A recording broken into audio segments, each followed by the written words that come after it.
We are on camera 4 on the drone. Nice and steady. Stand by 1. Still on the drone. Holding on drone. Coming to camera in 1 and 3, 2, 1. On camera 1.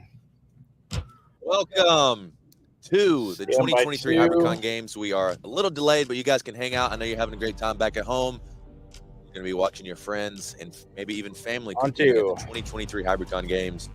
I'm your host, Austin Alexander. Stand by We're also 4. joined by 2 beautiful co-hosts. We will Still on introduce 2. those folks in a second, Coming to but just 4. hang tight. We will be with you very shortly. Yeah, keep on pushing through. All right, and on 4. Just keep pushing. Yep, keep going.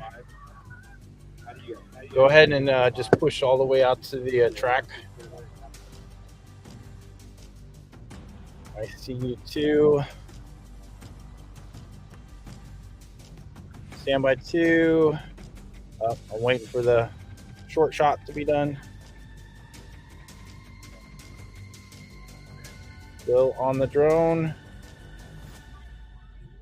On 2. Stand by 1. Holding on 2.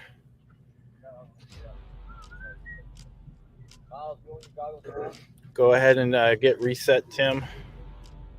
And let me know when you're ready. Look at. You ready? Okay. Yeah, I want to fly through the trees. So if you could back up and then come through the trees. We're holding on to.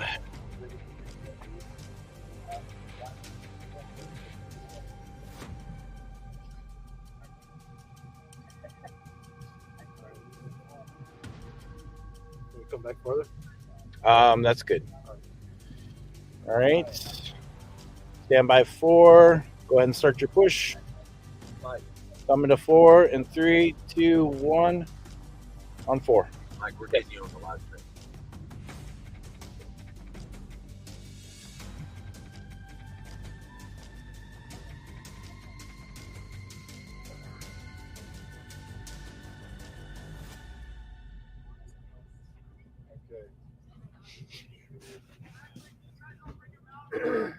All right, stand by 2. I see you. We're still on 4. All right, just hold right there 4. Nice.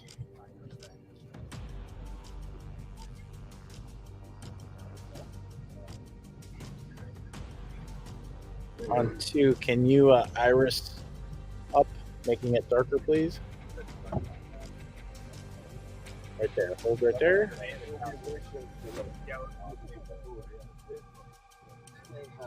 All right. Stand by 2. On 2. Your clear drone.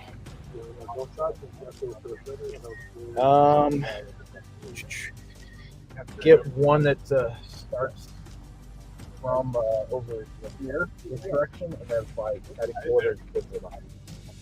Towards the building, but yeah.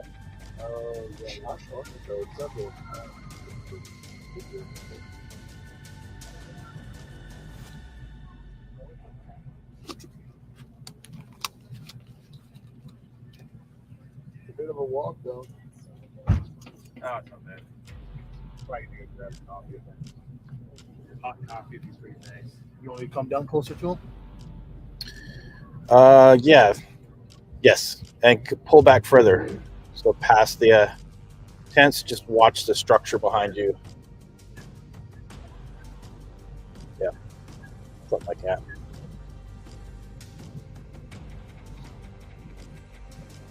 All right. Begin your push. When you're ready. Stand by 4. As soon as we clean the first cars, coming to you. And 3, 2, 1. We're on 4.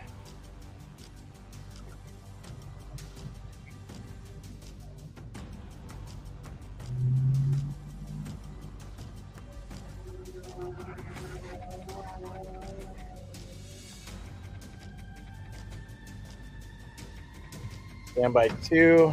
Coming back to you. On 2.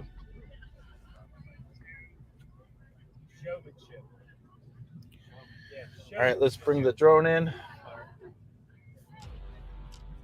And Tim, let's see if we could set up a new location for launching.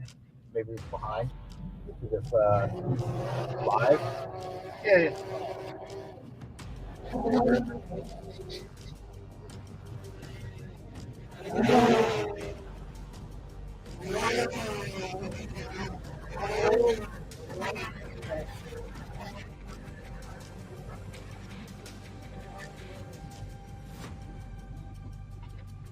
All right, we're holding on you two, on you, Scott. On camera 2, we're holding on you.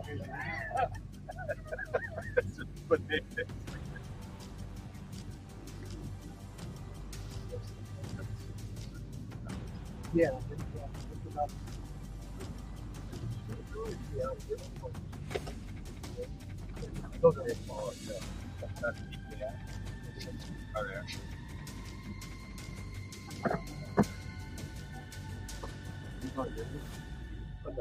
It was on the charger. I got you. This is it. Going good. All right, I'm gonna get out there. Scott, can I have you pan a little bit to your left? Just nice and slow. You can hang that. Keep going. Right there. Stop.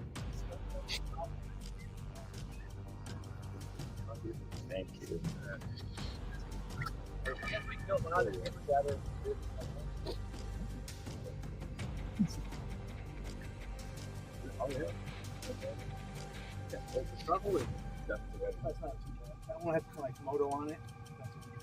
Good morning, everyone. How are you guys doing?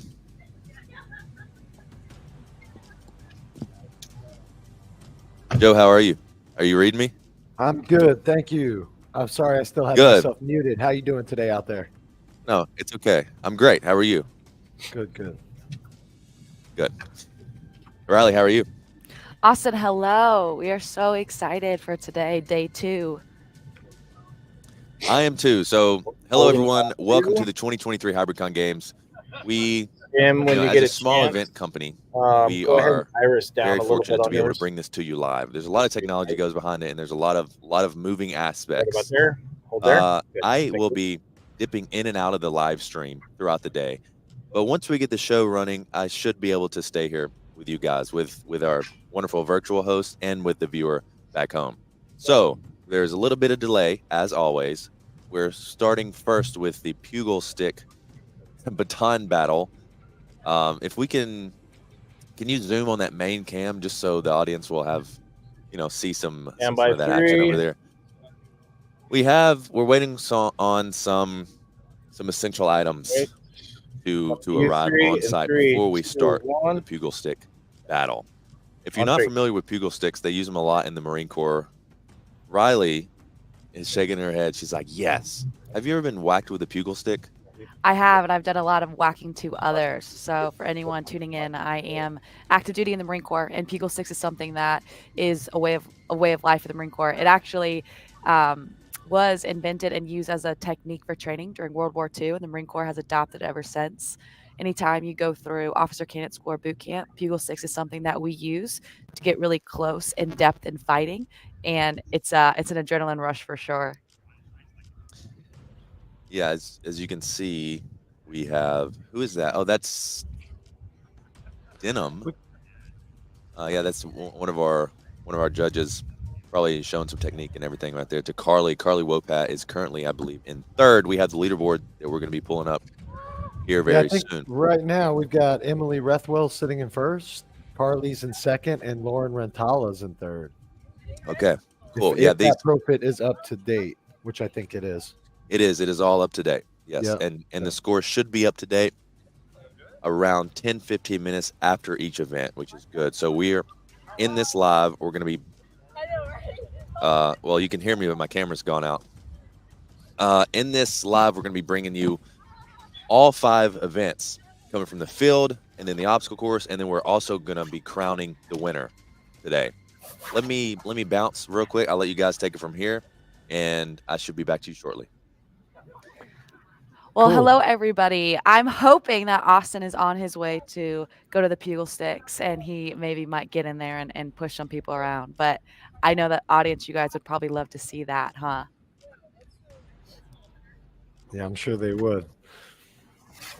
So they're setting up, they're waiting on something for the Pugal Sticks now. And if we want, we can talk about the people who are in the top 10, I guess, or all the athletes that are out there. What are your thoughts? Yeah, and where we're at thus far, for everyone watching, we're so excited to have you from all over the world.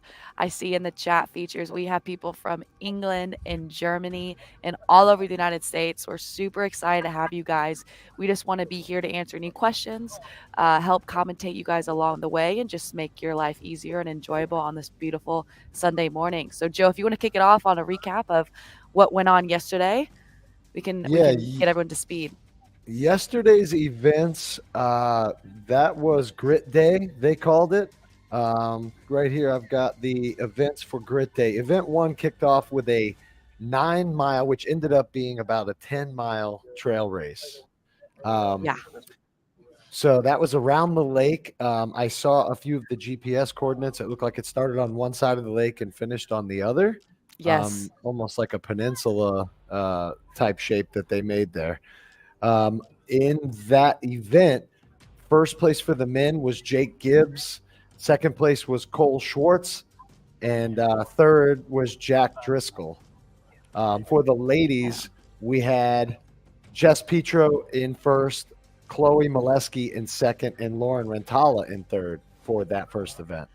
Yeah, and that event is really testing the athlete's endurance. I mean, the Hybricon Games is all about all different kinds of athletic ability, right? But that one is really going to favor the endurance athletes for sure. Yeah, and this is something they hadn't been tested on yet, technically. Moving from now, we can kind of start at the beginning. The combine was on April 2nd this year through the 8th. It was online where you could submit your scores online. There was a 1-mile time trial, a strength lift, and then a Metcon. So there was only a mile of running there. And then when anybody who made it to regionals, there was only one running event. Well, there was a Murph-like workout at the beginning, but also at the end, the last runner standing.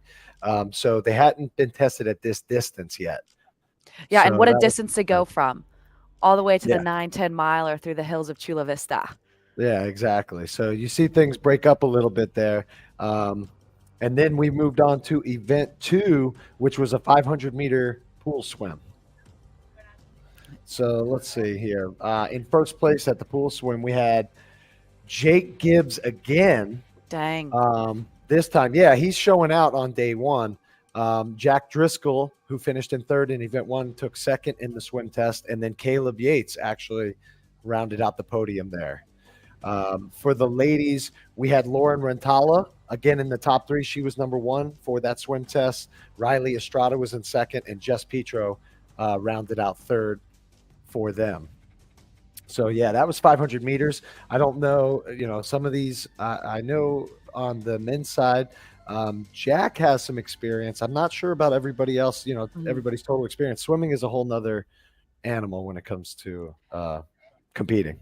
Oh, yeah. And I mean, talk about following that up after the run.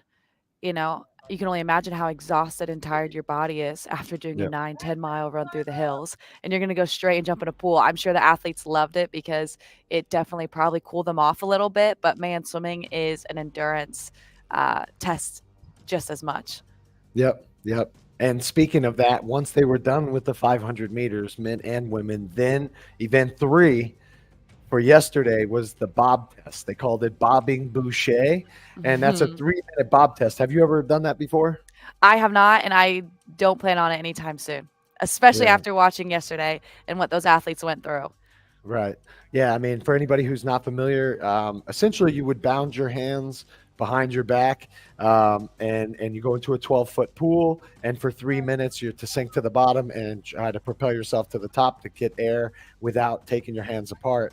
And anybody, now that was not, they were just given points if they did not successfully complete that 3 minutes. Everybody else received a 0, which for this, the lowest score is better. We're going with golf scoring here. So Yeah, we love it. And I know we see all you lovely viewers on the chat feature. And I know there's some questions. So Aaron, I see that you said what's going on at the field at the moment. As you can see here, we want to give you live updates of everything. And what we see is what you see. Essentially what's going on here is we're trying to get ready and get set up for our first event to kick off, which will be the Pugal 6, which is one you definitely do not want to miss. yeah, they've got the Pugal sticks. Austin was just on. He said they were just waiting on a few important things. And then he's going to join back with us as they kick things off. They're going to have awesome coverage throughout the day. We've got cameras all over the field. There's going to be drones overhead. So it's going to be a really awesome event to follow along with. Yeah, and I know we have some questions here, so we want to update it. Yeah, Aaron, of course, any questions you have, we're more than happy to answer it. And none of your business. I see you asked what my rank is. I'm a captain in the Marine Corps, so I know Pugal 6 a little too well, and I am so excited to see what our athletes bring to the table here. Joe, why don't you give everyone a little bit of an introduction to yourself, your involvement, how you know Hybricon games, Everyone, and everything. We're about to start event number 1 for field day. This We'll is take a pause Pugal here. 6 battle, and it's going to get rough. It's going to get rowdy. There is no striking today, but You ready for this? we'll probably see some striking. I'm going to bring you up here to the circle. We have the race director, Hunter McIntyre. He's going to be going down So understand, guys, the directions. as soon as you are done and we blow the whistle, there's a whistle to start, there's a whistle to end. You guys recognize, you guys give each other high fives, but get out, pass on the baton. You guys are going to Viktos exit was on very this kind enough side. to and send you're us some gonna hand gloves. You'll off see a your lot of batons athletes to out the here that next are row wearing of gloves, athletes. especially for If the you get log your carry. baton, guys, I need you guys getting in the circle. Let me just check. I'll let you Where's get a the closer meeting one, coming Hunter. from? I'm gonna dip out for now. Austin, Yes. which way is the live stream coming from? So this side only. Yeah. So athletes will be on either side of the circle.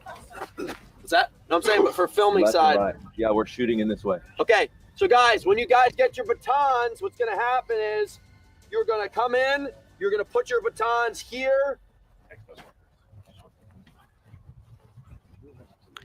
So we had a quick question about how the weather was. It's Real currently 53 degrees there in Chula Vista. Yeah, I just muted them for a minute while he's going over some things with them. We don't need to hear all the ins and outs of exactly what they're trying to. They're just going over directions, making sure everything is set up properly and everybody's on the same page before they kick off that event. Yep. So what you see here is, yeah, it's 53 degrees. It is cold as the athletes are getting off, but it will get warmer. It's going to be a high of 77 degrees here today. So the athletes definitely will be getting some sunshine as it comes up. But this event will make them, I'm sure, warm very, very quickly.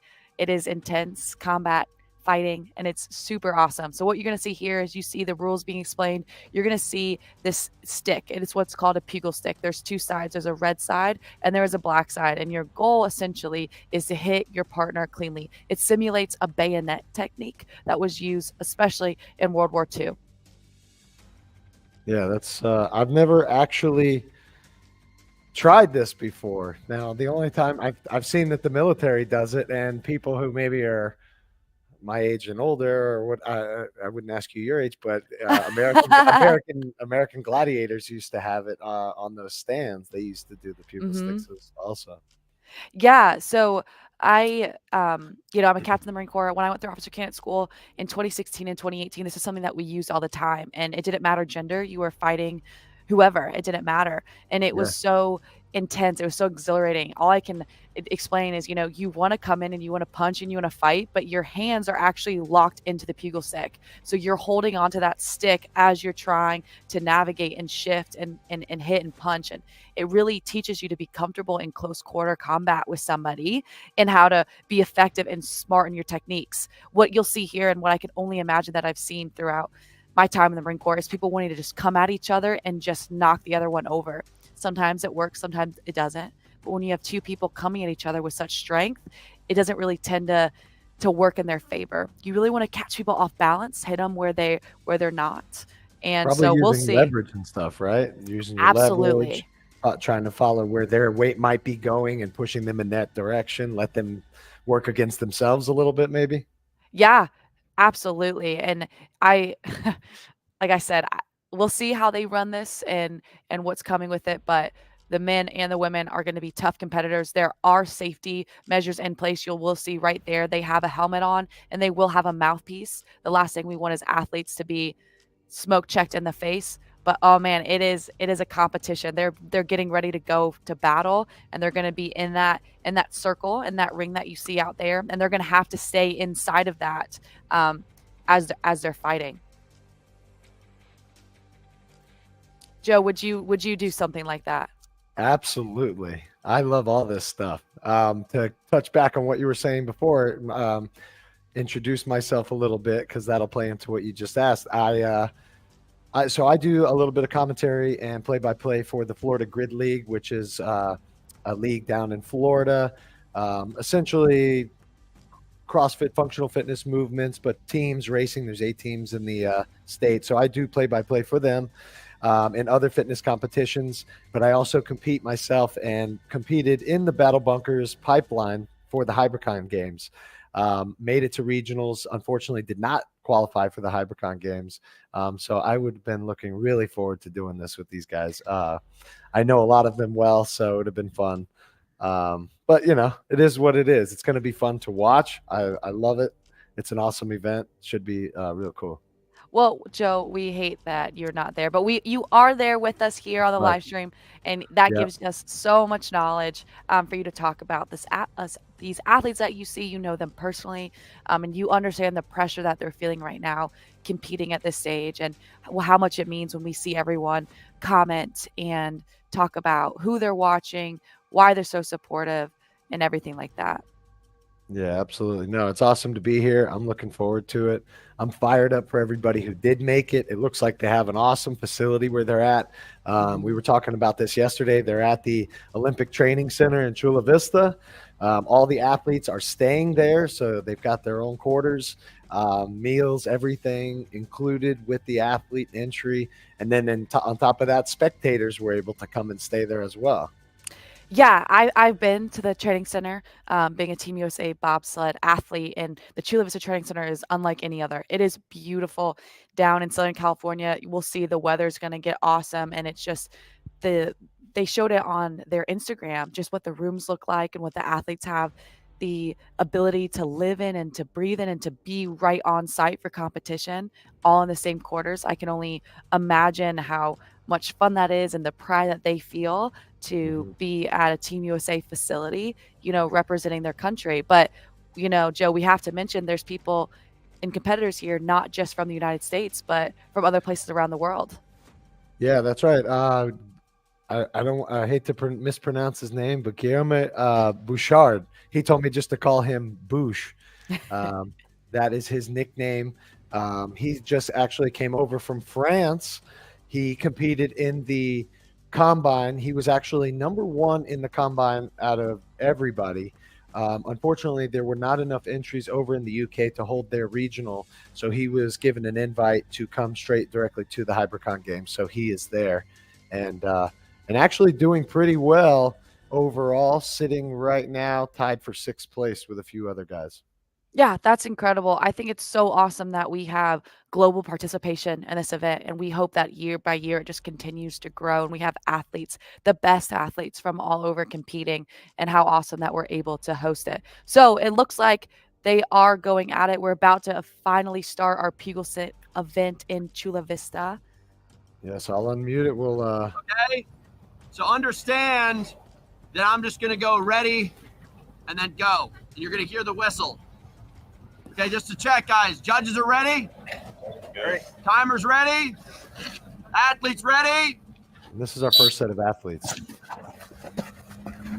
Yep. Go, So like we were saying, nice work. Yeah, so as you can see here, the Back in. athletes have their Lined up. hands in those 2 compartments. So one's in the black area, one's in the red area. So their hands are holding the stick as they're trying to run at each other and knock each other over, essentially. Hey, guys, once again, I'm just going to remind everybody, I said this earlier, if you're in the hot box, you only need to worry about 2 things. It's helmet and mouth guard. If you do not have a mouth guard. So yeah, while he's going over that with them, it's going to be hard to see exactly who it is out there. We'll try to listen in if they're announcing their names. If you've been able to follow along, you can go to Hybricon Games Instagram, click on the leaderboard. It's updated within 10 minutes or so of each event. So that way you'll be able to see what's actually happening. And of course, follow along with us as we will be paying attention to that as well. So it looks like they're about to go off again. Here we go. Sound of the whistle.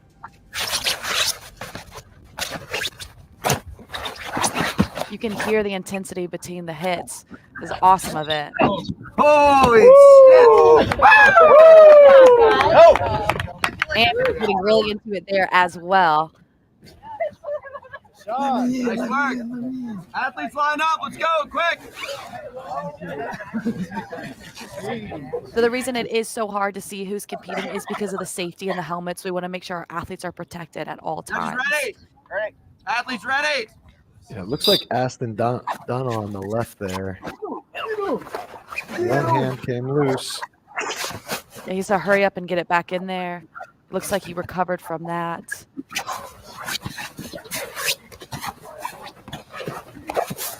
The longer these go, you must be getting tired. Your legs must be lit up. You are brute strength. 2 strong people just going at it. And we love that afterwards. You want to see this again. If your hand comes off the pole, that means you lost control of your weapon. You're out. Okay, this time, I know we're just starting this thing off. It's a long time worth of brackets. If I didn't remind you guys the rules, if that happens again, you're done. I'll blow the whistle. Load up. So yeah, repeating what he says just for everyone watching. If your hand comes loose, that is signifying that you lost control of your weapon. Judges ready? Ready. Athletes ready? Mm-hmm. Yes, Aaron. If you fall, it is a win. And these are going by quick. You know, athletes will maybe only be in here for less than 10 seconds. So compared to the 9-10 mile run, you know, this is a very quick, not so much endurance. Yeah, this is going to be bracket style too. So it's going to be win-loss. They're going to be moving over. I believe it'll be double elimination. Okay, go back to your spots. As they work through it. Hunter was just saying there's going to be a handful of Guys, the brackets. pole is supposed to go together, and at the tip, the very back end of your pole is where you're supposed to line up. Put your So foot that's there. unfair. Put your foot Someone there. can There get you pushed go. out earlier. Now get into place. There you go. There you go. Rock and roll. Judges ready? Athletes ready?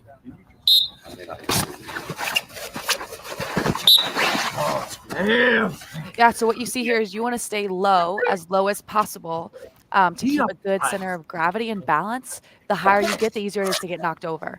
But essentially, it's really easy to get high when you go in for a head-to-head hit and you get bolted up right away. And the temperature being low right now in the valley there, it's probably slippery on that grass, as you could see from that last Judges one. ready? Athletes ready? Okay. Yeah, that's, Whoa! I do know for a fact that's Garrett Mitchell wearing the sturdy shirt there, Mitchell with 00 on the back. He's actually out of West Palm Beach, neighbor of mine, not too far away. Well, he's fired up after that when you could see it walking off with some All right, guys, attitude, I'm being gonna like, take a I'm break here for and a I'm couple ready to minutes to keep reset going. the He's been bracket. training hard for months. He's really come a long way since I met him a year ago. Yeah, and that's it. That's it for So we beginning. have just seen about 3 or 4 matches with the Pugal stick. We've just seen about 3 or 4 matches with the Pugal stick. Some pretty big guys going so far. They're resetting the bracket, so you will see this in a bracket style.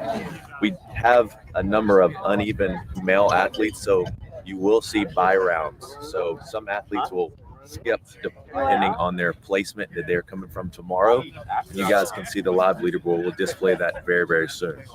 We're going to take a few minutes break here, but as you can see, those of you who have experience with Pugal sticks before, the goal is to keep that center of gravity low. So as soon as you go up top, you have more length and more distance to lose your balance. So stay low. I like to drive upwards and keep my knees bent and keep a really low center of gravity. And you'll probably see the athletes that are keeping that low center of gravity will be able to stay in the fight a lot longer. I'm going to go back to my live stream station. Talk to you guys in a second. All right, so we'll cut that off. Yeah, as he was just saying, he was reiterating what you were saying. Stay low, maybe drive up. That'll cause other people to have to come up, and they'll lose their center of gravity.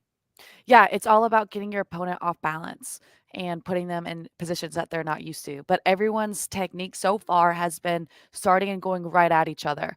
You know, we are seeing that work. Maybe the women are watching and picking up on some tips as the men continue to compete. But I'm very interested because that sometimes isn't always the best technique, is going right at each other, especially if you know that your component is of equal size.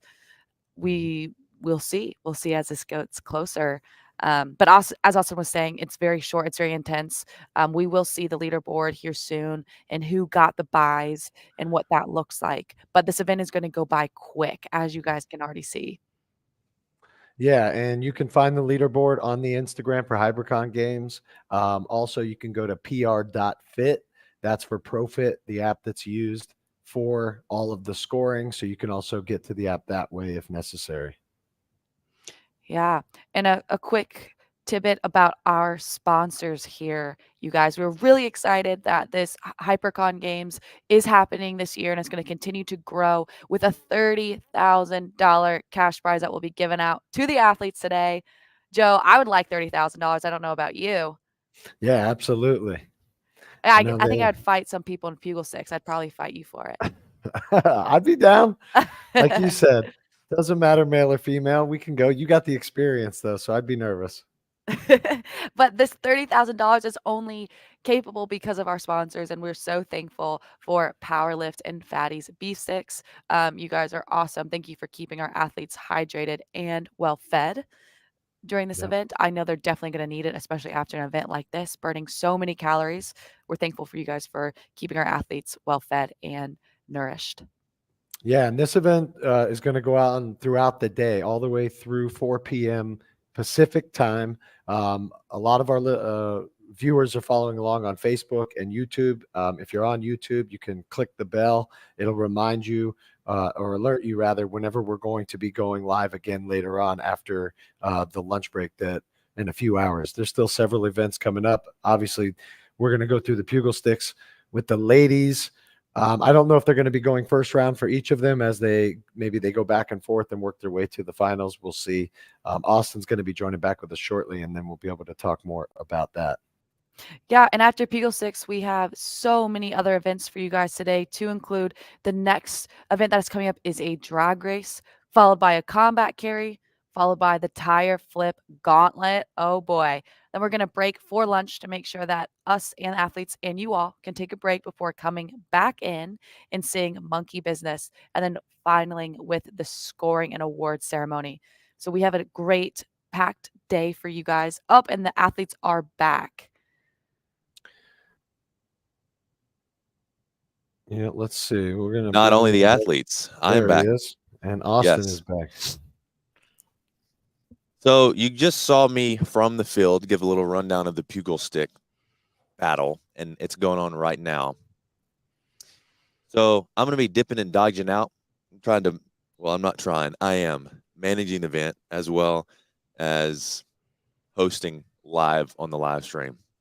Let's get some music in the background, y'all. I know you guys like music. Yeah, that's my bad. There you go. No, you're good. You're good. We just wanted to hear your lovely voice, Austin, loud and clear. Well, I have been working on my announcer voice. But if I should, so, question for you. We were just discussing this now. Is this a double elimination that they're going to be going through? Single elimination. Single elimination. So once you're done, that's it. You see the guys in the circle right now. The man in green or gray. Okay, I believe green. Oh, let's see. As soon as their foot steps out, this is a good battle. This is one of the longest ones we've seen so far. Yeah, it is. Oh, there's a strike. They called it. And that's it. That was I think our battle that we've seen thus far. That was really awesome from both of these athletes. When we announced, hey, you have 30 seconds, a lot of the athletes were saying, what the heck? It's only 30 seconds.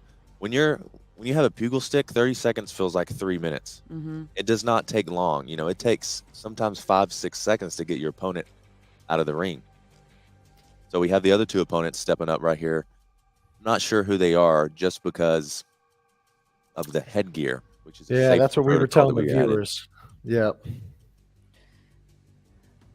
But that adds to the fun. It adds to the surprise. It adds to who really is doing it. When we will see soon as the leaderboard continues to get updated and who's really on there.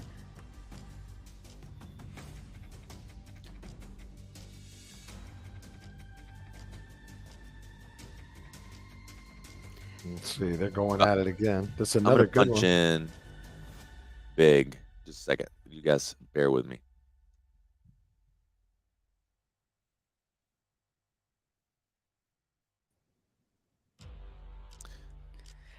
Man, another very, very long round that we see between these two guys. I You think can it's see they're tiring out too. Oh, absolutely. And as we go further and further on into the bracket, you know, we're going to see the best of the best at this. And so very interested to see how long these rounds get, how these athletes tire, if it's getting quicker, and what this looks like as the first event for today.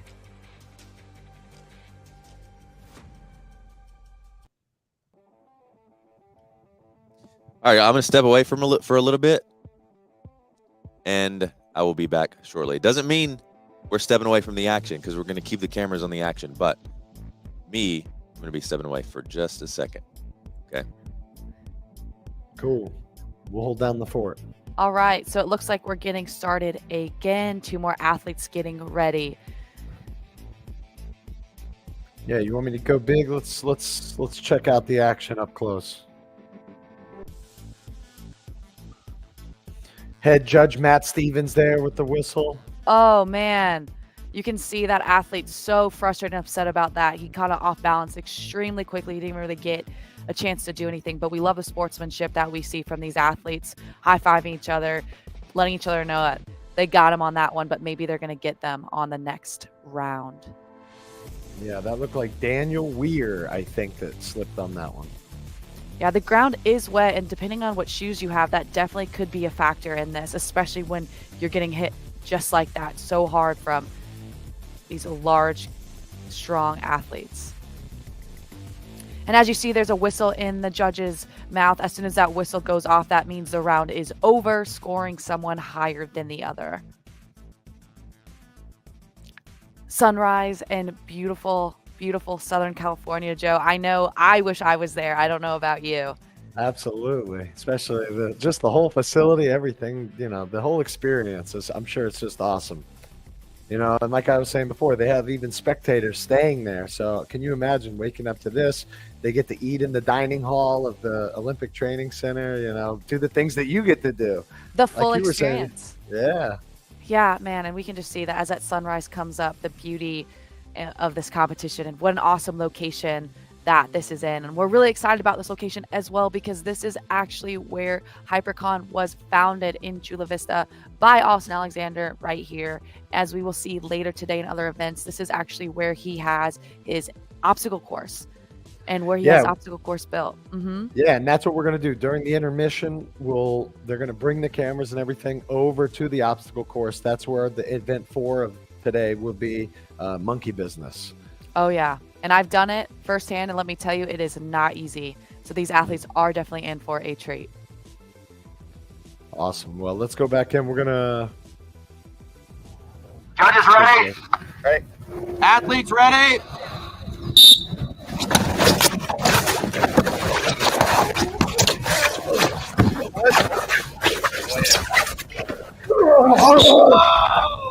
Oof. That looked like it hurt a little bit. And I believe that is... Isaiah Vidal. Yes.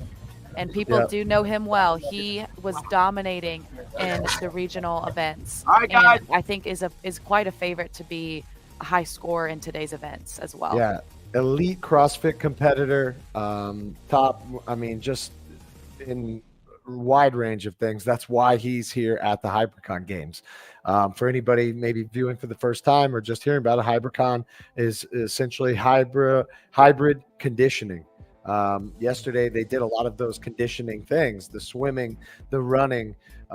Today, now we're going to see where that hybrid part comes in. There's going to be, as you can see, Pugal sticks. There's going to be tire flips. There's going to be drags. It's going to be crazy. Yeah, I love what this is really challenging the athletes to do. You know, it's not necessarily skill based like we see sometimes in the CrossFit or other things that requires gymnastics. This is just like grit. That's the one word that I can say when I think of Hybricon is you're being tested in every single aspect possible. It's incredible and it's so fun to watch these athletes being tested in all different areas. I mean, to go from close to close ground fighting in Pugal sticks, from a swim to a run to a close monkey business. I mean, it's incredible. And I think that this event is so well put together and is really going to bring us the top athletes of the jack of all trades. Yeah, and let's see. I mean, just to recap on how we got to here, this started with that combine. 453 athletes signed up in the pipeline for the combine. It was 100% virtual, and the top 21 males and females from each region were then advancing to the regionals.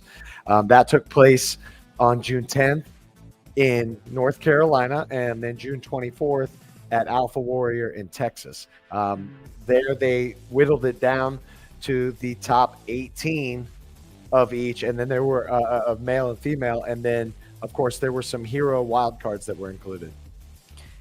Yeah, it's been a long time coming for these athletes. I know they've been extremely excited, looking forward to this last weekend in October to finally battle it out for that big cash prize, giving away a combined $30,000 to these athletes, and they are much deserving of it for sure. Yeah, absolutely. Let's see there. Go ahead. Yeah, no, as we see here, you know, we have some athletes ready to go. We see them continually putting on their protective gear, but there's not a whole lot of time for rest. It's really go in and get back into it. And so we have, you know, the bracket single elimination. We're now seeing two of the top guys go at it. So a lot on the line here. Yep, absolutely. We'll go in on that and see. Judges ready? Ready? Athletes ready? Once again, everybody's staying kind of high, not going with the. Oh man! Oh, threw himself out. It looked like. It did. It looked like he fell and just caught himself off balance. If you get out of the circle, that is when you will hear the whistle blow, and that is an automatic elimination of yourself. So part of the goal from these athletes too. Oh, we got some motivated push-ups in there as well. Maybe looking for some extra points. Getting ready to go. Next up again, it looks like once again we've got Garrett Mitchell out there. Maybe we'll see who the other guy is. Judges ready? Ready. Athletes ready?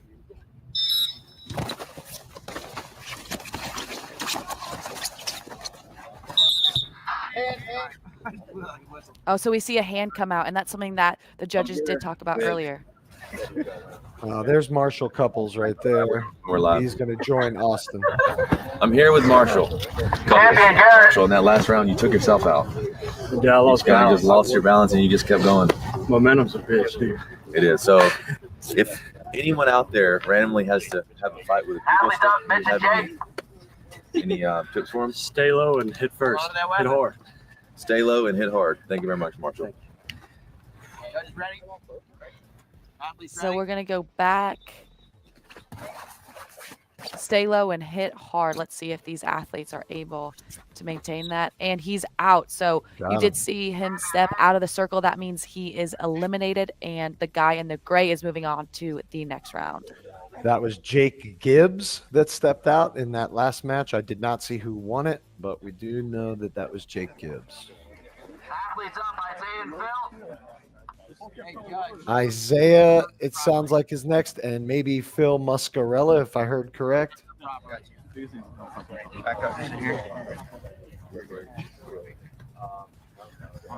Judges ready? Ready. Athletes ready? Oh, wow. That was quick. And we heard it, too. He was ready to go. Took out Isaiah. Quickly. Wow. Yeah, and that's the thing about Pugal sticks, right? There's so many different strategies. Can you knock someone on the ground? Can you make them lose control of their weapon, or can you ultimately get them out of the circle? Reset, get the scores together. Everybody looks a little cold out there too. Ooh.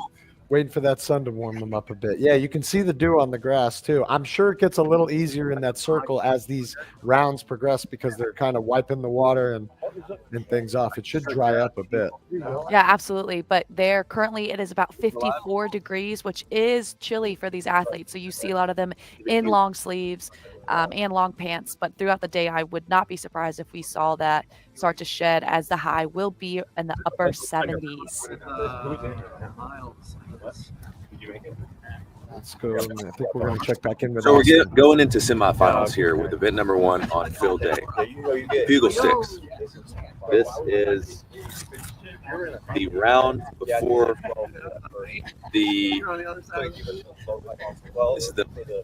before the finals. Sorry, I've got a lot of communication. People yelling at me, people throwing Semifinal. cups at me, and people talking to me in the earphones. But it's going to go down to the wire.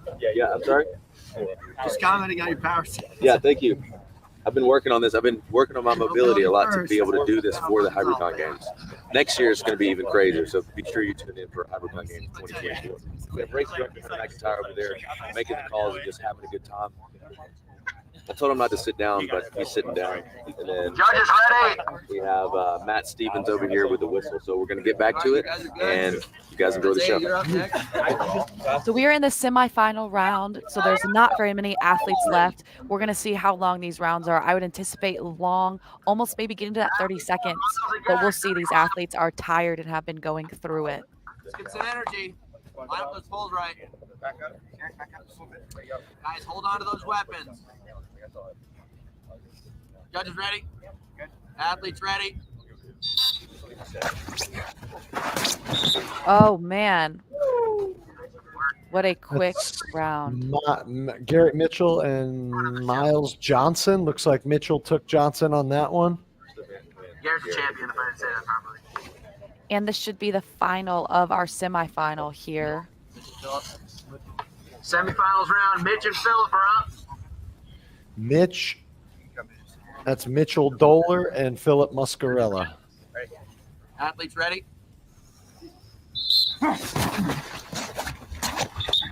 Oh, man. Each of those were short and quick. It was kind of with what you said. They got to get out fast, or somebody just said a moment ago, get out fast, hit hard. And stay low. We see athletes get off balance quickly, and that circle is not extremely big. So if you're moving around, you're moving backwards, you're going to walk out. So we should be moving on to our final round between these two men. Here they are walking out. It's, I believe, Garrett Mitchell and Philip Muscarella, I think, took that. It was hard to tell, but Mitchell still has his headgear on. You can see him pacing around, trying to stay fired up, stay warm. Yep, there he is. Yep. These two men are going to go at it. I'm so excited to see who takes the victory out of this in this competition. Yeah. Hey, ladies, if you guys are in the next bracket, we're going to be going off in about 10 minutes after this final.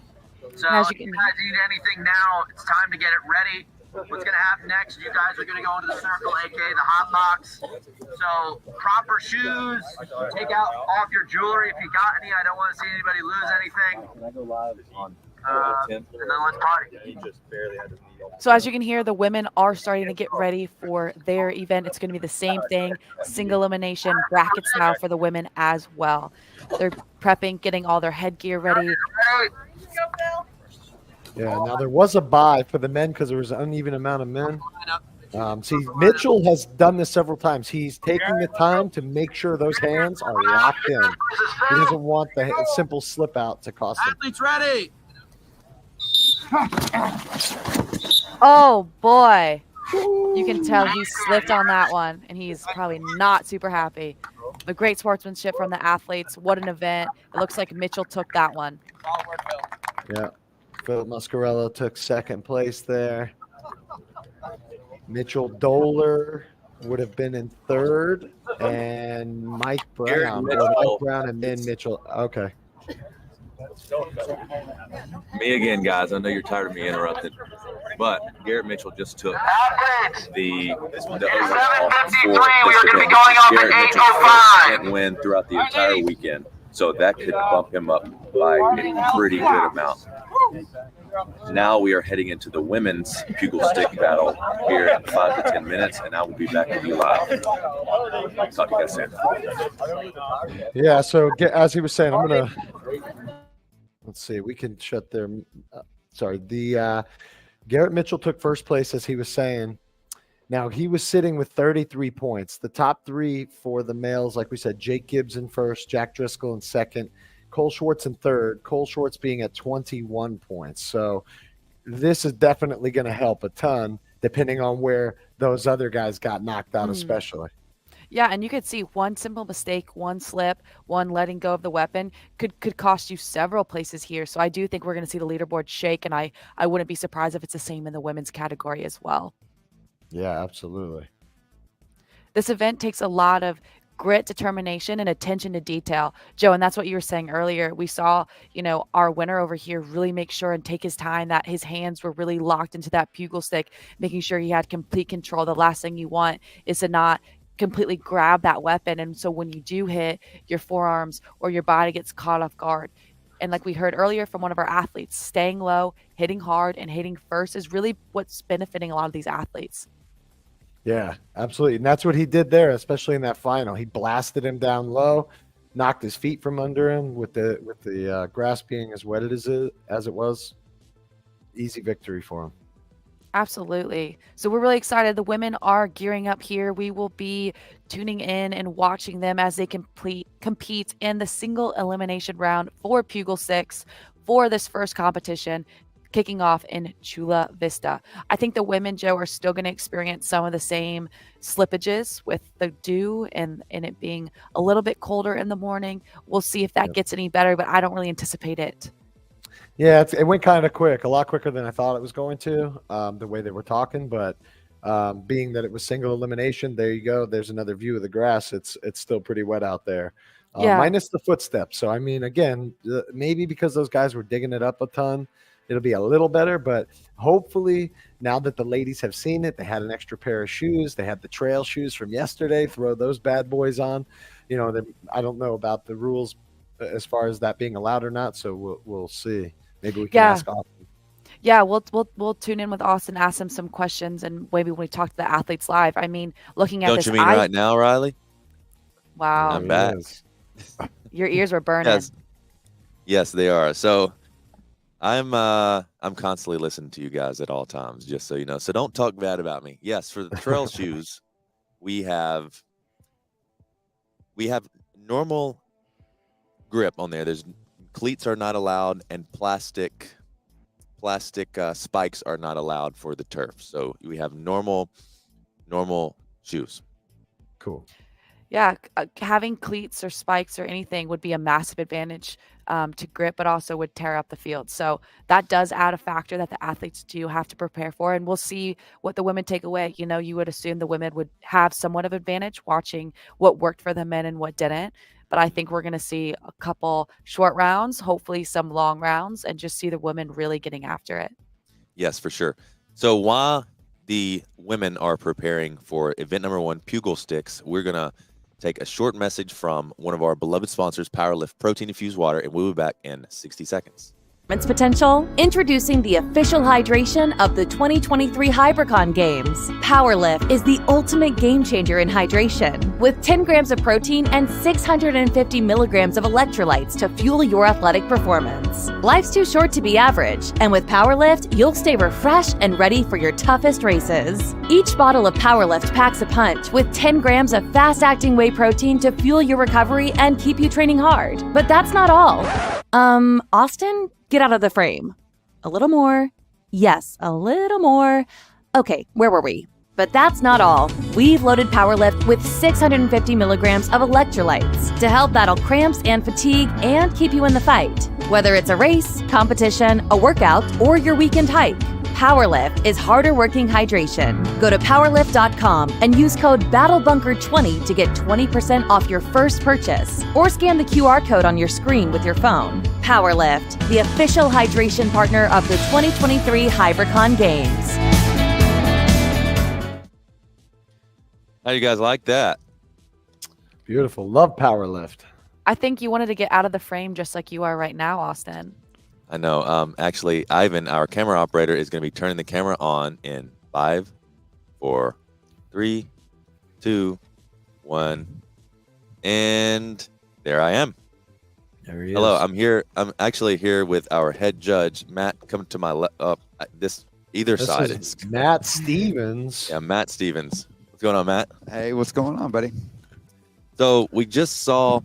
Well, we're like really cuddled together right now. This isn't ESPN. We're not. We don't have to be super professional. We can be very Keep close. each other warm. Keep each other warm. Exactly. Matt, can you tell us what went down in the men's Pugal stick battle? Yeah, I mean, it was intense, man. We had so many upsets. Like, I was super surprised that those guys that got knocked out in the first round were knocked out.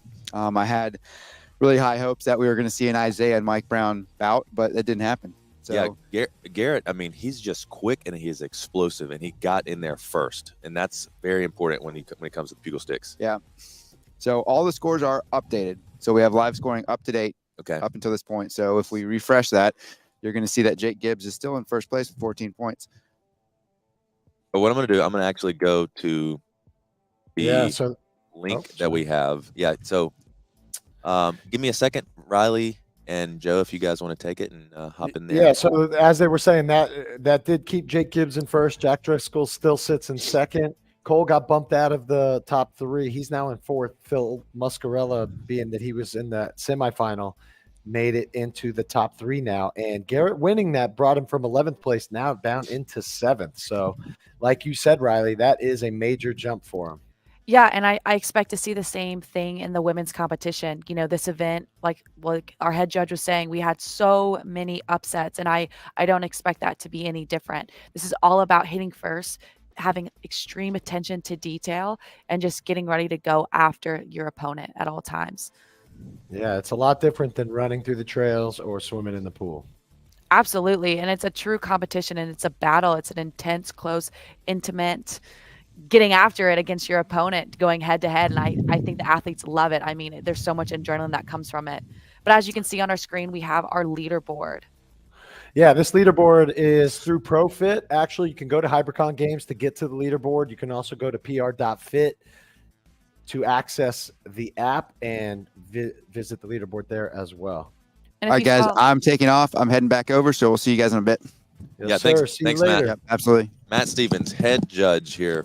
He flew in from North Carolina. Matt is an active Air Force guy and a good friend of mine. We became good friends this year. He helped us with our Eastern Regional. He came in as a head judge, and now he's here at the 2023 Hybricon Games. And Joe, actually, you competed at Eastern Regionals. Yes, how was we that? were talking about that. I was telling Riley, you know, it was, I mean, awesome to be able to experience it. The running that we experienced at regionals and even the pipeline is nothing like what these guys had to see today. So it was going to be a shock to their system to do what we thought was 9, ended up being about 10 miles around that lake. Yes, for sure. And I was out there with the athletes running through, and I heard from probably 5, 6, 7 of the athletes that they have never ran that much distance. Like a lot of the CrossFit Invictus athletes that came over from San Diego on a wild card, we had 2 of them. They had never ran any more than 5 miles in their entire life. And so I'm glad that we could, you know, at Hybricon Games could put them through that wonderful experience. Yeah, And that's awesome. I would be safe to say that this is probably the athlete's first time they've ever really done Pugal sticks as well. For sure, yeah. I mean, probably 80% of them. I know we have 2 or 3 Marine Corps veterans, but this is completely new to them. And so was the Bob test yesterday. We had 60% of athletes not pass the Bob test. It's 3 minutes of bobbing, hands and feet. I won't say tied, but they were secured together.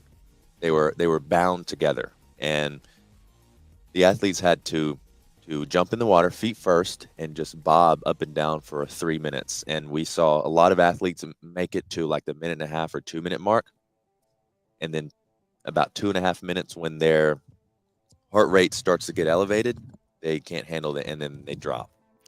Austin, I can't help but notice that seems like it came from one of your YouTube videos. Is that where you got the inspiration? Well, I got the inspiration from a test called the SOCOM Dive Screener. The Special Operations Command does a screener before they allow majority of units in the Special Operations community. And it's a 15-minute evolution. It starts off with 5 bobs, and then you have to travel 100 meters, still all with your hands and feet tied. And then you have to do a front flip, back flip, and then mask retrieval, and then 5 to 10 more bobs. So it takes between 12 to 15 minutes. And yes, I have been trying to complete it and finish it for the last 2 years. And finally in June, I passed it. And the reason why I did that is because I said, if I'm putting these athletes through it, I have to pass it as well. Every single one of these events that you see here today, every single workout has been done by myself, Hunter McIntyre, and Matt Stevens. Matt had never done the 9-mile run here before, so when he flew in on Thursday, he said, let's go do it. At about mile 7 or so, he twisted his ankle. And so he finished about another mile, but he called me. He said, hey, my ankle is a goose egg. There's no way I can do this. And I said, okay. So I went and picked him up. So that's the only workout that our full staff has not done is the 9-mile trail run, and is only Matt. So we're going to go back to main cam here. The women are lining up, and we're going to bring you the show. Let me, yep, cool. And just like that, we see one of the women get pushed out of the circle, which means they are quickly eliminated. Yeah, that's Carly versus Allison Bragger. Yeah. And 2 more ladies here. I'm going to step away. I'm going to go to the field. I will talk to you guys in a minute. Sounds good, Austin. Aaron Hawkinson on YouTube asked what the athlete's age range is. They range anywhere from 25 years old as our youngest competitor is Tyler Thompson. He's 25 up to 41. Yeah, we also have a shout out from Florence, Alabama. That is where Austin is from. So Blake, we see you. And just like that, another round is over. Another female is eliminated from this event. Yeah, and we could try to listen in. Maybe we'll get some names.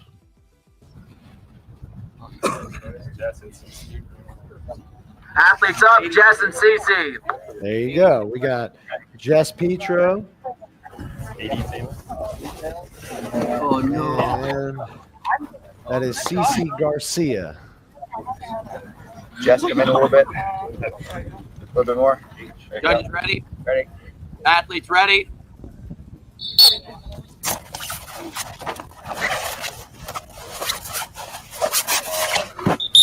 So as we saw there, the athlete that stayed low was able to get the other quickly off balance. Champion, Jess. I think there is a little bit of a learning curve here, Joe. I think we're going to see the women, come in, try something. It may work for them and it may not, but hopefully they're learning along the way, round to round. They're figuring it out and can see what the best strategy is for winning this challenge and continue to moving on. Yeah, and hopefully they got the opportunity to watch the men, just to pick some things out of there. Ready. Ready. Athletes ready. As well. Ooh, nice low shot. Boom. Not that low.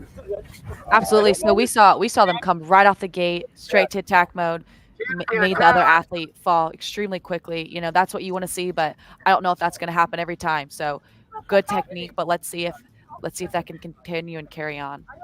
I think that was Kaylee Winsma. I couldn't see her shirt.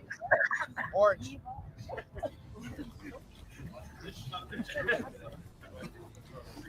So these rounds are going extremely quickly. We see the women walking around trying to stay loose, trying to stay warm. It is a little chilly this morning, but we see smiles and it looks like they're having fun and really enjoying this event. Let's go, ladies. Yeah, absolutely. And to answer some of our viewers' questions, the live stream is going until about 7 p.m. Pacific time. So we are with you all day. Stay with us. We've got action. We've got events. We got after the Pugal stick, we got the drag race, combat carry, tire flip. Lots to do. Yeah, so anyone watching, I hope you don't have any crazy plans for this Sunday and you can tune in with us all day long.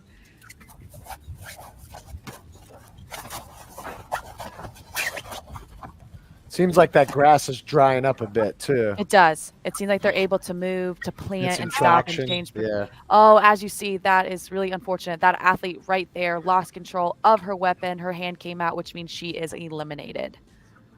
Champion, Yaris. Yaris won that one. That's Yaris Cruz. Currently sitting in 12th place. That will definitely help her as she advances.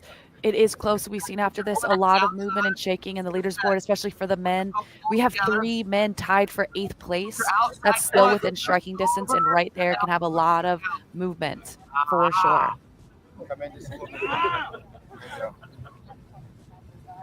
Athletes ready. Judges ready. Athletes ready.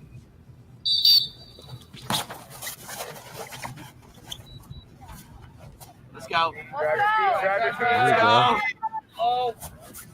Yeah, both these athletes are doing very good at keeping good positions up. Let's go, Kaylee! Let's go! Now, if they go over the 30 seconds, do they reset and go again? I think it might come to judge's discretion based off of strikes and control, but we will see. Oh, and she just stepped over. She just stepped over the line. You do have to be cautious because it's so hard to see where those white lines are as you're intense and close within striking distance to your opponent. Yeah, they were probably just seconds away from getting to that bell. Absolutely, but that was definitely our longest one. It is exciting to see sometimes when they go a little bit longer to really see what these women are made of and the intensity that is brought out in this competition. Judges ready. Ready. Athletes ready. Let's go! Let's go! Go for it!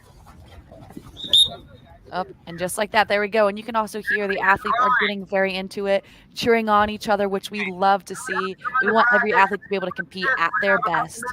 Yeah, that was Chloe Molesky and Courtney Grady. Courtney went down. Chloe took that round. Again, just like the men, moving by super fast, but super exciting to see. Again, I know we already have some upsets, and that leaderboard is going to move. So excited to see who is going to take this victory. I think in the women, we do have a little bit more of a height discrepancy here amongst the athletes, which definitely could play in to how this event continues to go. Yeah, absolutely. Some of the viewers asking, heading down to watch in person, do we need tickets online or just to show up? You can get tickets in person. Or actually, I believe spectators are free. Yeah, They spectators are free. It was only if you wanted to stay on the property, of course, then there was charges for that. But no, Yeah. you can just head on down. So San Diego, Joey, go ahead, head on down to Chula Vista. We hopefully maybe could see you in the crowd if you wave and say hello. But you definitely are going at a great time. Just as that sun's coming up, it's going to be getting warmer, and these athletes are going at it. All right, let's check in. I believe he is with Chloe Molesky. Chloe Molesky, she just won the last round against Chloe Molesky, right? Did I say that? Sorry, my brain is scrambled this morning. You crushed Courtney Grady. How does it feel heading into the next round?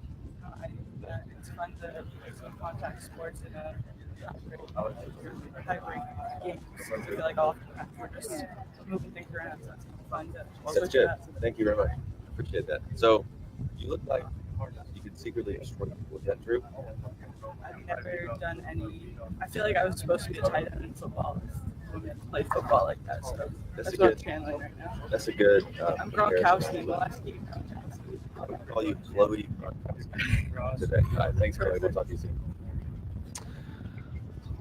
All right. So what we could hear there is, she was saying that she thinks it's so awesome and so fun that the athletes are now able to go head to head in close combat in a sport like this because they haven't been able to do so, especially in the longer endurance events that happened yesterday. Yeah, and they got a lot more to go. So, a few rounds. I mean, they're going to be hurting the legs, especially the people. This might affect some of the people who go out earlier and don't have to battle through a few more 30-second bouts, potentially 30-second bouts, before heading over to the very next event. Absolutely. And, as these athletes continue to go, single elimination, we're moving up. So you're seeing now winners of their previous rounds going at it, which is very exciting.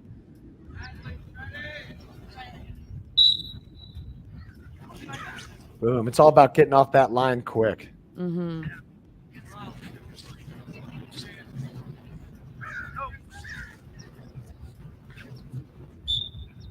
And she's able to get her off balance there, which will be a win.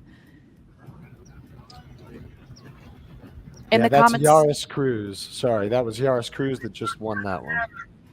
in the comment section, you all, if you are watching anybody, please let us know who you're cheering for. Kathy says, go Daniel Ware. We love that you guys support our athletes. Thank you guys for doing that. Please comment and follow along for who you're cheering for so we can give them a shout out as well here.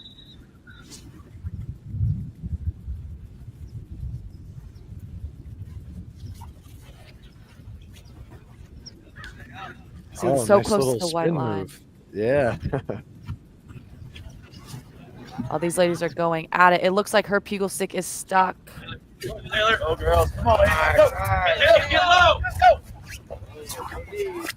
What I'm noticing is the winners are the ones that continue to drive. That person, see, they kind of hitting like rams and smashing and not continuing after that first hit and continuing to push through. Once you knock the balance, you got to drive, I would think. And that's what I've seen in the Pugal sticks, even, along submarines, is you get kind of stuck in a standstill with both people having a pretty good stance, just going back and forth at it. You're not going to win that way. You have to be able to move, be agile, like you said, finish on. If not, you're just bucking back and forth, and that's going to exhaust you and not get you anywhere in this competition. And Jody, we see you. You have another shout out to Daniel Ware so far. He's in the lead with 2 shout outs. He's got a lot of followers, but we are watching the women's category right now. So we want to make sure that we are cheering on our women. But Daniel, we see you. You have supporters here. We love it. This is Chloe Molesky and Jess Petro, I believe. Or, sorry, on your left-hand side of your screen is Chloe Molesky. Athletes ready?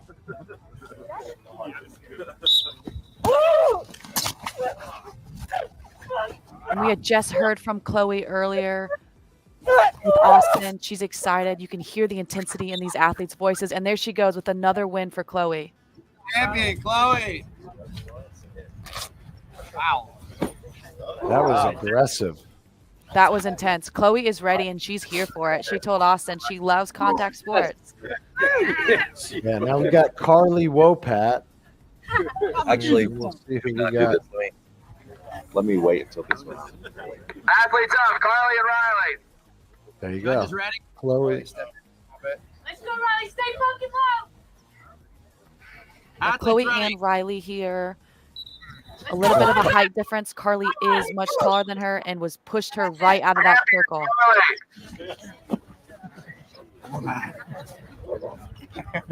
Joe, I can't help but think there is a little bit of a height and weight advantage that Carly did have there, was able to really keep her and just push her all the way backwards. But we love the sportsmanship between those two athletes, but there is a little bit of a height and weight.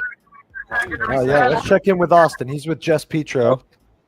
What is the trick? What is your strategy? Honestly, I've never done anything like this, and I was hoping that I'd be able to flip the switch, I guess, in a scene like this. So I was just trying to stay as low as I can and keep my feet like a solid base, so I wouldn't get thrown. There was a time that I thought I was done for, but I ended up pulling it back. So at one point, it looked like you guys were kind of like interlocked. Yeah.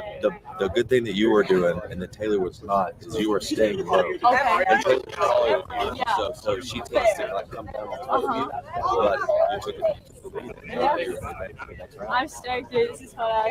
Thank you. Yeah, that's Jess Petro. I had the pleasure to compete with her actually in West Virginia at the Rally in the Valley, which is the head judge's competition in West Virginia. He's the owner of Shotfire Fitness, and his competition, which had their first year here in August. So she was there and did really well, actually. Well, and she's doing well today. So shout out to her. Excited to hear from her. She's putting her headgear back on, as you can see on the screen. So we're excited to see her advance the next round and see what she has to say for her next competitor. Yeah, I have a strong suspicion we might see her and she's going. That's Yaris Cruz. Let's see. We got Carly, Chloe, Yaris, and Jess. I think those are your top 4 heading into the semifinal right there on our screen. Yep, and they're walking out. We're getting ready to begin our semifinal round. These ladies have had to win at least 2 events so far. We're seeing who can get the 3rd. Yeah, this is Carly Wopat and Yaris Cruz. Judges ready? Athletes ready?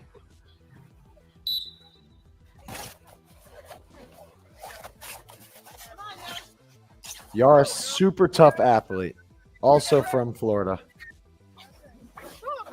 We see here they're doing a great job of keeping their balance. And it looks like someone came loose. I think like Carly did. Carly, it did. It looked like Carly lost control of the Pugal stick and came out of the handhold, which means she is eliminated. What a win. Wow, yeah. That's really going to shake things up too.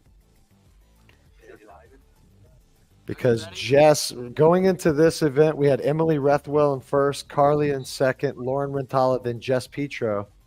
Here we go. Yes. And we have Nicholas and cheering on Jess. And it looks like Jess did indeed win that. So it looks like we will have Jess advancing to the next round. That was awesome. Yep, Nicholas, we see you. Your encouragement helped. Jess did win that round. Maybe she did it for you. Maybe she felt you on the live stream. Thank you for giving her a shout out. Yeah, and this is going to be an awesome battle between Yaris and Next up is Jess. I think that's all we have left.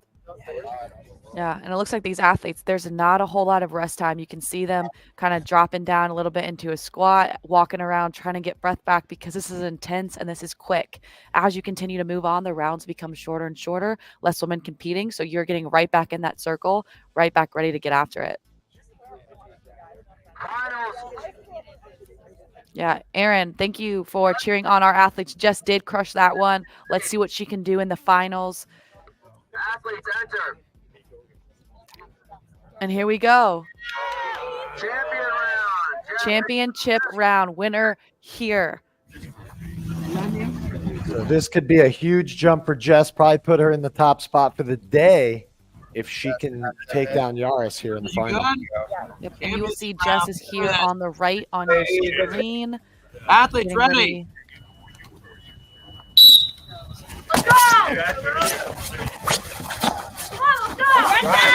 Drive him. Jess has got that knock. She's very powerful. There she goes. Knocked her on her. Champion Jess. Nice job, Jess. I know she's going to be really happy with that and what that does for her. All right, listen up, athletes. We are going straight into the next battle. So, as you can hear, we're going to mute that for a minute. We'll talk amongst ourselves for the viewers here, but we just saw the end of the ladies battle it out in the Pugal sticks. Jess Petro, the champion, and we heard Hunter McIntyre say they're getting ready to go right into the next event, which is our drag race. So we're really excited to see that kick off. These athletes, though, are going straight into it. You know, Joe, it's pretty interesting. The people that actually won that are benefiting based off of this are going to be the most tired. They had the least amount of rest and expected to go right back in it. And this is where we see the conditioning aspect of Hybricon really come into play. Yeah, and it'll also be dependent upon the lanes. I would assume the way the scoring is working, if it's overall, they're going to be working from bottom to top, which will give those top competitors a chance. Now, that doesn't help everybody. For instance, Yaris Cruz, she was in 12th place. She did well. She got second place for this event. She's not going to jump a ton, so she still may be closer to the beginning, unlike Jess Petro, who won the event and also may have thrown herself into first place overall. So she may have a little bit of a longer break, which could be an advantage as well. Yeah, absolutely. And we can see here on our screen the athletes taking off all of their headpieces and getting ready, mentally checking in to get to the next round. And we have Austin reporting to you. Won the entire female bracket for the Pugal sticks. Yeah. How does it feel? Oh, I'm so happy. I couldn't believe it. This was the one event that I was not like looking forward to as much just because I had no idea. So to get the W on that, like, what? I can't believe it. You had great technique. You had great control and positioning. You stayed low, and that's what took you to the very, very top. And you also told me earlier that you have friends and family from Yes. Australia watching. Love you guys. Thanks for staying up late so much. What over there? Are you expecting at 1 in the morning? 1 in the morning. Well, it would definitely be worth it for them, especially seeing you just drive. Yeah. And as they, they're going to stay up through the night because that could very well potentially put you in first place. I'm not sure if you knew that or not. Yeah, I don't know. I'm not So sure. you're currently in second. Is it second or third? I think I was 4th starting today. 4th? Yeah. Okay, so we'll have the leaderboards updated in about 10 or 15 minutes for you guys and for the athletes, and then we'll recheck to see where you are. Let's go. We'll see you soon. Thank you. Well, great job, Jess. Congratulations. And as you heard, she is one of our athletes from Australia. So we see Peter in the comments. Great win, Jess. Thank you for supporting her. And then as you can see now onto our screen, the leaders board. Yeah, and the leaderboard has not been updated for the ladies yet. We'll wait till it gets down on the bottom. I believe for the men, we have the Pugal sticks entered. Yeah, Garrett Mitchell won. Mitch Doler, Miles Johnson, and Phil Muscarella were given all the same points, so tied for second in that event. And then several, we got Jake Gibbs, Isaiah, Marshall. I cannot pull those exact events up on the main screen here, so you're looking at yesterday's trail run. Wow, so and look at the times. We're seeing an hour and a half for the women, hour 15 for the men. A lot longer than some of these Pugal stick competitions lasted for people really testing the athletes in all different kinds of aspects. Yeah, absolutely. And so we see on the field, they are getting ready for our next event. We're quickly going to move into the drag race. It's going to be really exciting for you guys as it gets later into the morning. We hope people from the West Coast are awake and tuning in. And yet, as Jess said, maybe people in Australia being 2 in the morning are tuning in and watching her absolutely dominate, especially in Pugal 6. Yeah, and this drag race, have you done anything like this before? This is like a tug of war, basically? Yeah, this isn't necessarily a military only thing that we do, but we do different aspects of this. A drag, we got to see the athletes really stay low and utilize their legs. It's very similar to what we just saw in the Pugal sticks. It's about having that low center of gravity, being able to dig into the ground and really move and use their body that way. It's a little bit more of strength, I would say, than endurance here. So really excited to see how the athletes are able to keep this going. Yeah, and I wonder if that wet grass is going to affect that now that they'll be moving over to a different area. Yeah, I think that's going to continue to be an issue here. Audio. And again, we are reporting to you guys from the Hybricon Games 2023 taking place in Chula Vista, California. Currently, right now, it is 56 degrees still, so it hasn't warmed up too much. You can see the dew that we're talking about that is going to impact and influence the athletes maybe in a way that they didn't see, especially in the trail run yesterday, right? The trail run was in the I'm sure they love the cool temperatures going on then, for sure. Yeah, absolutely. Until they had to get in that pool, who knows? Hopefully it was heated. Yeah, maybe so.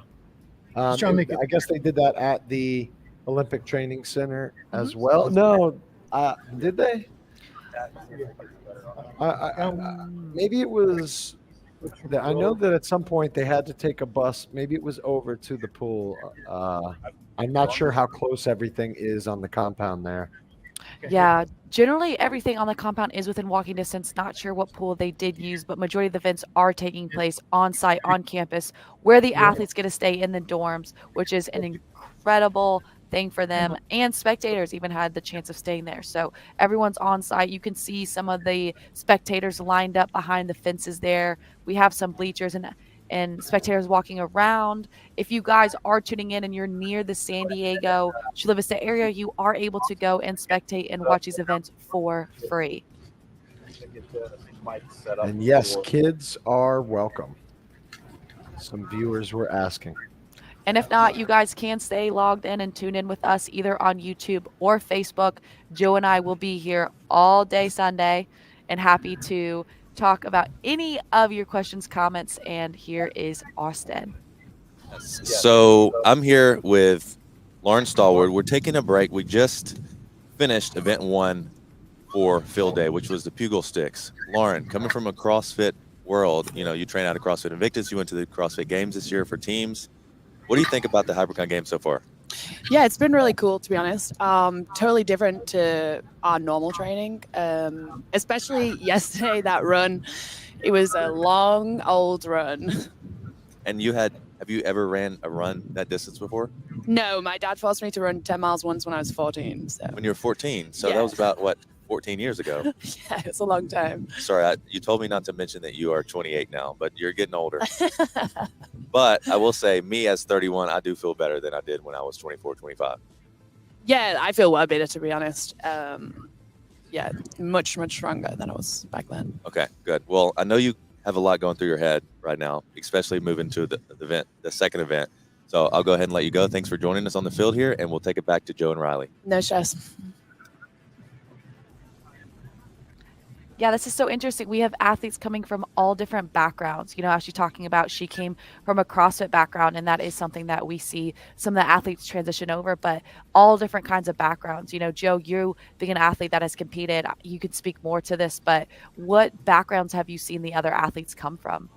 Well, we've got people, let's see, holy cow. I mean, between CrossFit, well, you know what I've noticed is a lot of, we're calling it like hybrid sports now, like the Hyroxes and the Decafit. So just a lot of endurance sports. There's endurance athletes out there. CrossFit is mainly, I'd say, one of them. You know what it is a lot of the hybrid athletes you're finding now in the CrossFit gyms. CrossFit just a brand essentially, but functional fitness, whatever you want to call it. Yeah, and I think, we've even seen some that have done a lot of Spartan races and competed in other events. I think we just love athletes that just want to compete and get after it. And this really gives them something to train for, right? It's run just like that, where there's, the online combine and then regionals and then this final event. The way it's set up, it gives athletes, something to look forward to, something to train for, and to constantly stay on their toes and give them that element of surprise, definitely by what each of these competitions bring. And just as they said, I've never ran that far, before. And then she has to do Pugal sticks, which is something I guarantee she's never done before. So it's really cool seeing athletes being tested in something that they can't necessarily prepare for and have to just go out and be athletes and compete in. Mm-hmm. For sure. Now let's see. It looks like they are trying to stay warm out there. We got some athletes trying to stay warm, so I don't know how long we have until they're going to get that event 2 going, or excuse me, event 5.5, we're going to call it, because this is day 2, not event 2. We had 4 events yesterday. We have 4 events, technically 5 events today, if you include these first 2. Pugal sticks and the drag race are kind of event 5, and event 5.5 is what we're going to call it. After that, we have the combat carry, actually. So event 6 is a combat carry. It's an 80-foot carry, 5-minute cap. It's 140 pounds for men, 100 pounds for ladies. It's a shoulder carry of a log 80 feet, then switch to a bear hug carry for 80 more feet, and then repeat, and 5-minute cap. Yeah, and you can see those logs on your screen right now. Those are what's right behind the tires. The taller ones are the 140. The shorter ones are the 100 pounds, which is incredible. And it looks like we are getting an up-to-date.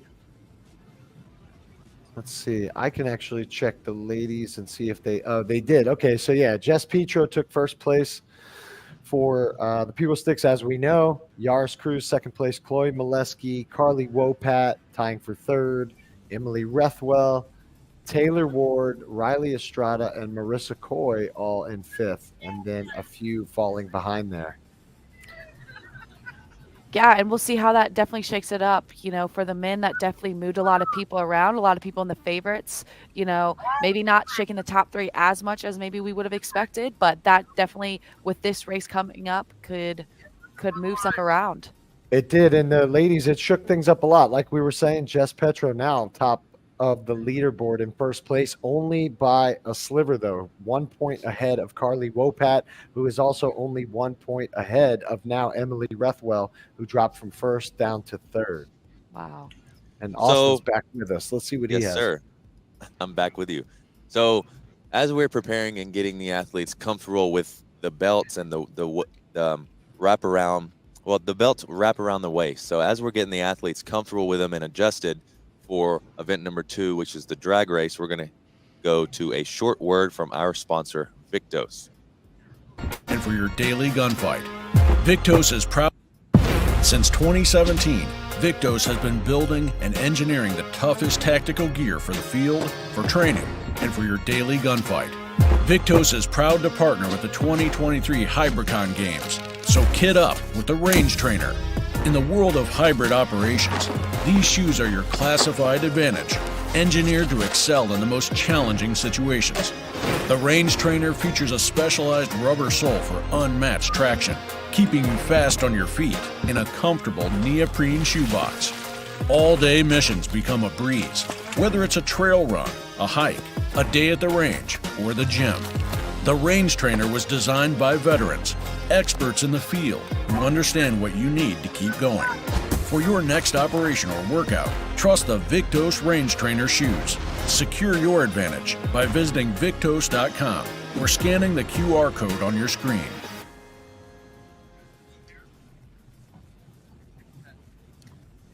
Another great commercial that our team made. So we're going to bounce to the field and provide some audio. You guys are watching back home. You'll see me floating between the interview desk and the field, but we have equipped a microphone out on the field camera. So you may see me out there a lot more. I like to be involved in the action. So I'm going to tune out for a second. We'll pass it back to Riley and Joe. We'll talk to you guys in And as you can see, the athletes are getting ready in your screen. Let's zoom in on them.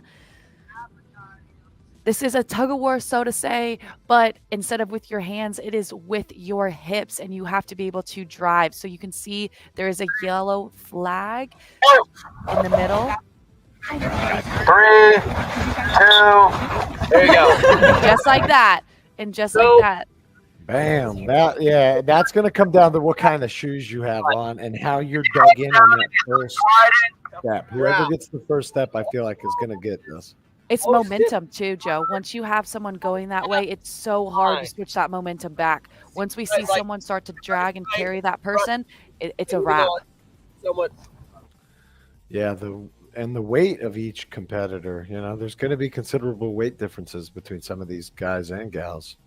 Yeah, which would be a big factor.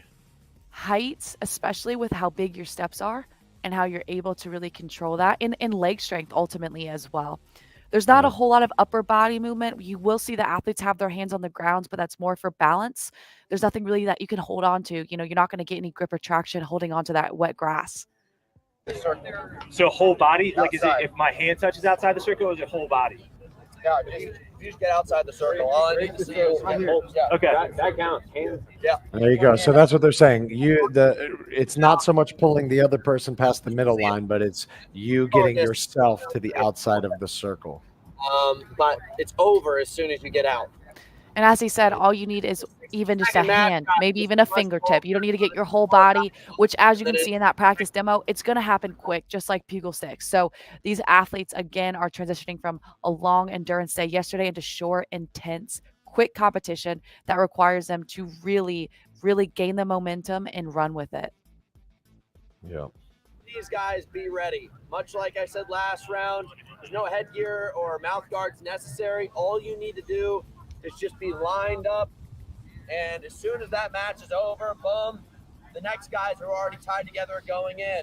These two guys are going to rotate out straight back to the box, even though you're pissed at each other. So they've got a couple set of ropes and ties for the hips. That way they can move things along while somebody's going. They'll have people changing into whoever's coming up next. 60 seconds. While they're getting ready to go, we can recap the overall. We'll give the top 5 for men, Jake Gibbs still sitting on top. Let me kill their audio for a minute. Jake Gibbs sitting on top in first place with 14 points. Jack Driscoll, second place with 20. Philip Muscarella is in third with 27 points. Cole Schwartz, 29 points in fourth place. And then rounding out our top 5 is Isaiah Vidal with 30 points. So still pretty tight for the top 5, 6, 7 guys. Even top 8, because there's still some very close points. Only 36 points for Aston, Boosh, and Caleb Yates. So those guys are not far out of the top, 6 or 7. Yeah, Joe, and as we see in the Pugal Stakes, I think we could see some big upsets here. I think the second that you're pulled in the wrong direction, that's it. And I think we're going to have to see some fight out of these athletes. But I think that leaderboard, again, is going to shake up with it being how close it really is, especially in that top 5. And such a different day than yesterday. Absolutely. And, I don't know if this is something that they really anticipated, is how much this is you versus somebody else, not you versus you. And that's a whole different level to this games here. Yep. And before they jump off with these guys, we got the ladies leaderboard after the Pugal Sticks were entered. Top 5, we got Jess Petro with 19 points, Carly Wopat with 20, and Emily Rethwell with 21. So they're all 3 of those ladies within a point of each other. Fourth place, Lauren Rantala, still close with 26 points.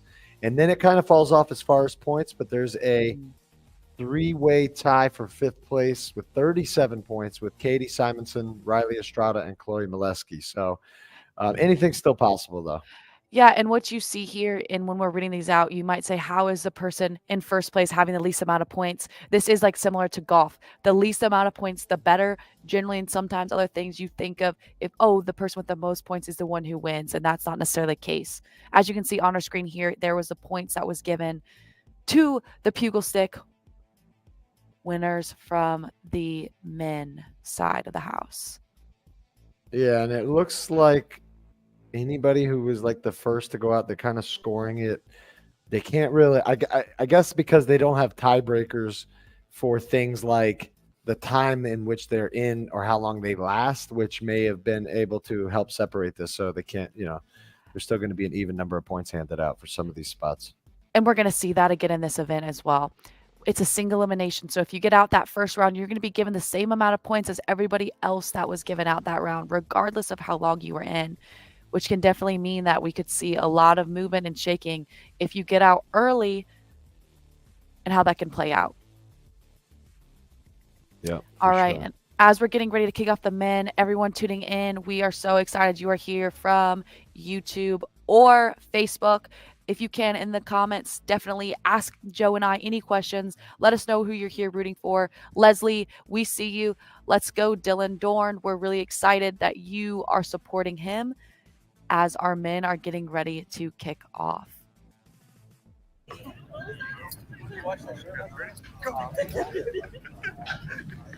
Judges, remember, match is over as soon as someone's hand, finger, whatever goes over the line. It's a 60-second timer. Okay, athletes lined up. Judges ready. Live stream ready. All fours. Matt, don't enjoy it too much. Athletes ready. Go, Dylan. Go. And you can see just like that, you can lose your balance. You're getting pulled. You can't even hold and grip. You're just being absolutely pulled. That was Dylan Dorn that took that one. Yep, Leslie, so we saw you in the comments. You definitely did cheer him on. It paid dividends for him, as we can see. You guys meet up with Adam in this rope, and you guys get suited up. Thank you. So we have the next guys getting ready to kick off. Guys, next in line, same exact thing happens for you, okay? Judges ready. Give me the thumbs up when you're ready, Matt. Big Mike. Athletes ready.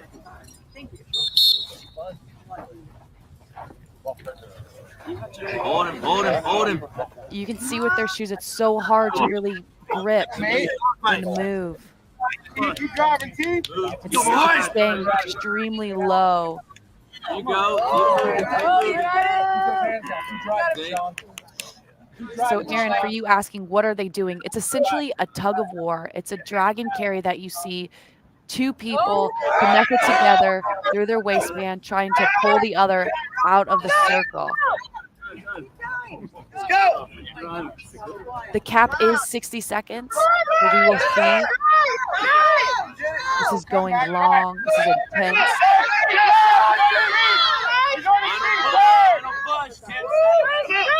Final 10 he got seconds. moving. Oh my gosh. Let's go, Mike. Come on. Let's go. Come on. Time is quickly running out. And just like that, a full 60-second round. Wow, Joe. Wow. That was intense. You got to be shot trying to do that for 60 seconds. I want to go out to the football field tomorrow and do this with my friends. This is ridiculous. This is awesome. Joe, there's so much strategy here, right? We saw one man in control of that round for majority of the time, but when the whistle blows, he didn't have it, and it was given to the other competitor. Mm-hmm. Athletes ready? Yeah. These guys are ready to rock. Come on, Andres. Stay low. So we know Andres is there. I don't know who the other competitor is. Nice. Nice. That was a much quicker round. And if you see in our comments, we have a lot of people tuning in, cheering on. We see Dylan's mom, Stephanie, saying, awesome job, Dylan. Mom is rooting for you at home. We see you, Mom. Thank you for tuning in and cheering him on. Another one, go Dylan. Dylan definitely has a support system here. And then we see people just commentating what's going on. We had a nice comeback. That was an incredible comeback and something that we have to see from the athletes here, Joe. Even though they might be behind, if they don't get them out of the circle, where are they after that 60-second whistle? Right. Oh! Drag race, baby! Back up. Hunter McIntyre, you can hear in the background, fired up. He is excited for this event. It is called Drag and Carry. That is essentially what is going on. These athletes are dragging each other from one end to another. Keep moving, keep moving, keep moving. There you go, drive. Go. Nice. You see, it's so hard once that momentum's shifting the other way to stop it, to try to regrip. You can see we had a little bit of a slippage. You're trying to just hold with your body weight, but you are quickly being pulled. Athletes, 10 miles up. That is Miles Johnson and Daniel Weir out on the competition floor right now for drag race. Right there. Just like in the middle of it. Athletes ready? And you see, they're almost like doing mountain climbers. Is kind of what you're seeing, a very intense, quick mountain climbers, but not getting anywhere. Yeah. And a very interesting technique, Joe. This is the first time I've seen someone go to the side. I was going to say, he kind of went that way, shorten the distance. And I think maybe competitors are going to see that and look at that strategy. You know, if you're able to go that way, that might seem a lot quicker and easier to pull out to the side than pulling them straight when you have two equal forces pulling at each other. If you pull them from the side and they're not expecting it, that could be a quick, easy way to hit out of the circle. Yeah, that kind of shortens the distance as well. You know, the further to the right you'd go, there'd be less slack, more slack. So I don't know how that would work out, but we'll see. And yeah. And Jody, we see Jody and Kathy. Way to go, Daniel. Man, he is fully supported here. We love to see it. It's definitely working. We're really excited that you guys are tuning in and supporting him. Make sure that you guys stay on. We will be here all day today covering all of your Hybricon events. Yeah, and tell a friend. Make sure they go to Hybricon Games. You can go to the Battle Bunker YouTube. Also, like and subscribe. You can click that bell, and that will let you know every time that we are starting back up. Yep, and we have Alexis, too, chiming in and saying, go Dan. So I think they are telling their friends. They are the Dan support crew is showing up for sure. That is awesome. Any of you guys, if you're here tuning in, watching any specific athletes, definitely give them a shout out. Let us know that you're here supporting them so we can let them know, maybe through Austin, if he interviews them or talks to them, that I'm sure they are we'll hear loved. from the different athletes throughout the day. Absolutely. So you can see here, the sun is quickly rising. It is slowly getting warmer, but not by much. Now barely about 60 degrees here in Chula Vista, California.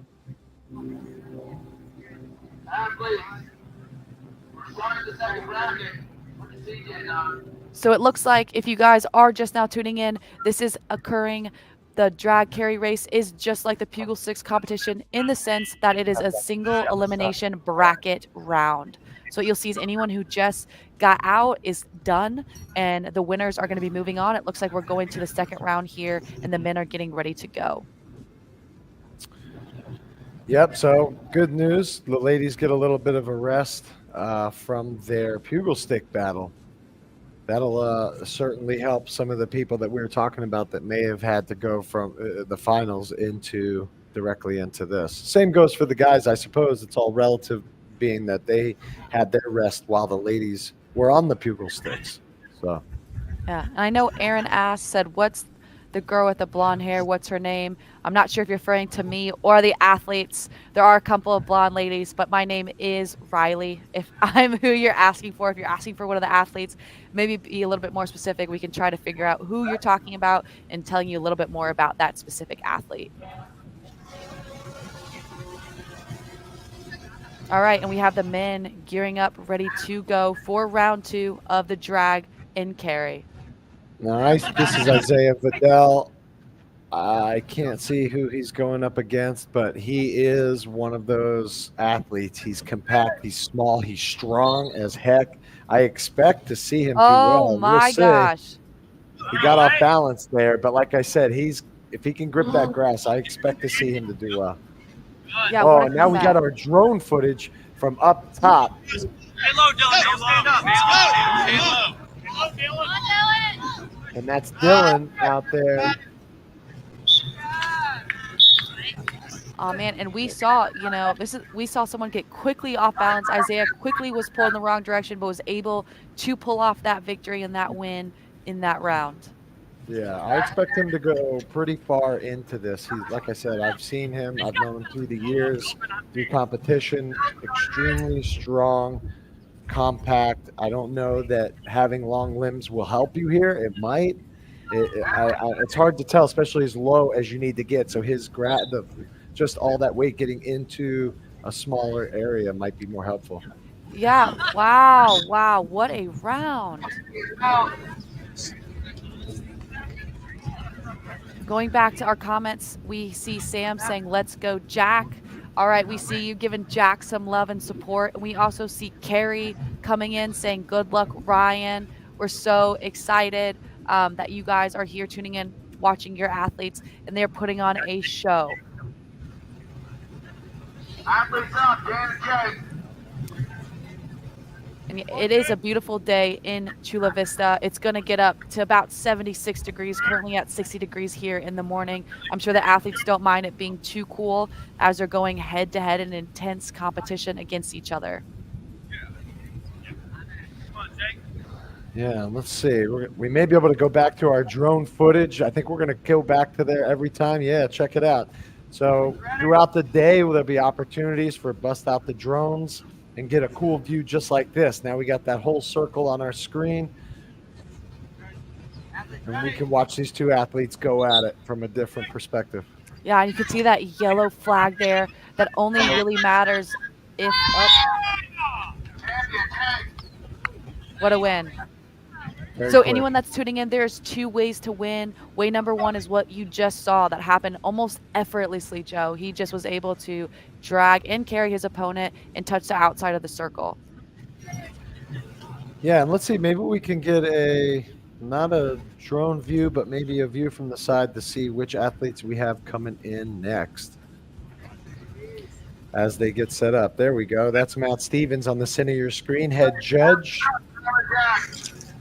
Yep, we were able to speak to him a little bit earlier. If you guys missed it, he was really excited with how the Pugal competition went as the first event this morning, and I know he's equally excited to see how this is going here today.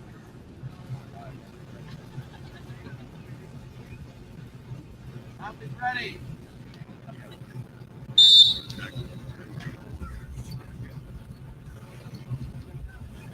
It's almost as if getting low is good, but getting your hips up high to be able to drag. Yeah, absolutely. If you're too low, it's very easy to just be sucked by your opponent, especially the second you get off balance, or if there's momentum in that way. It's so hard to stop is what it looks like. You don't have a lot of grip. We talked to Austin earlier about the shoes they're able to wear, and they are not able to use spikes, so they don't really have a lot of traction and grip into the ground. Yep, that was all right. We got Cole, Schwartz, and Mike Brown coming up next. If anyone's watching, give them some love in the comments. Mike Brown currently sitting in 13th place, Cole in 4th. Ready.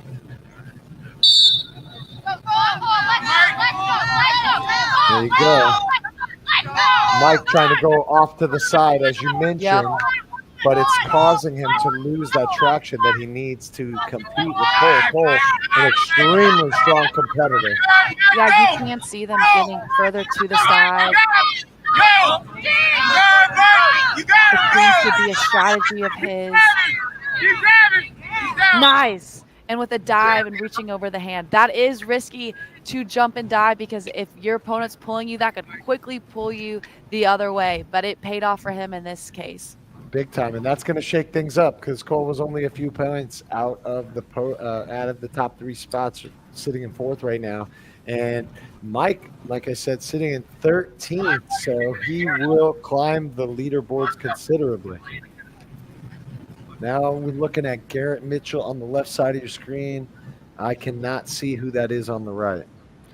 Yeah, and Garrett Mitchell did do very well in the first competition of this morning. So he absolutely dominated in Pugal 6.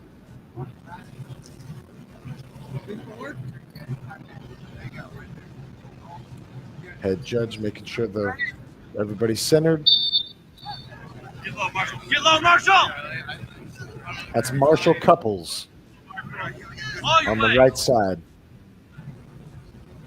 Man, and it almost looks like he's in a complete mountain climber-like position. Yeah, he's getting those hands in there. Now Garrett Mitchell trying with all of his might to fight back. Slowly gaining. Potentially blow his load early.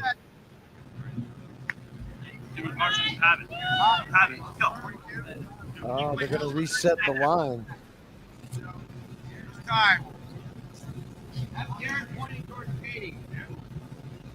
Wow. All right, and we have Katie saying, let's go, son. You got this. I think we have another mom in here for Jack. Jack, your mom seems to be tuning in, or just saying, let's go, son, as a figure of speech. And we have some for Marshall. Marshall is out here competing. We're showing Marshall some love. Let's see how he does here. Ready. Go. Go. Boys, come on, let's go. Boys,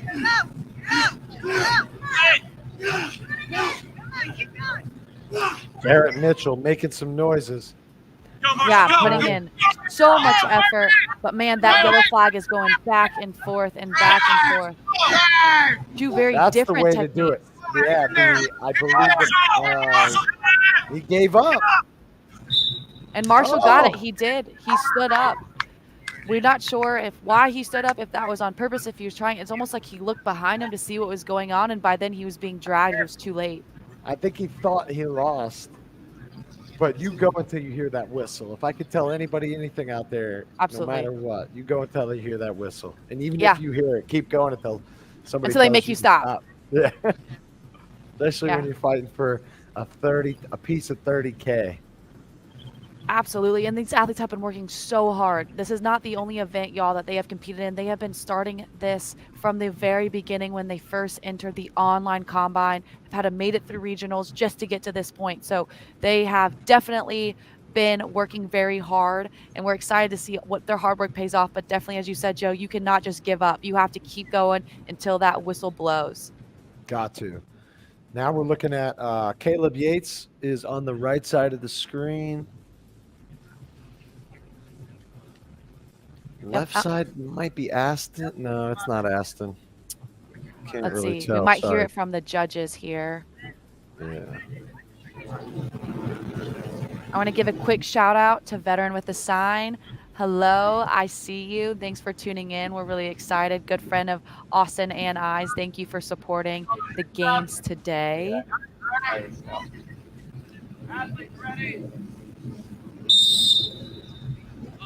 And they're off. Caleb, just a big, powerful guy. Wow. Would Yeah, have like a no bear issue. crawl. Yeah. Yeah, Joe, that's what you were talking about a little bit, right? You see these athletes, you want to stay low, but he got his hips up a little bit higher, and it looks like he was able to use that position, almost like that bear crawl position, to really move a little bit easier with his strength. Yeah, I think the hips doing this, the leverage, so you can use some of the glute, the body weight. Also, you get low initially, so they don't yank you, and then get the hips up, so you can take over maybe. Yeah, we'll see if the other athletes, the women do have the advantage of seeing the men go here first. What techniques are they really picking up? We'll have to see how that pays off and what we see more and more here. Yep. Let's see who we got out here now. Gosh, it looks like we're Can't at. tell. It's so hard. You can see this competitor right here trying to hold his ground, but he's just quickly getting pulled slowly and slowly. A lot of strength being exerted until that whistle blows. And we love the sportsmanship that we see amongst these athletes here. The Hybricon games, athletes are competing against themselves, but ultimately in the Pugal 6, an event like this, competing head-to-head against each other. And we got someone tuning in, cheering on Miles. We love it. We love how many of you guys are here cheering on each and every one of these athletes. We have the men rounding off this round. Everyone, I believe this round is over, Joe. They're going to be moving on to the next one. The women will be up next. Yeah, looks like. Well, they still have semifinals. They do. Yeah, they're getting set for semifinals. We still have, or this may even be quarterfinals. They're taking a little longer than the Pugal sticks. I think we got Caleb Yates, Isaiah, Marshall, Miles, I believe, is still in. So we still have a handful of guys to go. We do. And this means a lot because we did see a lot of movement and shaking of the leaderboard. This will definitely be. We have a question here. How long is this event today? Riley, this event is going to be, this specific event will not last that much longer. The Dragon Carry for the men's, we are already into the quarterfinals here, but the women will be next. And this will actually be going all day long. So you can catch Joe and I in here talking with you guys. This is on Pacific time based off of it taking place in California. Joe and I are on Eastern time, but we will be here basically all day with you guys. You cannot get rid of us that easily. That's right. Tons of action. After the drag race, we got the combat carry that's literally taking place as soon as we wrap up here with the ladies. Got our next competitors up. It looks like Caleb Yates once again on the right side of this, now left side of your screen. Right side, can't see who he is. Yeah, we'll see. Look at this, Joe. This is twice in a row. Effortless. An effortless event from Caleb. Just a bigger guy than most of these guys that are out there. Probably Aston being one of the closer in size. Now, maybe in weight, I would say somebody like Isaiah, shorter but muscular, smaller guy, just So I expect to see those two probably battle it out in the finals. And what a matchup that will be, right? Yeah. Two very different athletes, different strengths between them, and who can really carry and drag the other. Absolutely. So we're going on to another. We see. Oh, there goes Isaiah. And just like that, Joe, I don't think we're going to see that competition, the head-to-head that we were really looking for. No, but the way that was Mike Brown. And I mean, he came out with the thunder, so he was ready. Guy. He's a big guy, so. Yeah, I think as we go on, anyone that's competing in this, we're going to see it's. I mean, to get to this round already, right? You've already had to beat several other competitors, and to just be dragged across like that just goes to show how strong these athletes are. Phil Muscarella on your left, Marshall Couples on your right. And we're seeing Marshall is being Tucker strong. Marshall is strong as an ox, as we see him on your screen here competing, trying to advance to the next round. It appears that they're moving to the outside of the circle slowly.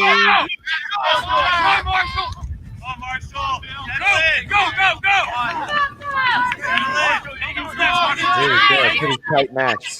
Slow movements taking place here. You can see that yellow flag just slowly inching to the right. 2 steps forward, 1 step back is what it looks like. Super intense. Yeah, that's Marshall Couples on the right side of your screen. Marshall's getting closer. 7 feet away from his line. The balance was lost. You can hear the crowd really cheering on.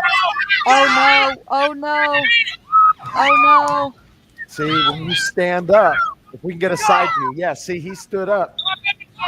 And just like that, oh, Marshall, that was a fight. You absolutely were dominating majority of that round, but as you can see here, a lot of people are asking what this is. Not necessarily bear crawl tug of war, but similar. That's what you're asking, Wes. This is called the drag and carry, but essentially it is a bear crawl tug of war, but you can actually stand up like we just see here. Maybe that's a technique, Joe, that we might see more and more athletes come when they're in a standstill and they're tired. Once you know that the other guy isn't pulling, but he's flat, is the opportunity you need to get up and try to just yank him off of his low frame. You know? Totally. And Joe, it's easy for us to see that, but these athletes, if you think about it, are not facing each other. So unless you have the crowd helping you out and the intensity, you don't know what the other one's doing. So maybe they are laying there and it's your time, but that's a gamble, right? Standing up could mean that you're being pulled in the other way. Yeah, could cause you to lose your balance quick. Aston Donald on the left, Jake Gibbs on the right for this match. Again, Aston just a much bigger. Oh, man. Yep. And just like that. He proved that at Eastern Regionals as well, coming in first place overall and being pretty dominant throughout most of the events in North Carolina. Yeah, and we have Chelsea here on the comments commenting, so proud of my coach. Let's freaking go, Miles. Chelsea, we're excited that Miles is here and that you are tuning in and watching. He is doing phenomenal so far in these events. Yeah, absolutely. He's currently sitting in 17th, but the points are so close for those spots. Really, the only separation is once you drop into the top, 7 guys. So still a lot of things that can happen. Some of the more conditioned or faster guys, faster runners, we may have seen climb higher on the leaderboard yesterday, but Miles is a strong guy along with a lot of the other guys that may not be your fastest runners or better for those long runs, but they're going to be able to have an opportunity to climb that leaderboard today. Absolutely. And Joe, you see it here. I think a lot of these athletes, this is their first time really competing. Obviously, everyone wants to win and do their best, but there is something to be said about competing, finishing it, even getting to this stage and trying to be as competitive as they can in each and every event. Just because you're at the bottom of the leaderboard doesn't mean you can't take a top 3 in an event, and that's something to be proud of. Absolutely. Yeah, for sure. And I mean, like we said, Jake Gibbs can come in first place in the run, first place in the swim, but we don't know that he can lift the weights and the tires that they're going to have to do later. So this thing is not even close to over. right? And with so many events testing so many disciplines, you really have to be the jack of trades. You have to be able to really do it all. Sure, that was Aston and Mike Brown. Aston took that one. And now I think we've got Phil and Caleb. Oh, man. This is going to be a good one. Caleb has been absolutely dominating. The past 2 rounds, he absolutely just bear crawled his way like it was nothing, Joe. Like he had no one attached to him. Yeah, okay. And that's... Is it Dylan? Boys. Okay, so I'm live from the field. We have Yates and we have Philip Muscarella. This is the semifinal round for the men's. They just paper, rock, scissors to see who will get which side of the field. Now, the key behind here is to get as much surface area of the body as possible. So we got 2 big gentlemen. Caleb easily dragging Philip across the field. Not even a match. And a smile from Philip as they shake hands. When we briefed the athletes, we said, please be sportsmanlike. And so far, we have the athletes being very sportsmanlike. I do expect that to change as we make it to the later events. So now we're heading into the final round. I do believe. We have Aston Donald and Caleb Yates. Is that right? Aston Damel is strapping up to Caleb Yates. 2 large gentlemen, over 220 pounds. I believe Aston is around 235 pounds or heavier. Yates coming in about 225 pounds, about 10 pounds less than Aston. Aston flew in from North Carolina, and Yates flew in from Texas. Yeah, and this might be our most evenly matched men in terms of size, because we saw Yates just absolutely 3 rounds in a row walk through his competitors. So interested to see what this looks like here. He says 235. I said 230. How much you weigh? What do you weigh? He took a big poop this morning, so he's 220. Oh, okay. 220. That's a big one. Clog the toilet. What do you weigh, Aston? 230, 235. Okay. We're about the same. Judges, you ready? Okay, so both gentlemen just said they're about the same. They're both about 230 pounds. Championship round for the men. Caleb versus Aston. The crowd is going wild out here as we line up to see the men's final. Let's see who takes it. So they have 60 seconds. This may be a very even fight. We will see. The boys are ready. You can see Caleb's got his hips a little higher. Okay, so he's dropping down. Now they're about even. All right. Come on, boys. Let's go. Wow. So far, Caleb's so far in the lead. He keeps pulling Aston. If he goes another 4 feet, he's going to take it. Caleb takes the men's final. Caleb Yates is the champion for event number 2 on field day, the men's drag race. Yeah, and that's going to help a ton. Caleb Yates and Aston were tied for 8th place. And both of them are going to Time for the ladies. We're going to take a short break. I'm going to join you from the live desk. I'm going to get an interview from Caleb. We'll be back soon. Wow, Joe, it appears that Caleb absolutely crushed this event. It was almost made for him. He walked through almost every single one of his opponents, and even that championship round seemed to be no more than 15 seconds. Yeah, super easy. It seemed like he had a good game plan going in. He took a step, allowed them to kind of struggle a little bit, take another step, and just kind of worked his way out. Never really took too many steps backward. No, and just absolutely wore down his opponents. I can't help but say, I'm sure the athletes who got to face him first in the draw, that was just an unfortunate draw, because anyone that had to go through Caleb, he mowed through them. So that it puts you at a disadvantage if you happen to be in his side of the bracket and you were out early. That's really going to shake and move the points. And we're going to go over, and he's with Caleb Yates right now. I'm going to cut in here real quick, Joe. We're here live from the field with Caleb Yates. He just took the champion spot for the men's drag race. How does it feel? Feels good. I knew coming into this I had the weight advantage. I was the heaviest person in the field. So if they were going to beat me, they had to drag 235 pounds regardless. I noticed your hips started really, really high, like higher than any of the other competitors. Do you think that contributed to your success? Hips high, and just kind of just dug my hands into the ground and just started clawing with my hands more than just my feet. Once I started feeling like I was getting some leverage, that's when I just dropped my hips. So the next event we have after the drag race is the combat carry with the logs. Mm-hmm. How are you hoping to fare up to the logs today? The logs are heavy. I tried picking them up a little earlier. It's gonna be heavy for a lot of people putting it on their shoulder, but coming from my past experience with just weightlifting and Spartan races, I'm used to carrying logs on my shoulders and just moving with that weight. Great job. So this is your first event win throughout the weekend. You've been hanging in there a good amount. So we'll see after the leaderboards are updated. We'll see how this first place in this event puts you in the ranking. For sure. I'm ready for it. Let's keep going. Thanks for joining me. We'll talk to you soon. Thank you. All right, so just hearing from our champion of that drag race, Caleb Yates. He's fine. Oh, sorry, I cut him out. Oh, Austin. Austin, we're here. What's happening? All right. Well, he's running all over the place anyways.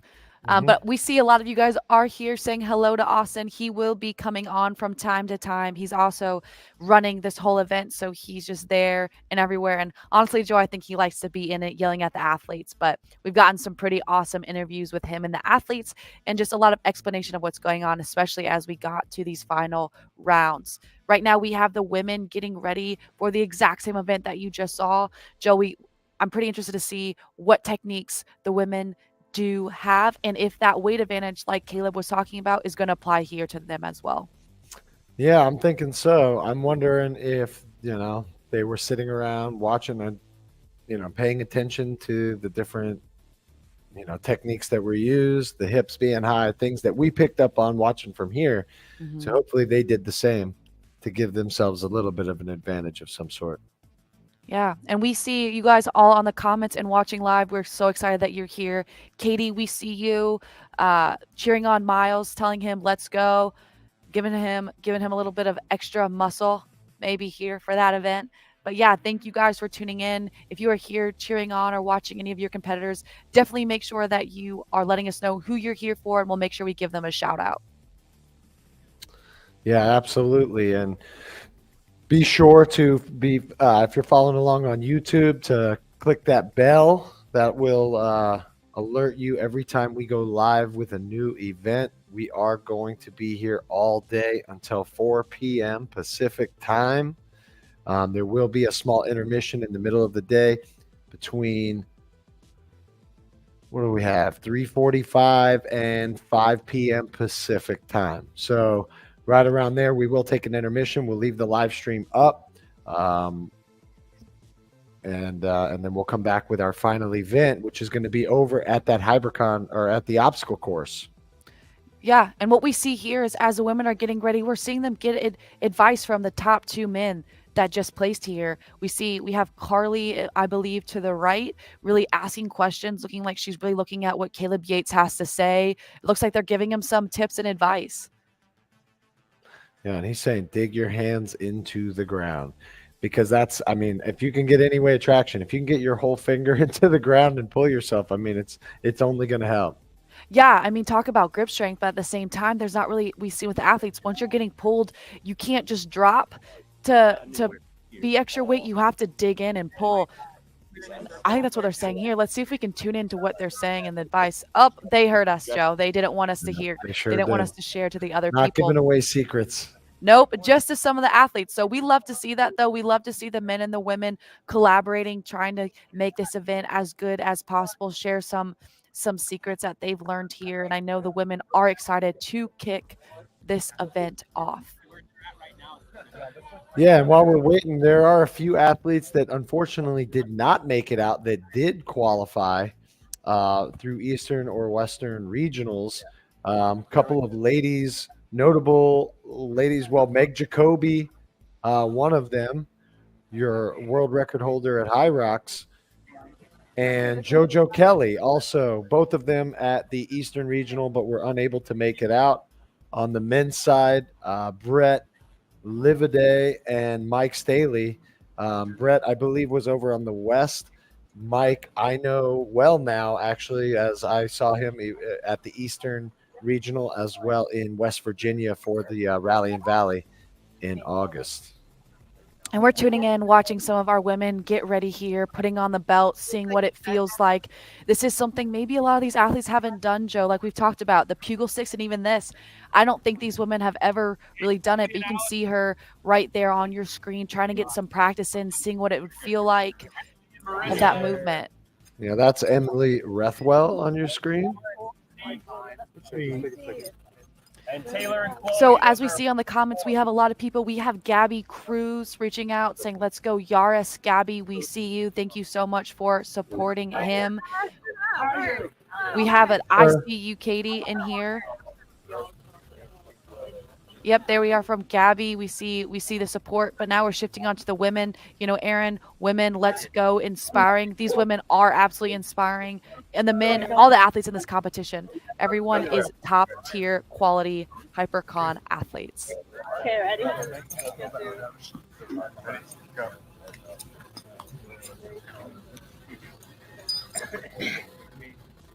You can see the power and drive, especially, you know, with the outfit and sports watch she's wearing. You see those shoulders really trying to dig in and grab. It is very similar to a bear crawl, Joe. Yeah, that's what it's looking like. Like you said, almost like mountain climber bear crawls. Yeah, and you can see here a little bit of like more hip mobility to the side. You know, I'm very interested to see if any of these athletes are going to see the male techniques of when they did move to the side. You know, we had a question here from Claire saying, does it seem like the left side of the field is drier? It's hard to tell. It may or may not be, but it may be a better technique, Joe, instead of going straight on with the athletes to maybe try to, you know, throw them for a loop and go to the side randomly. Yeah. That's what, I mean, with all the foot traffic, I would say by now, most of this should be dry. The sun's been beating on it for over an hour. Carly and Allison. Yeah, it's 9 a.m. currently there. Weather is 63 degrees, so only getting warmer, and the field does look to be pretty dry, especially compared to the Pugal sticks grass that we were seeing this morning. Right. Yeah, why don't we we can take a look at a few things just to kind of show off our athletes. All right. Let me see what He's just like, maybe how about we take a minute while they're warming up. We're going to hear from one of our sponsors, Powerlift. We'll be back in just about a minute. Workout. I want you guys to all get here. Fight for it. Okay? Workout. 2. Let's go. Workout.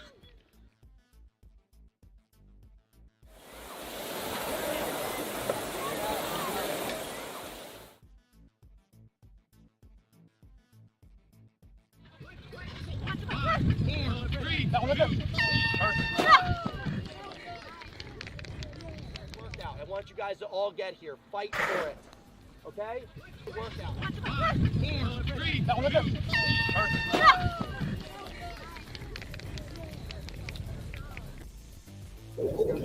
All right.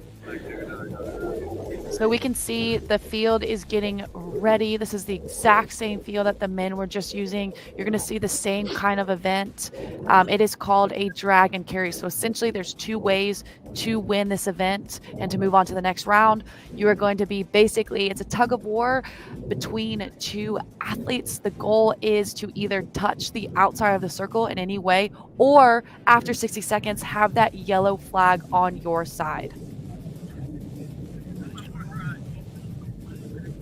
Yeah, and I'm going to go over to our leaderboard. Let's see. Yes, we now have those men up to date on the leaderboard. Now, I don't think I have. Hold on one second. Maybe we can share that with everybody. Now, we're still looking at the swim test.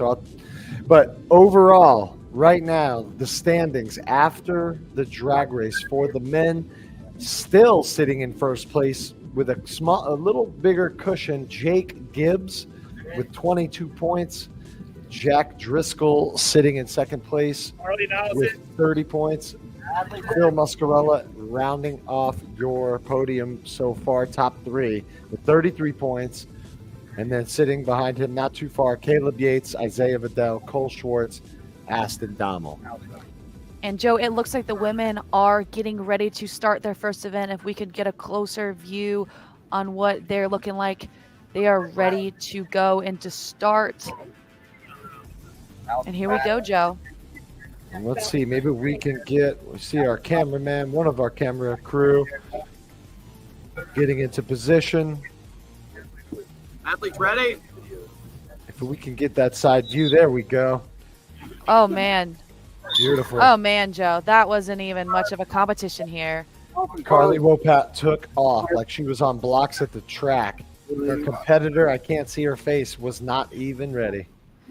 Man, and that's what we saw with Yates, right? We see that big size advantage, and you're just able to absolutely dominate with minimal effort, which is going to be huge for these athletes as they continue on further and further into more rounds. Back, Carly.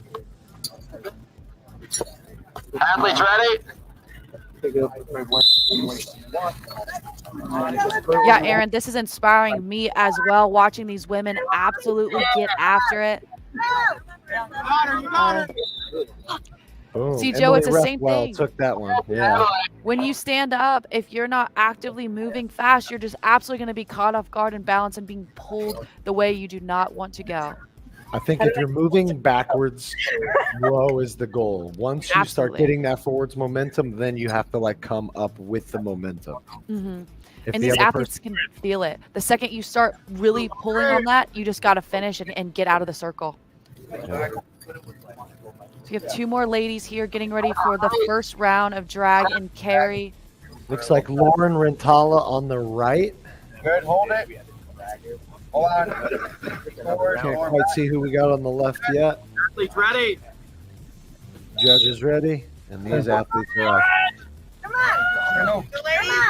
It seems like these ladies' knees are really on the ground, especially on the left side. A different technique we haven't seen. Adding traction, you know, if that way she can't get the pull. I mean, Absolutely, and it's paying off. And there she goes. Maybe that is something that we see here more, Joe, is it's just tiring them out slightly and then being able to make your move at the right time. It's all about timing and precision. Yep. And it looks like we are about to tune back in with Austin, giving us some updates on his end. Austin, hello. Taylor and Chloe coming in. Taylor and Chloe. So as you guys heard, we have Taylor and Chloe here about to kick off the first round for them in the drag and carry event. Ready? Come on, Taylor. Come on, Taylor. Chloe on your right, Taylor on your left. Come on, Taylor. Oh, we Initially, see her Chloe standing. set it up. Yep. See, that's the thing. She had that forward momentum. She gets up. And goes right back down, Joe, like you were talking about, so she's not kind of on her heels waddling back. Right. It's paying off. That side, she's also, if you look at her feet on the right-hand side of your screen, Chloe's, she's got her feet turned sideways. Yeah. Has to maybe get some more area dug into that grass. Yeah, that's something Austin was talking about earlier, is that surface area. And just like that, she wins this round, moving on to the second round. Great job, ladies. Yeah, and this is interesting, right, Joe? After you just lose, you're still tied to your competitor. So, you know, we love the sportsmanship that Austin was talking about that they bring to this table. So we have Riley going here. And Kaylee. Athletes ready? Riley Estrada coming out of CrossFit Invictus, San Diego. She is 20 years old, our youngest athlete. Oh, there you go. She was not on my. I missed that when I was going over the age of athletes. 20 years old. Yeah, we Putting see up this a here. fight We against Kaylee. Again. Come on. You know, Joe, that's what we're talking about. When you're both trying each other out, does an athlete try to quickly stand and shift that momentum? Because it looks like they're just tiring each other out. And who's going to break first? Yep. The minute you feel your competitor give up even a little bit is the time to get those hips up and get moving. Yep, strike and take advantage. Yeah. This is one of the longest rounds we've seen so far this whole event. Oh, Oh, Come on, keep playing. Keep playing. Come on. they're so close. So close out of circle. And just like that, the whistle blows. So what that means for all of you guys that are watching, neither of them did touch outside the circle, but the 60-second time cap was hit. So wherever that yellow flag was, whoever side that was on, that is your winner. and that is Kaylee Winsma that just took that. It was a great fight by Riley walking by there as a 20-year-old. Joe, could you imagine? Where were you at 20? I don't even want to talk about it. Nothing good. Nothing good, I can tell you. I know nothing good at Austin either. I was a saint when I was 20, Riley. Still am. You're so right. Very How well-behaved dare I? young lad. Pre-Navy Austin. Yes, for sure. Pre-Navy Austin. I was cutting grass and making pizzas and lasagna, actually. Well, look how far you have come, Austin, putting on this awesome event. We're so excited. We have 2 more women here absolutely getting after it, digging in, trying to drag and carry their opponent to the other side. Yeah, we got Yaris Cruz on the right. Can't quite see who we got there on our left. Yaris making way, though. We see these women look evenly matched in size and weight, so we're kind of just seeing the standstill and that yellow flag just inching back and forth. And who can last that 60 seconds? Yaris really trying to dig in there, even putting her head down. There's a knees on the ground technique. We're seeing if that's just kind of a holding pattern. But that yellow flag is quickly moving, slowly, quickly moving to the left side. And that bell's they're gonna blow that whistle any second now. They are. Can she get to the outside of the circle first? She's making ground. Nope, That's the it. whistle had it. Well, great effort as we see, Joe. It's the same thing. Yaris did have that for the first half, but quickly lost stamina. And it's all about who can make it to the end, especially if you're going to go to that 60-second time cap. Yeah, to fight for that long, that may hurt in the later rounds, in the quarterfinal and semifinal. Absolutely, especially when some of these rounds are happening so quick. 2 more ladies lined up, ready to go here, trying to get their footing in position. It's Lauren Stallwood on your left. Lauren already starting in a staggered position here, staying extremely low. She's got that Spider-Man type bear crawl going. Yeah. The mobility, which may add, by getting up, but she's losing some balance now. Yeah, we see our other competitor on our knees. We didn't really see that much in the men. Wondering if they're learning that's an easy way to kind of hold and regain strength.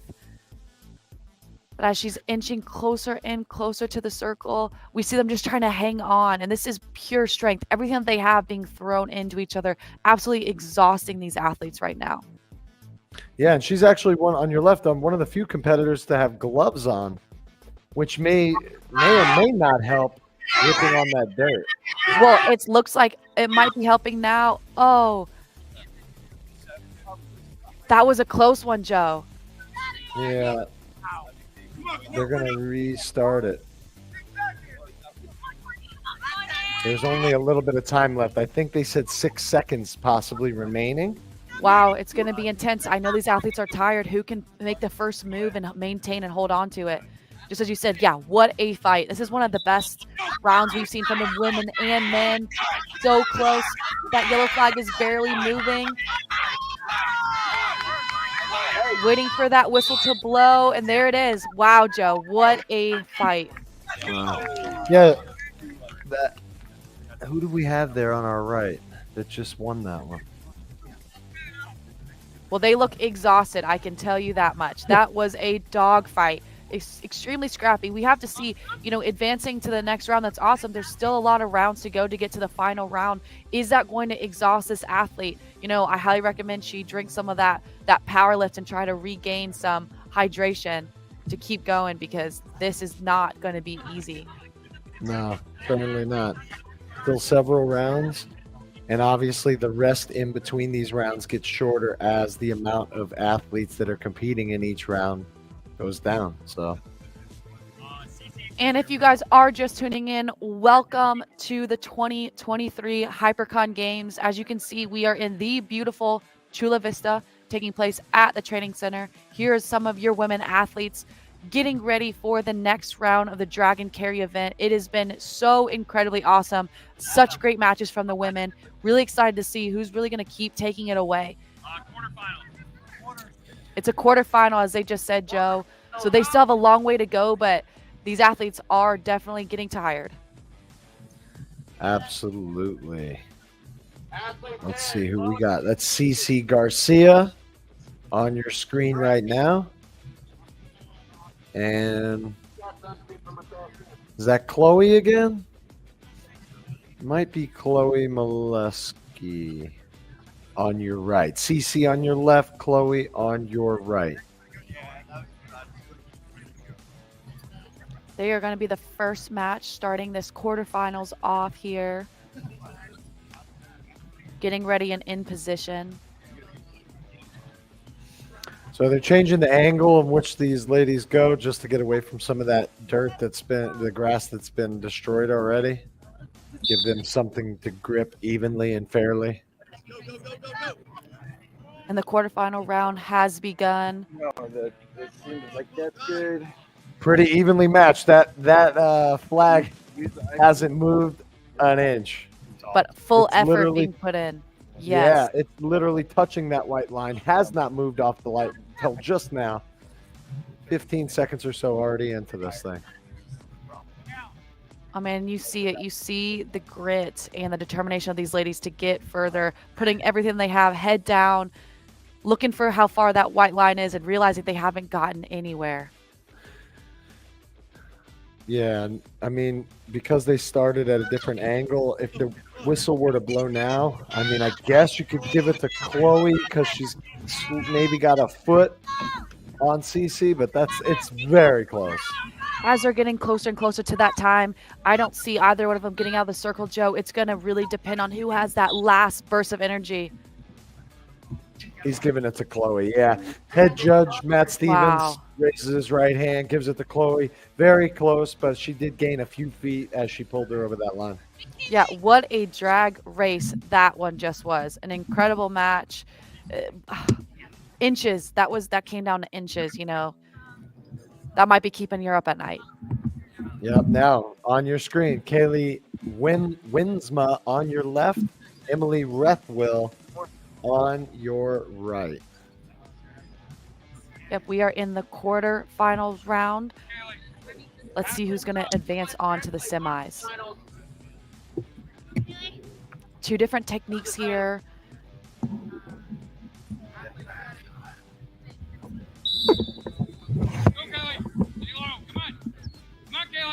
Emily is just an absolute beast when it comes to this. We've seen her Nice. tear through the last two competitors.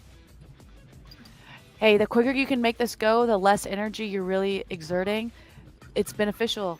It's beneficial for these athletes because she still has a semifinal and a final to compete for, and so she needs to maintain all the energies that she can. So that was big compared to that last event that we saw go the full 60 seconds. Yeah. She's a current CrossFit Games athlete. We have the two more ladies coming up, getting ready to enter into their quarterfinal round. Losing our camera for just a minute. Just But you some can still see technical us, Joe. difficulties. That's right. We're here with you guys. We're going to be here with you all day long. See who we got out there on YouTube. Give some shout outs to any of your athletes you're here to support. We see Let's Go Marley from Afia, excuse me. Oh, and there you go. Let's go, Kaylee. That's what Afia said. I said, I don't know any Marleys out there, but we'll say it for you. Yeah, if you're tuning in, definitely thank you guys for being here. We're extremely excited to be here with you guys and happy to answer any questions you guys may have about the Hybricon Games that is currently going on. We want to give you up-to-date information on these athletes, what they're doing, events that's going on, and the leaderboard as it shifts and changes between these events today. Looks like the women are getting ready here for their drag race. This is Carly Wopat. Can we get a close-up? Maybe we get our camera crew to that close-up view. We can see right before we take off with this match. And we have Peter saying, let's go, Jess. I'm wondering if that's Jess on the right side, Joe. Might be. But Carly's dominating, moving forward like it's nothing. And Carly wins it for this round.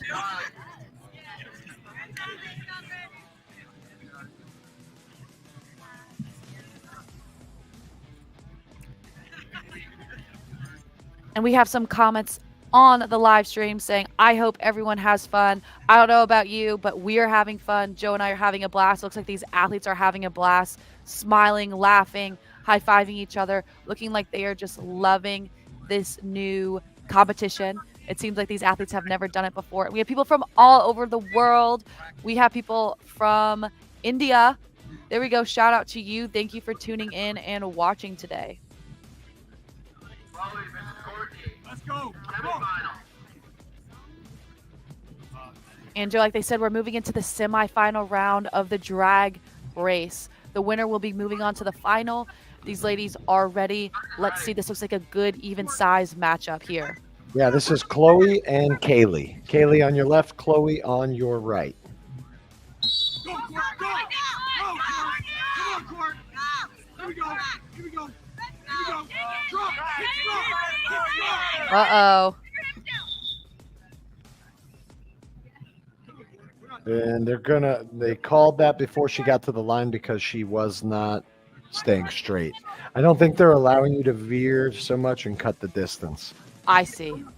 I mean, that makes sense. You know, maybe the athletes did have that strategy. Good on them for thinking it. But hey, our head judges have to make sure that this is fair and even for everybody, that the true winners really continue to go on. The judges have been doing a great job at this thus far. Yeah, I think you just try to do what you think you can within the rules until you're told otherwise. Absolutely. You know, we want a fair competition. We want this $30,000 in total cash prize to be given to the athletes that absolutely deserve it. But here she goes again, looking like she's about to hit the outside of that circle and pull out this W. Yep. Corey Molesky taking that one. And just like that. I'm sorry, that is not Kaylee Winsma on the left. My apology. So we have here this last semifinal round for the ladies. We have Carly on the left. As you can see, a massive height advantage. We'll see if she can walk through this opponent here. Yeah, and that's Emily Rethwell on the right. So now this is going to be a good one because Carly, very strong, tall competitor. She's pretty much mowed through everybody. Yeah. Emily, CrossFit competitor, CrossFit Games competitor. So we know top tier athlete, had some good form going into it, but it's just not going to be able to. Just absolutely pulled in the drag race by Carly. You know, Carly's someone that we see is very tall. Look at them walking up to each other. Very similar to what we saw in the men's competition with Caleb. Caleb had that size advantage. He did say in his live interview that he had the most he was the heaviest and had a lot of strength compared to his athletes, that he really thought he was going to be a favorite. And I have no doubt going into the finals that Carly probably is a favorite here, based off of her size, Joe. Yeah, no, absolutely. I've actually met Carly down here. She was in my gym, CrossFit Deerfield Beach. She's friends with some people down here, professional volleyball player, in addition to a hybrid athlete. Well, it looks like it based off her height, Joe. Yep. So the women are getting ready, and they're walking out for the finals. We have Carly on the left side getting ready to go. Joe, hopefully we see a good, long competition. Yeah, I hope they go the whole 60 seconds here.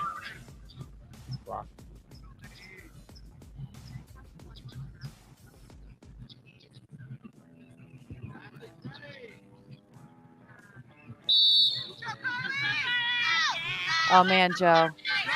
Oh, she had a good start. It's a slow pull, It looks like she's going to pull it out, trying to stand, fight for it, and that's it. Carly is the winner of the drag race for the women. Carly and Caleb are your winners from this event. Yep. Top 3 for the men. While we're waiting for the ladies to update on our leaderboard, top 3 for the men were in third place Mike Brown, Aston Dommel in second, Caleb Yates took first, as you mentioned. For the ladies, we know Carly Wopat first place, Chloe Molesky second place, and then a tie for third for the last 2 ladies that went. I didn't have one of their names. And we're moving into our next event, Joe, which is going to be the combat carry. Athletes are going to get ready, grab their water, as you can see, walk through the fans and the spectators that we see that are out here to cheer on our athletes, and get ready for the combat carry event coming up here shortly. Yeah, combat carry, just to recap, that is 80 feet in distance, which you'll see on the field. We saw those logs, 100 pounds for ladies, 140 pounds for the men.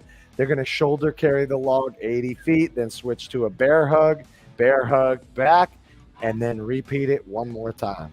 So it's going to be very fast. It is fast. You know, that we've seen that today. The Pugal sticks, the drag race, and this are all quick events compared to when we were looking at the leaders board, when we saw everything about the run yesterday. For anyone who did not tune in yesterday, these athletes started yesterday morning bright and early, actually before the sun came out, very early, and began on a 9 to 10 mile trail run through these Chula Vista hills that you can see here in the back of your screen.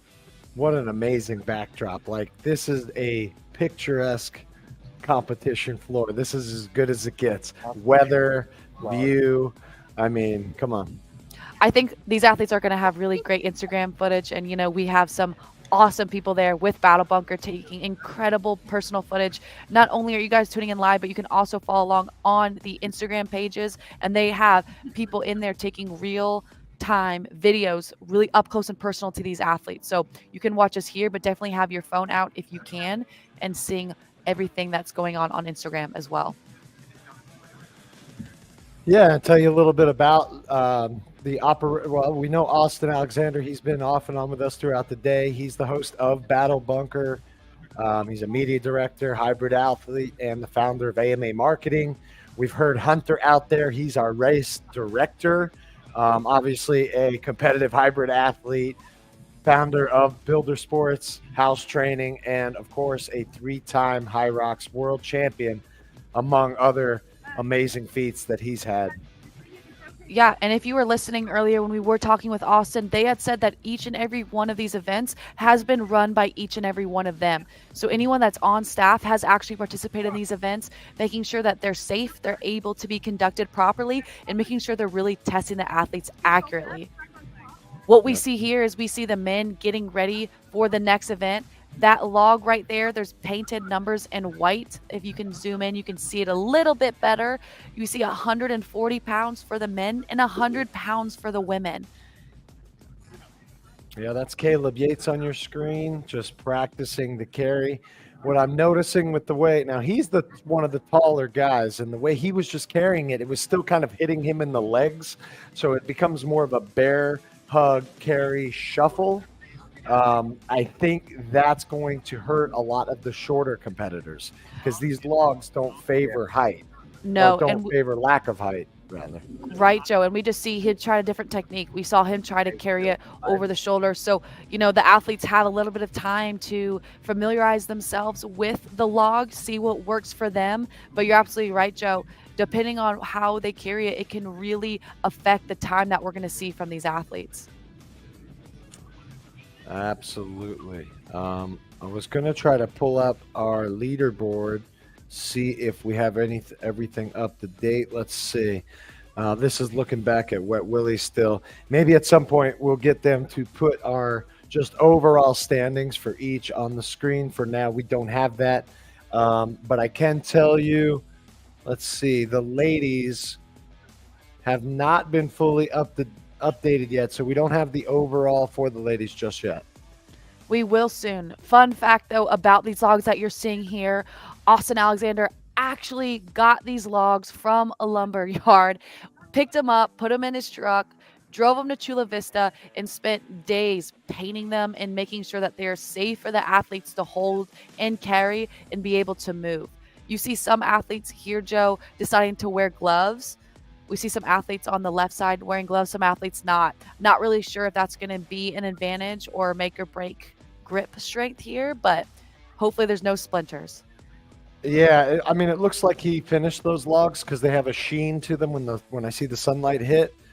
So, yeah, I mean, it's possible that it looks like she might have got a splinter in her ear just then when she was practicing that lift. But, yeah, I mean, they look smooth. I think gloves are good. You know, learning how to, you know, how they may grip. If you can get around and grab your wrist or get a gable grip of some sort, that would, you know, might be a little more helpful. And plus how high you can carry it. Again, those are really long logs. They are. And something that we're seeing here on the right side, you see this male pick it up. It's almost up and it fell right off of him. To even get it up there, it's like a power clean.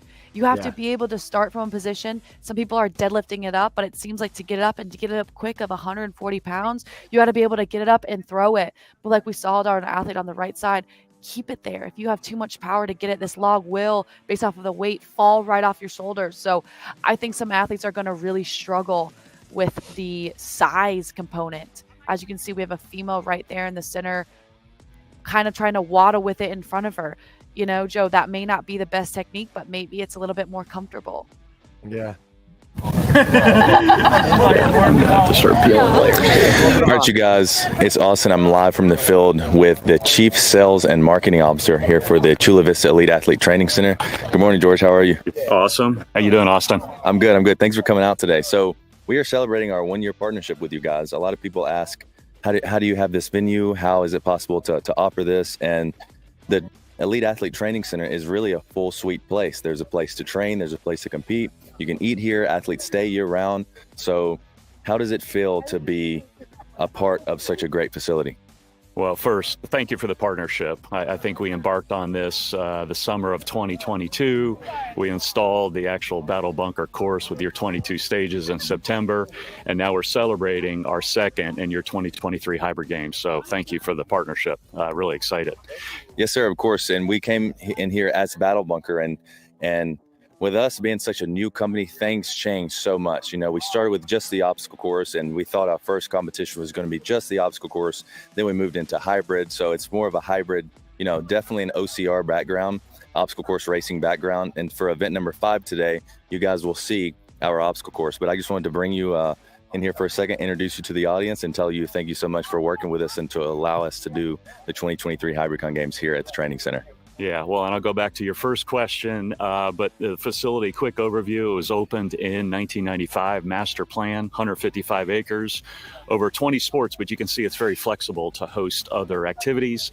We're 9 months away from the Paris 2024 games, which is really exciting.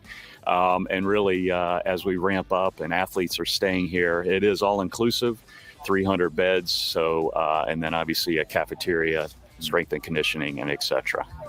Yes, and I will add a very good cafeteria. Last year, we sent out the information form to the athletes in the cafeteria, and the facility gained a 10 out of 10 for review. So we just want to say thank you so much again, George. Thanks for joining us here, and we'll see you throughout the day. All right, sounds great. Thanks, Austin. Good luck with today. Thank you very much. All right, guys, I will meet you back at the live stream desk and signing out for now. Thanks, Austin.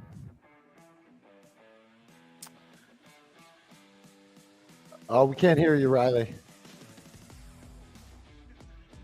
I'm just talking to myself. No, that's okay.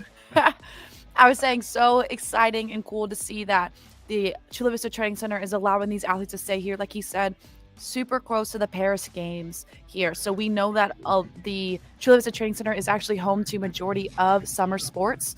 There's actually 3 training centers in the United States. So Chula Vista being one of them, Colorado Springs being the second. And I'm actually reporting to you guys here from the third, which is in Lake Placid, New York, upstate. We're the forgotten ones.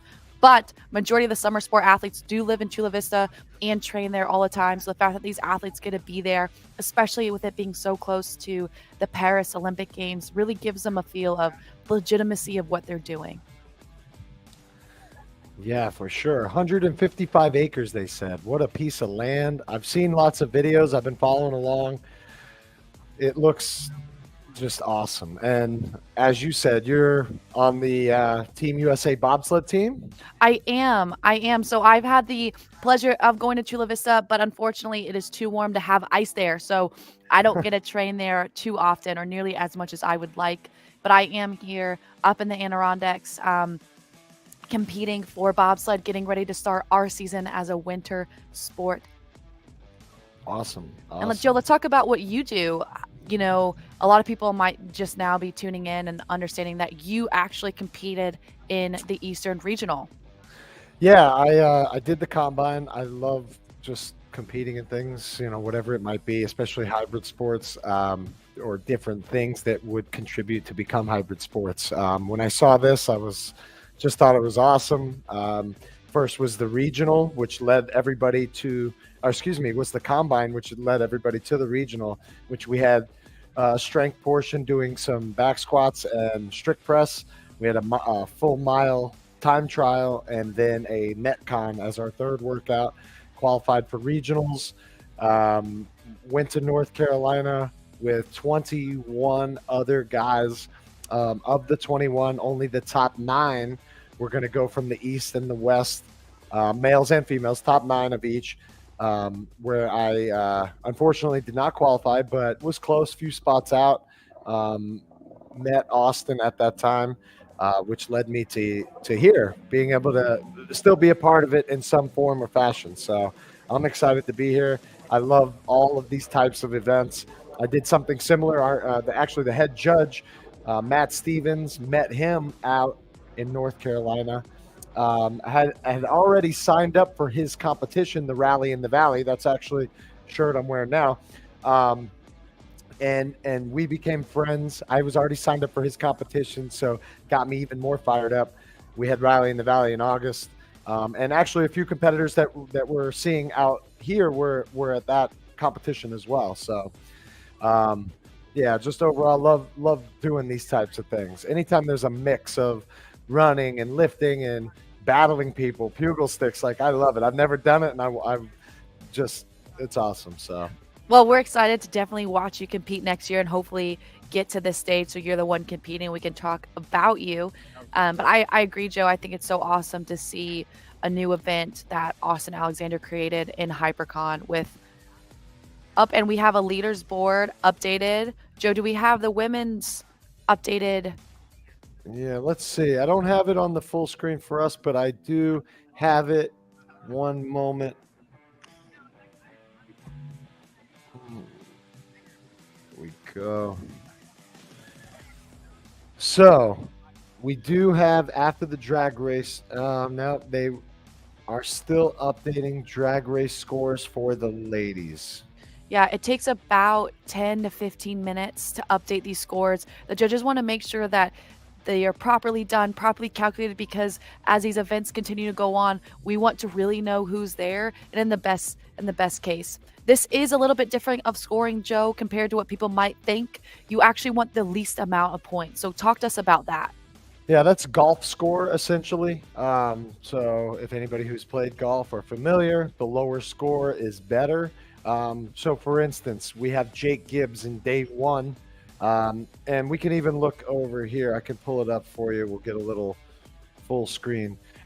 So you can see the point on the left is the points associated with what you would get. So Marissa Coy and Katie Simonson, for instance, during the swim test, they tied 10 minutes, 21 seconds. So they each received 8 points.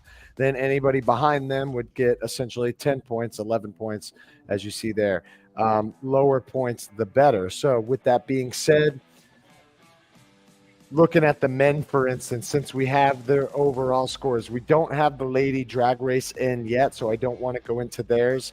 But for the men, Jake Gibbs started his weekend off very strong. Through 2 events, he only had 2 points. He won the trail race. Wow. And he won the swim. So wow. 2 points, so he had an early lead, which is going to help a ton, especially because he's actually one of the smaller guys, and we saw that he is not doing quite as well today, but he's still holding the lead overall out front of most of these guys. So Absolutely, but just because you're good at an endurance aspect, right, such as a run and a swim, does not mean that you're going to be the overall winner of these Hybricon games, and that's what we're seeing here. We're seeing a lot of movement and shaking in the leaderboard, especially from yesterday with Field Day. Field Day is the name of this overall event on day 2. We're seeing that they're getting ready and excited to start this. So I believe we're going to have Austin come on here soon and give us an update of what is about to happen and what we're about to see here soon. Yeah. Yes, thank you so much, Riley. We're here on the field where we are about to watch event number 3 today, the combat carry go down.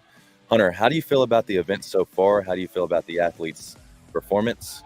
And we'll start there. I have to say I'm tremendously excited about the start of Field Day. You know, yesterday had its own unique aspects, and today was all about intensity, kind of trying to bring in all those sports globally that start on a field where it's all about intensity. You know, a lot of head-to-head combat type stuff. If you think about rugby, tug of war, strongman, whatever it is, you saw it here today. And it was incredible to watch the dynamic efforts of all these different athletes. Like, who you thought was going to win was not necessarily going to be the champion. And obviously, like, you know, we've got a really amazing point change-up that recently happened. And then we're going into this entirely different kind of workout. And what you can expect, the next thing we're doing is called the combat carry. It's meant to be simulate a soldier carry.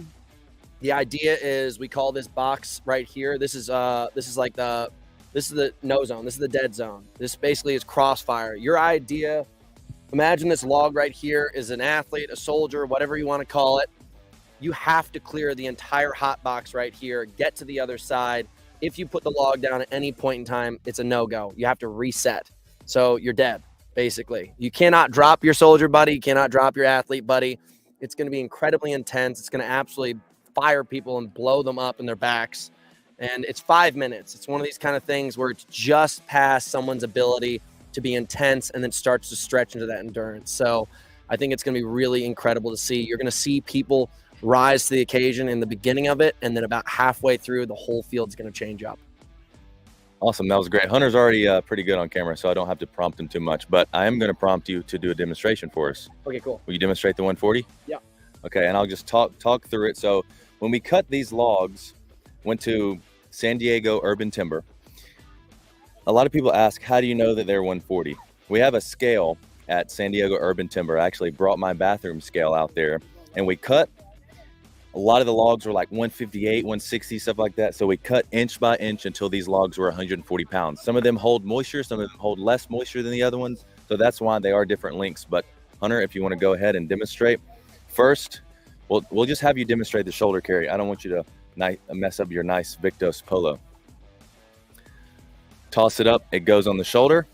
Yes. And the 140 pounds, it does not feel like 140 pounds. How heavy does it feel? It's a big chunk of wood, brother. All right, you can go ahead and set it down. Thank you very much, Hunter. Appreciate it. Okay, we'll go to you guys back in the studio, Riley and Joe. But first, I want to get y'all's thoughts on the shirt. Tucked or not shirt? You guys let me know. And we can also ask the chat as well. If you're tuning in from home, let me know. I'll let the viewers decide if I leave my shirt tucked or untucked. Thank you. Austin, you do not have a belt, so that might be a part of it. I know I don't have a belt, Riley, but hopefully I can get one. So you're saying untucked? Untucked unless you have a belt on. Yeah. I think she's right. Okay, I'll get a belt. All right, anyone in the comments, you're saying, Austin, what do you think as you're getting a full 360 view of him walking along there? Tucked, untucked? What about the belt? I'm a belt kind of person. We'll see. Yeah, either way, those guys are looking good out there, and it looks like Austin may have a little more for us. Oh, do I? They just told me that Riley was asking me a question. But Riley, I will say that Riley likes to make fun of me a lot, and it's a term of endearment because we're friends, but her opinion is not really valid here. I'm sorry. Hey guys, just to make Oh, wow. clear, I know Noted. Thank you. Only about the tuck. Okay, well, we'll so see we have what some people action. see. I have someone Okay. saying Team Untucked. Okay, we have Hunter briefing the athletes, so I'm going to get away from this noisy area. I'll send it back to you guys. Yeah, enough about you, Austin. Back to the athletes and back to our competition here. This is event 3 of today of the Field Day events. Boom. There we got a widescreen shot. Taking a look, like we said, they've got this. Sorry, combat carry, we called it. Combat carry. 80 foot down from a shoulder to a bear hug and back and 2 rounds. It looks like, let's see, we got 2, 4. So probably 8 athletes going at a time, something like that. That means we'll probably see about 3 heats of the men, potentially 2 heats of the ladies, as I think we're only down to about 16 competitors. There were a few additional ladies who did not make it. Jareen Klingberg, one of them. She was a standout at Eastern Regionals. I was there with her also. She's a beast, so I'm not quite sure what happened with her. So we're down to 16 ladies, though. Yep, and as we see, there has been a good amount of rest time now between the drag race and the Pugal sticks from this morning. So hopefully the athletes feel refreshed and rejuvenated and are ready to move this 140-pound log for the men and a 100-pound log for the women. Yeah, and I just heard from the head judge, Matt Stevens. The leaderboard is up to date, so if you have access to it, you can check it out yourself. If not, I can give you a quick rundown. Things did get shaken up a little bit. First, we'll tell you what happened in the drag race. Of course, we saw Carly Wopat and Chloe Molesky go at it. Carly being the victor. First place for Carly, second place to Chloe. Courtney Grady and Emily Rethwill tied for third. Jess Petro, Cece Garcia, Katie Simonson, and Kaylee Winsma were all tied for fifth place. So what that did, going to the overall, is through Carly into first place overall. She's got 21 points. She holds a 6-point lead over Jess Petro and Emily Rethwill, who are both sitting tied for second place now. Tied for second. Wow. Tied for second. And yeah, let's talk about why these matter of first, second, and third, because first, second, and third are going to be receiving a cash prize later on this evening in California. $30,000 total will be given to athletes and broken up depending on third, second, and first place on the men's and women's side. If I remember correctly, I believe $8,000 to first place. Yes. So a big huge ones. chunk of change. In addition to the experience, I mean, there's been so much training that everybody's done. Some of these athletes doing other things throughout the year, but all ultimately preparing for today, yesterday, this weekend. They get to be here at Chula Vista Training Center. And again, just fighting for that huge prize. Yes, Joe, I'm so curious how many of these athletes, it's maybe their first time even in California, let alone Southern California. It's late October, it's fall, a lot of other places, and here they are. They're about to experience a 77-degree, beautiful, sunny day in the mountains. Yesterday was another beautiful day that they had just in California, soaking up the sun, soaking up being around some of the top athletes in the whole world. Yeah, it just looks amazing out there. And Joe, you can speak to experience. You know, you competed in the very first round of the combine. How long were you preparing for this competition? Well, once I knew I was in regionals, I mean, that was the only thing on my calendar. I mean, because I wanted so badly to be able to make it to the Hybricon games and be here in California. I mean, but it is what it is. I know there's some really killer athletes now, and I'll be honest with you, the East, I love competition. The East is, although they are showing, let's look at the men, for instance. I mean, right now we've got 4. So, I mean, it's pretty evenly split right now. My thought was that the West had a lot, they definitely had a lot better showing when it came to the combine and regionals, because I personally didn't see myself probably making it in those top 21 to get to regionals. Somehow I did. So, it was more of a shock that I made it that far. Looking at the names that I'm familiar with, the West just absolutely dominant, when it came to those workouts in the Mhm. combine. Mhm. So now, though, because of the mix of all these different things that they're facing, now you've got Jake Gibbs, he's in the West in first place. Jack Driscoll, he's from the East in second. Philip was a wild card, I think, or I don't recall if he was in the West for the regionals. And then Caleb Yates now sitting in fourth. So it's a mix of East and West right now.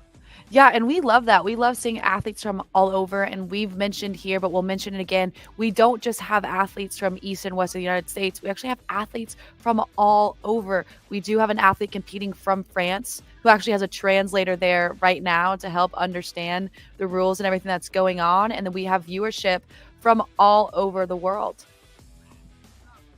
Yeah. I don't want to mispronounce his name. Are you good with French at all? I am not. I'll mess it up worse than you.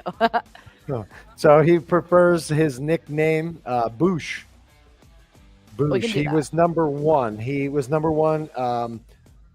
Top mile time. I had those times up, actually. I'll bring those up in a few, but top mile time, lifting. I mean, he was number one in the combine.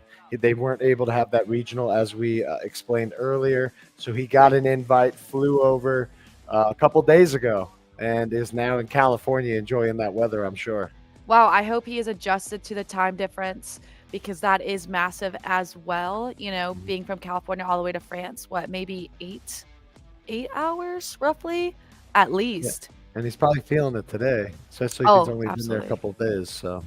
Absolutely, but he's absolutely crushing it, and we love it. If any of you guys are tuning in, make sure to reach out to Joe and I and Austin from time to time in the comments. Let us know where you're watching from, who you're here supporting, and any questions or fun comments that you have along the way. We want to make this as interactive as possible for you guys, because we're having a great time. We want to make sure you guys are as well.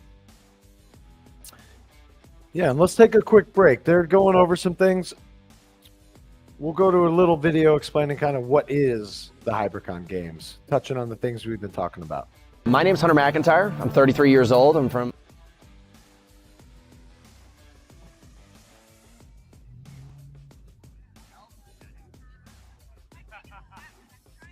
Let's see.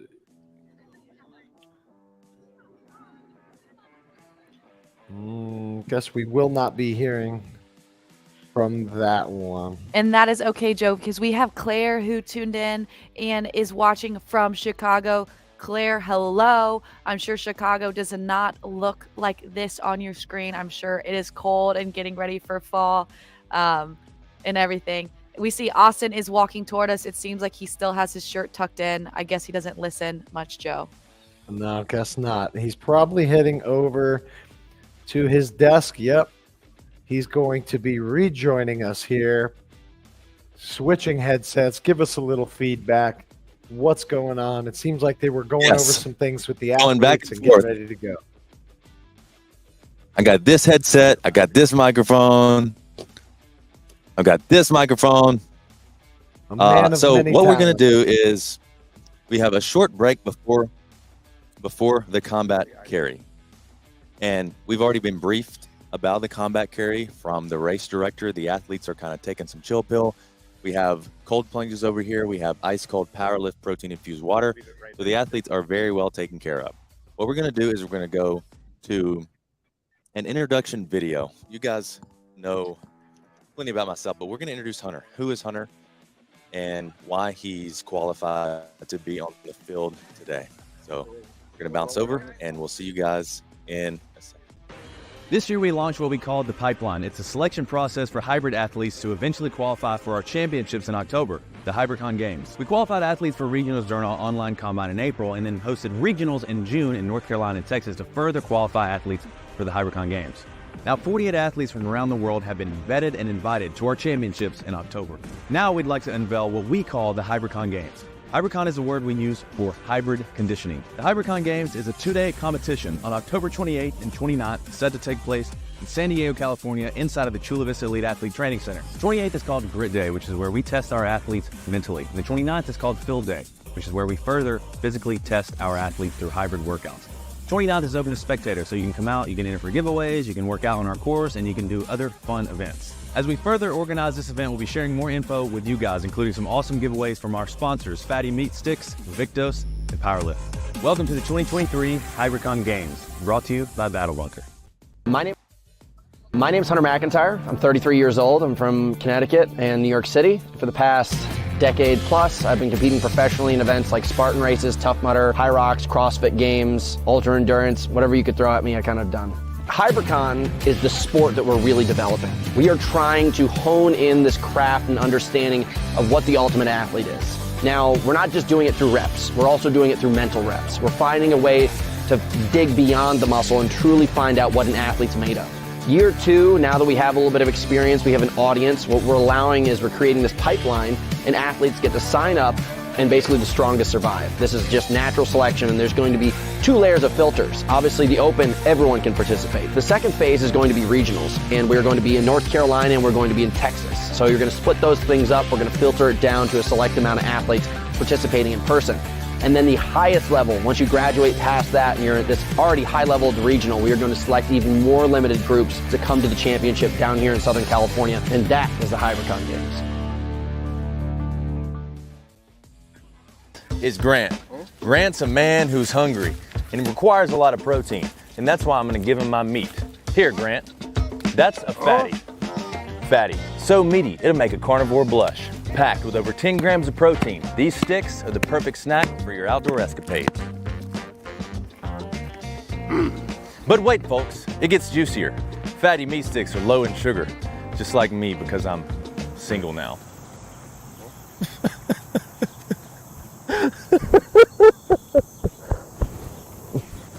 Gluten-free and American-made, just like bald eagles and monster trucks. And did I mention the wood? Hickory smoked wood, that is. Every fatty is made with real hickory wood smoke flavor to give it a taste like no other.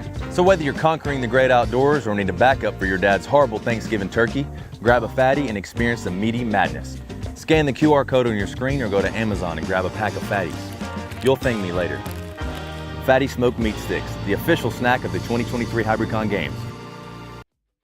Ready to unleash your performance potential? Introducing the official hydration of the 2023 Hybricon Games. Powerlift is the ultimate game changer in hydration, with 10 grams of protein and 650 milligrams of electrolytes to fuel your athletic performance. Life's too short to be average, and with Powerlift, you'll stay refreshed and ready for your toughest races. Each bottle of Powerlift packs a punch with 10 grams of fast-acting whey protein to fuel your recovery and keep you training hard. But that's not all.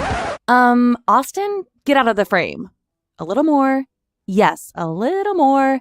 Okay, where were we? But that's not all. We've loaded Powerlift with 650 milligrams of electrolytes to help battle cramps and fatigue and keep you in the fight. Whether it's a race, competition, a workout, or your weekend hike, Powerlift is harder working hydration. Go to powerlift.com and use code BattleBunker20 to get 20% off your first purchase, or scan the QR code on your screen with your phone. Powerlift, the official hydration partner of the 2023 Hybricon Games. Since 2017, Viktos has been building and engineering the toughest tactical gear for the field, for training, and for your daily gunfight. Viktos is proud to partner with the 2023 Hybricon Games, so kit up with the Range Trainer. In the world of hybrid operations, these shoes are your classified advantage, engineered to excel in the most challenging situations. The Range Trainer features a specialized rubber sole for unmatched traction, keeping you fast on your feet in a comfortable neoprene shoebox. All-day missions become a breeze, whether it's a trail run, a hike, a day at the range, or the gym. The Range Trainer was designed by veterans, experts in the field who understand what you need to keep going. For your next operation or workout, trust the Viktos Range Trainer shoes. Secure your advantage by visiting Viktos.com or scanning the QR code on your screen. Workout. I want you guys to all get here. Fight for it. Okay? 3, 2. Let's go.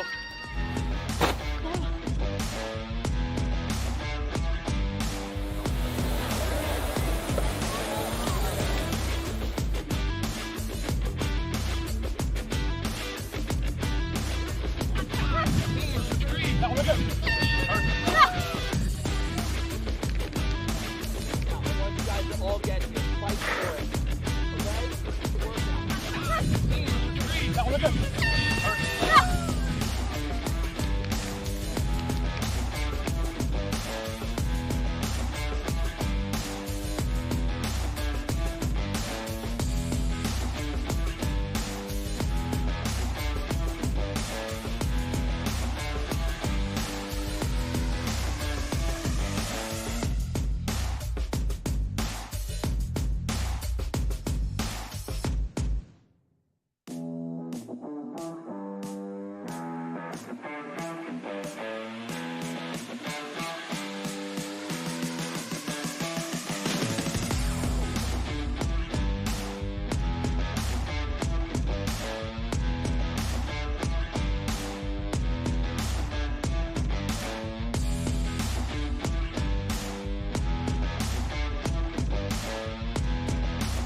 All right, and we are back. We have proceeded with the men's log carry, launching the first waves, the combat carry. Looks like Miles Johnson is leading in the lead first. We have our follow cam showing you guys this event. So let me explain this event a little bit. So for the men, it's 140 pounds, which you see the men carrying right now. And for the women, it's 100 pounds. So they'll have to carry it down one length, shoulder carry or shoulder rack position. When they make it to the end, they set it down and then they will bear hug it back to the place where they started from. It looks like Teshawn Marte and Miles Johnson are in the lead so far. We do allow the competitors to wear belts at this point. This is a very heavy event. 140 pounds is, it feels more like a 250 or like 280. I mean, this is a very, very heavy event, especially having to keep that center of balance when you have it on either shoulder. You know, it's one log, so you have to choose left or right shoulder. For me, it's the right shoulder. For, for Joe or for Riley, it may be different. So just balancing that log, keeping those stabilizer muscles going is a challenge for these athletes. Yeah, 100%. I was saying that the height, the length would make it more or less difficult depending on the height of the athlete for that bear hug, because it's going to hit them in the legs. So it is either a shuffle or they can get a bigger stride if they get it a little higher up. Yeah, and Joe, like we're seeing here, we have different techniques amongst the male athletes. You know, we're seeing, like we have right on our screen there, putting it over their shoulder in the bear hug method. It seems like putting it over your shoulder is a lot quicker, but maybe more painful, and you're not able to constantly maintain that. Like these men right here are where they're just grip hugging it. No, so for this, they have to shoulder down, and then they have to bear back. That's right. Yeah. So as you can see, that's why, and they are not allowed to set it down at all in the middle. If they do, they go back to the beginning and have to pick it up. That's right. And with 140 pounds, you do not want to drop it and have to start all over. Oh, okay. And this is a 5-minute. So initially, I thought it was. 2 minutes remaining. Initially, it was a 3-minute. This has been changed to a 5-minute AMRAP. Yeah, no, and the way that I had read it was a 5-minute cap, not AMRAP. So I thought they only were going down and back twice for time. Instead, they're going down and back for 5 minutes. Yes. Oof. Oh yeah, no, it's going for the full 5 minutes. Athletes, remember you cannot put your fingers under the logs on the bear carry. Yeah, the bear 100%. hug is just a brute pulling. I mean, 90 seconds. you can't lift it from the bottom. You have to carry that log with both your hands around it during the bear hug. So you'll see them going ascending down the field, and they're having to shoulder carry. Andres Flores right there carrying that log like a beast. And then you have Miles Johnson. It looks to be Tashawn Marte and Miles Johnson in second place so far, but we will see when we end this wave. Yeah, and we see Miles just looks like he's going nuts. Sorry, Riley. Go ahead. No, I was just saying, that because it's a 5-minute ANRAP, the athletes get to determine their rest. So you see some athletes taking a little bit longer and then sprinting through it. You see some athletes just trying to maintain a common tempo, it seems. Yeah, and you see how high he's carrying that log, so it's impeding his leg movement, rather than maybe if he tries to choke down on that log, he can move with bigger strides, might be a little easier. Yeah, it appears all athletes are moving faster when it is on their shoulder. Makes sense because they have more movement in their legs, as you're saying. Go, Andres! 15 seconds, let's go! I'm just having a great time watching. I keep forgetting that I have to say things on the live, but Right. Andres What's the vibe out? What's the vibe like out there? It's great. We have, some of the one of our cams want to show the spectators. I mean, it's all about energy and effort from the athletes. If you can acquire a good crowd that's really cheering on, that understands, comprehends the workouts, and really has some cheering going on. Yeah, there they are back there. It's the energy and the vibe here is so much better right now. It's very, very high, and I'm sure you guys hear that from the field camera microphone. Yeah, and if any viewers have any questions at home about what's going on the screen, let us know. We'd be happy to fill you in, keep you following along just the same. Yeah, a lot of different people chiming in, really encouraging their athletes here. We see that this is just an absolute mental test as well. This is something that we have to keep going, keep pushing. 5 minutes doesn't seem like a lot, but I'm sure these athletes feel like these 5 minutes is lasting forever. Yeah. Tyler Thompson from Alabama. I chatted with him earlier. I'm from Florence, Alabama. He's from somewhere down a little more south. Where is it? Mobile? Where? Moulton, Alabama. My cousin Braxton's over there. He's from Birmingham, Alabama. Yeah, so we got some Alabama folks here. Laura Thompson, his wife, she's tuning in as well. We have some people in the chat. Team Weir, Daniel Weir is a chat favorite right now. We have Brenda and Jody tuning in for Daniel Weir. Also, lots of spectators out there in the live stream are cheering for Miles Johnson. Miles Johnson is a crowd favorite out there. Let's go, Miles. Let's go, Miles. Dylan Dorm as well. He just took on the combat carry, and we have some fans of Dylan in here as well. Yeah, I do have to give a shout out. I do see Leslie in here, said she's from Brazil, Indiana. Most people don't know where that is. I do. I'm from Carmel, Indiana, Leslie. So shout out to my Midwesterners watching, seeing who you're here for. Love some Indiana love for sure. Brazil, Indiana. That's where David Goggins is from as well. It is. It You've read any of is. his books, yeah. Small town. All right, I'm gonna dip and dodge around the field now. Maybe we'll float to the field cam with my handy dandy microphone, and I will talk to you guys in a second. Sounds good.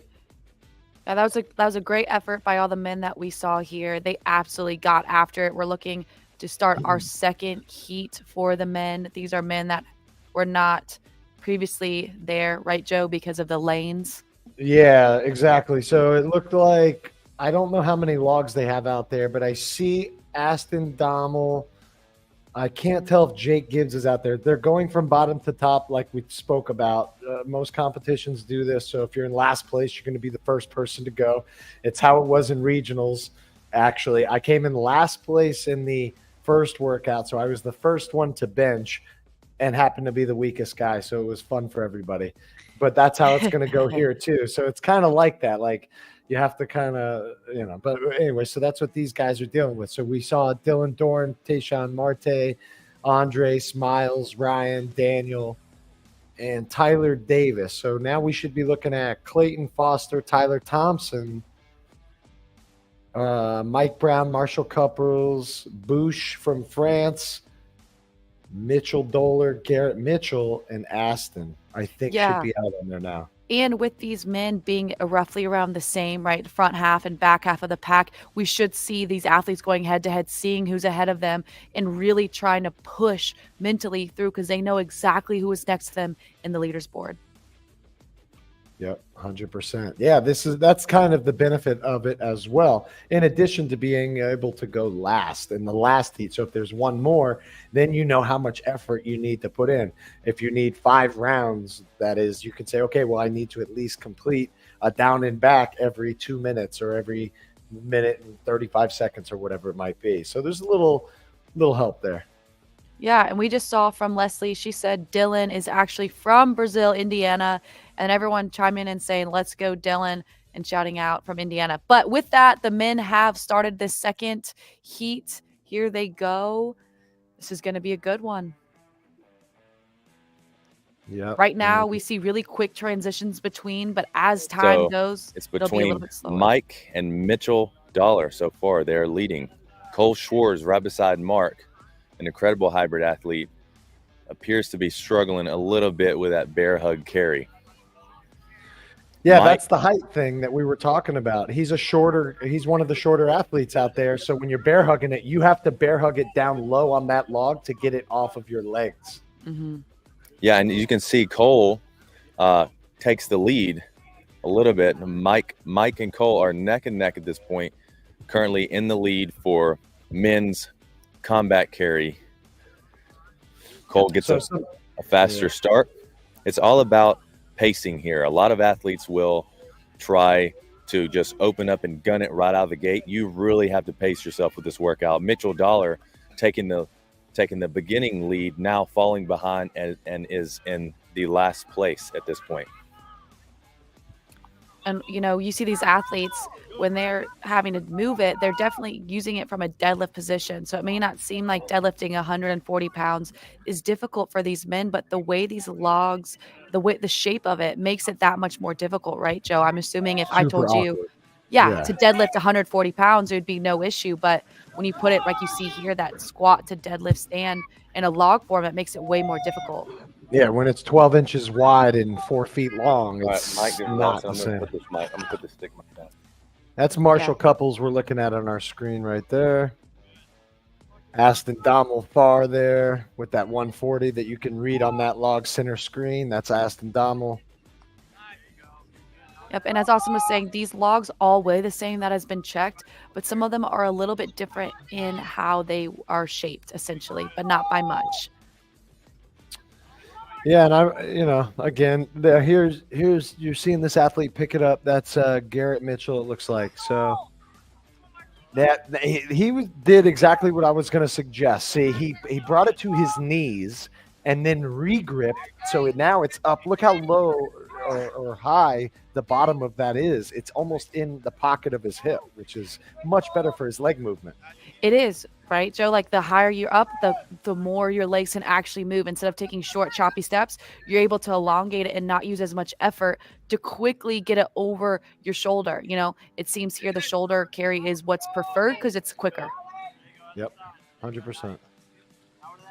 Yeah, but we have people tuning in on the comments, cheering on. We have people cheering on Garrett and Jack. Yeah, beast mode, absolute beast mode from these men, just carrying and moving these 140-pound logs like it's nothing.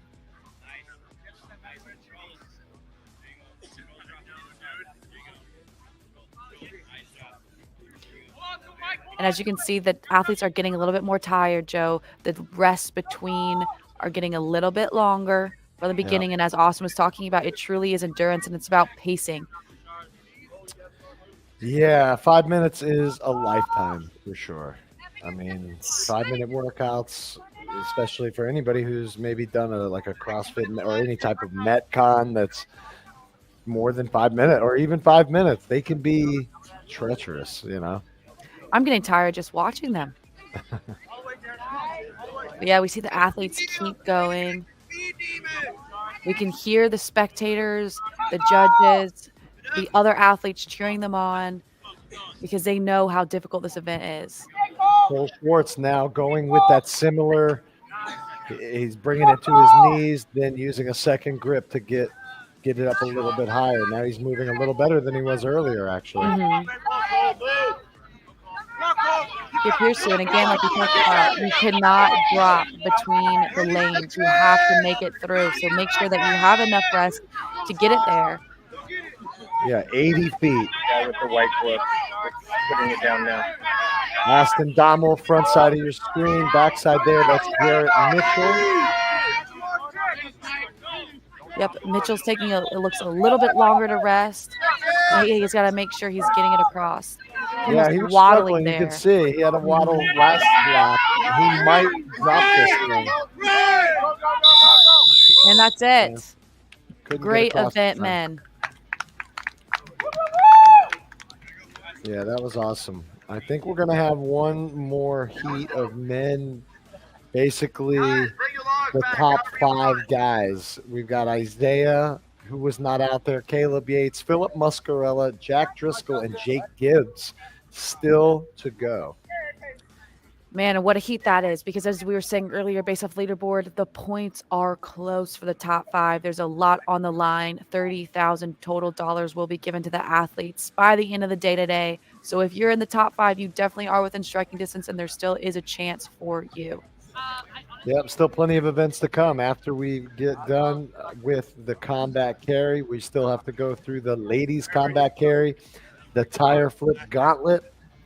We will have a brief intermission for lunch and then come back with the final event of the day from over at the obstacle course, which is monkey business. And this is all taking place at the overall event called Yard Work, which is what you see them here at what we would call the Yard in Chula Vista. Yep. Chula Vista Training Center. Yep. And what we see here too, we talked about this a little bit, Joe. A lot of the men on that last one, we did see wearing gloves. I do think that is an advantage as the weather is getting warmer. Like I said, the high is going to get to 77 degrees here and sweat, right? The last thing you want is to try to grip around these logs and sweat between, you know, your hands being the reason why you drop. So far, we haven't seen any athletes drop the logs, which is awesome, right? We definitely do not want athletes to have to go back and start over for that leg, but you know, it's gonna keep pushing them. Yeah, I mean, it's all going to come down to managing the load and making sure that you rest adequately. And once you get your grip on that thing and you start, you better get moving, get across that 80 feet. And you mentioned right after the guys' events, the ladies will take over. What's very interesting is the ladies' logs are only 40 pounds lighter. Yeah. Which is not a ton, not a big difference. No. They are a little more awkward, I would say. Being lighter, they're short and fat. You know, they're not as tall as the 140s.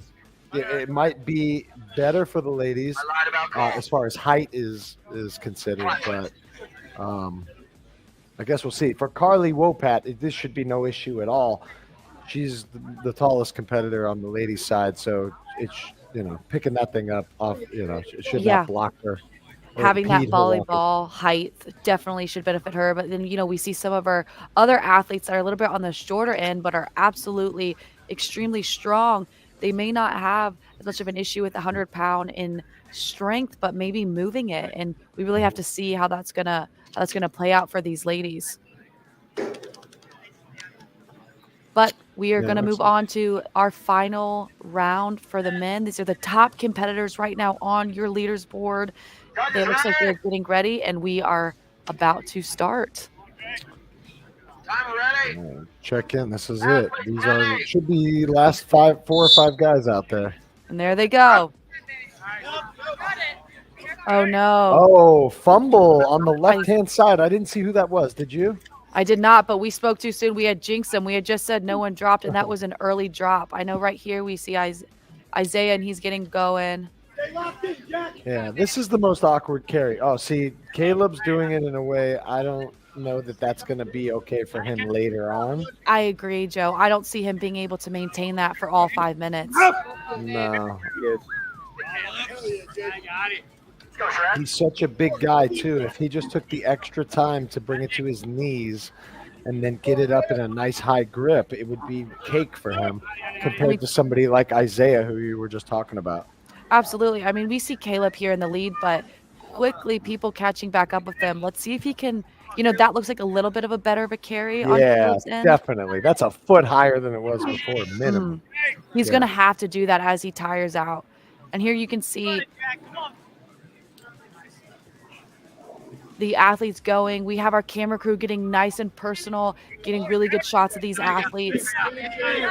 But you get to dictate your rest. So you can see as soon as you cross that line in the lane, you can rest for however long you want, but you only have 5 minutes.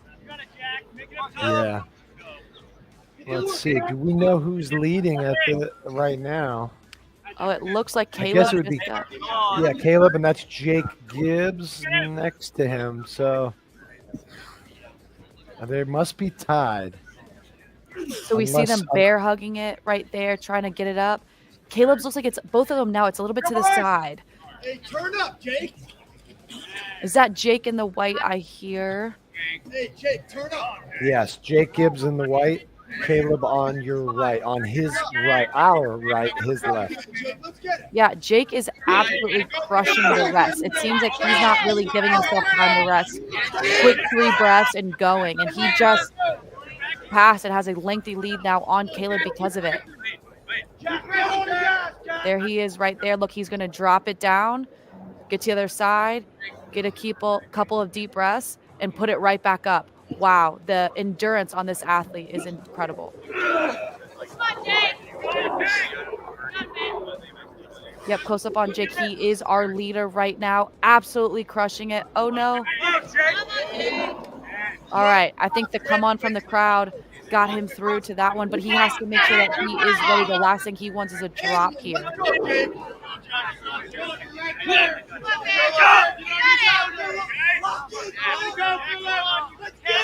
And you see Jake here.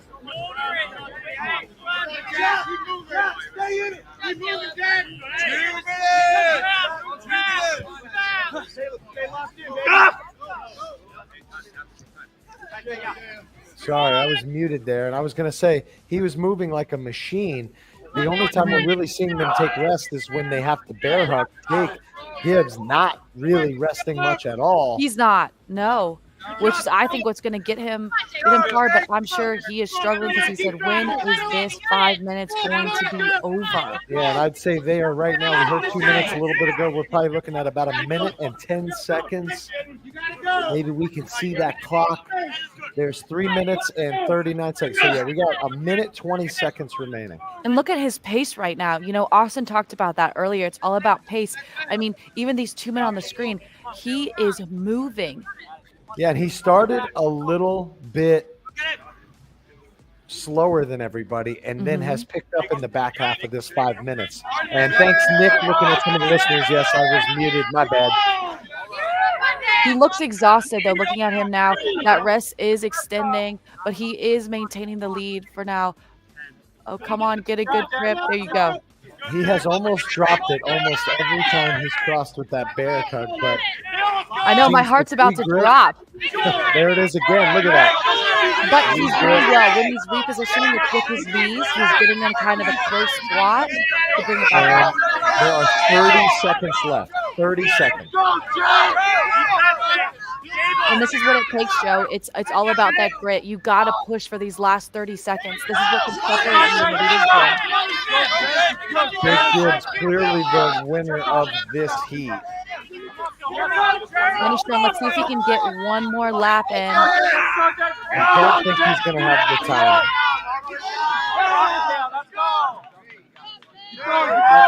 They should be stopping. There we go. He's so happy to finally drop. Look at him. Look at the app. Look at it. Leaving how it tired all he is. on the field. Yeah, absolutely. Yeah, laying up against the log. You have deserved it. That is our winner. Congratulations. That is awesome. Yeah, and in the next 10 or 15 minutes, you'll be able to check those live leaderboards. They are updated pretty quickly. Well, he looks like he didn't do much at all. He's breathing hard, but he's got a big smile on his face, and he knows that he absolutely just crushed that 5-minute AMRAP. Like we said, he had the lead going in overall, so we knew he was going to be in the final heat. He had an opportunity to see what everybody else did, so he might have had a goal in mind to just hammer away, and that smile leads me to believe that he did reach that goal.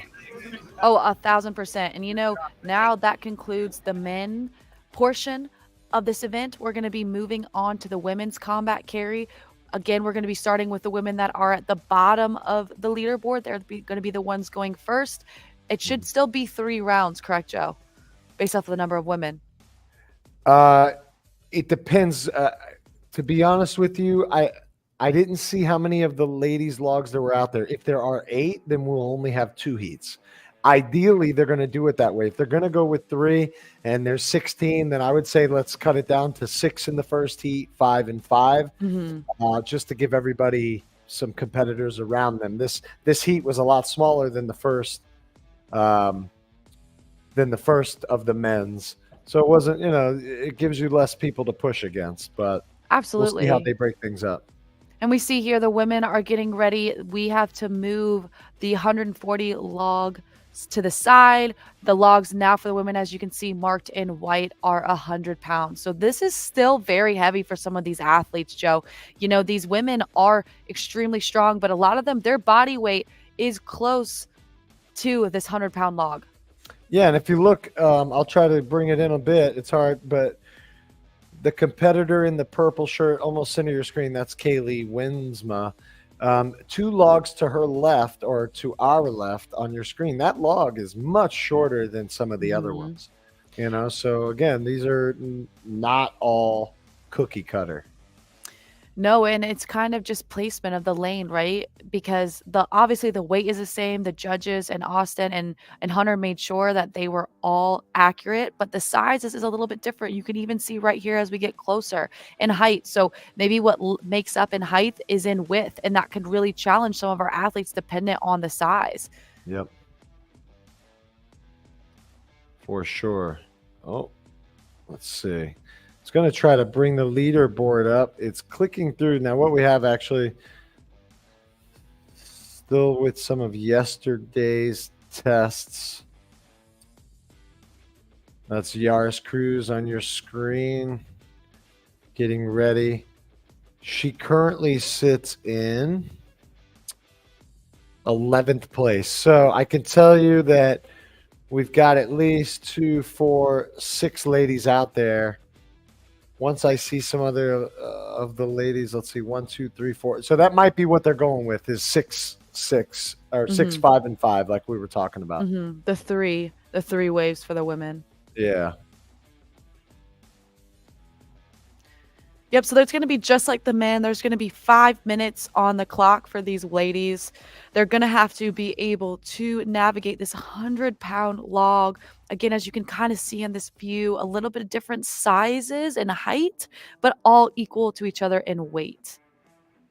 We see a lot of the women, I think, Joe, wearing gloves as well. I would do that personally. Yeah, I would think everybody should be wearing gloves at this point if they had them. And the sportsmanship is through the roof, as always. It was at Eastern Regionals. I'm sure it was at Western. All these competitors are really, great with each other. Even if I used Meg Jacoby's back belt to do my deadlifts because I left mine in Florida when I drove up. So people loaning things to each other. It doesn't matter. Even if they're competing with one another, they're still there, to help each other out. We love that because that's what this is about. Everyone here has worked so hard to come. We have family like Peter, friends and family are tuning in from all over the world to watch and support. These athletes have worked so hard. There is $30,000 cash prize, but the athletes are really here because they love it. Joe, none of these athletes are doing Hybricon full time, right? This is something that they do in addition because they Yep. love it. And so when you have top athletes here, it's all about supporting each other because you ultimately want to beat somebody at their best. We don't want to see athletes get hurt or something go wrong or not have equipment. We want your best versus my best versus their best, so that at the end of the day, the person that is crowned is someone that has earned it, and without a doubt. Yep, 100%.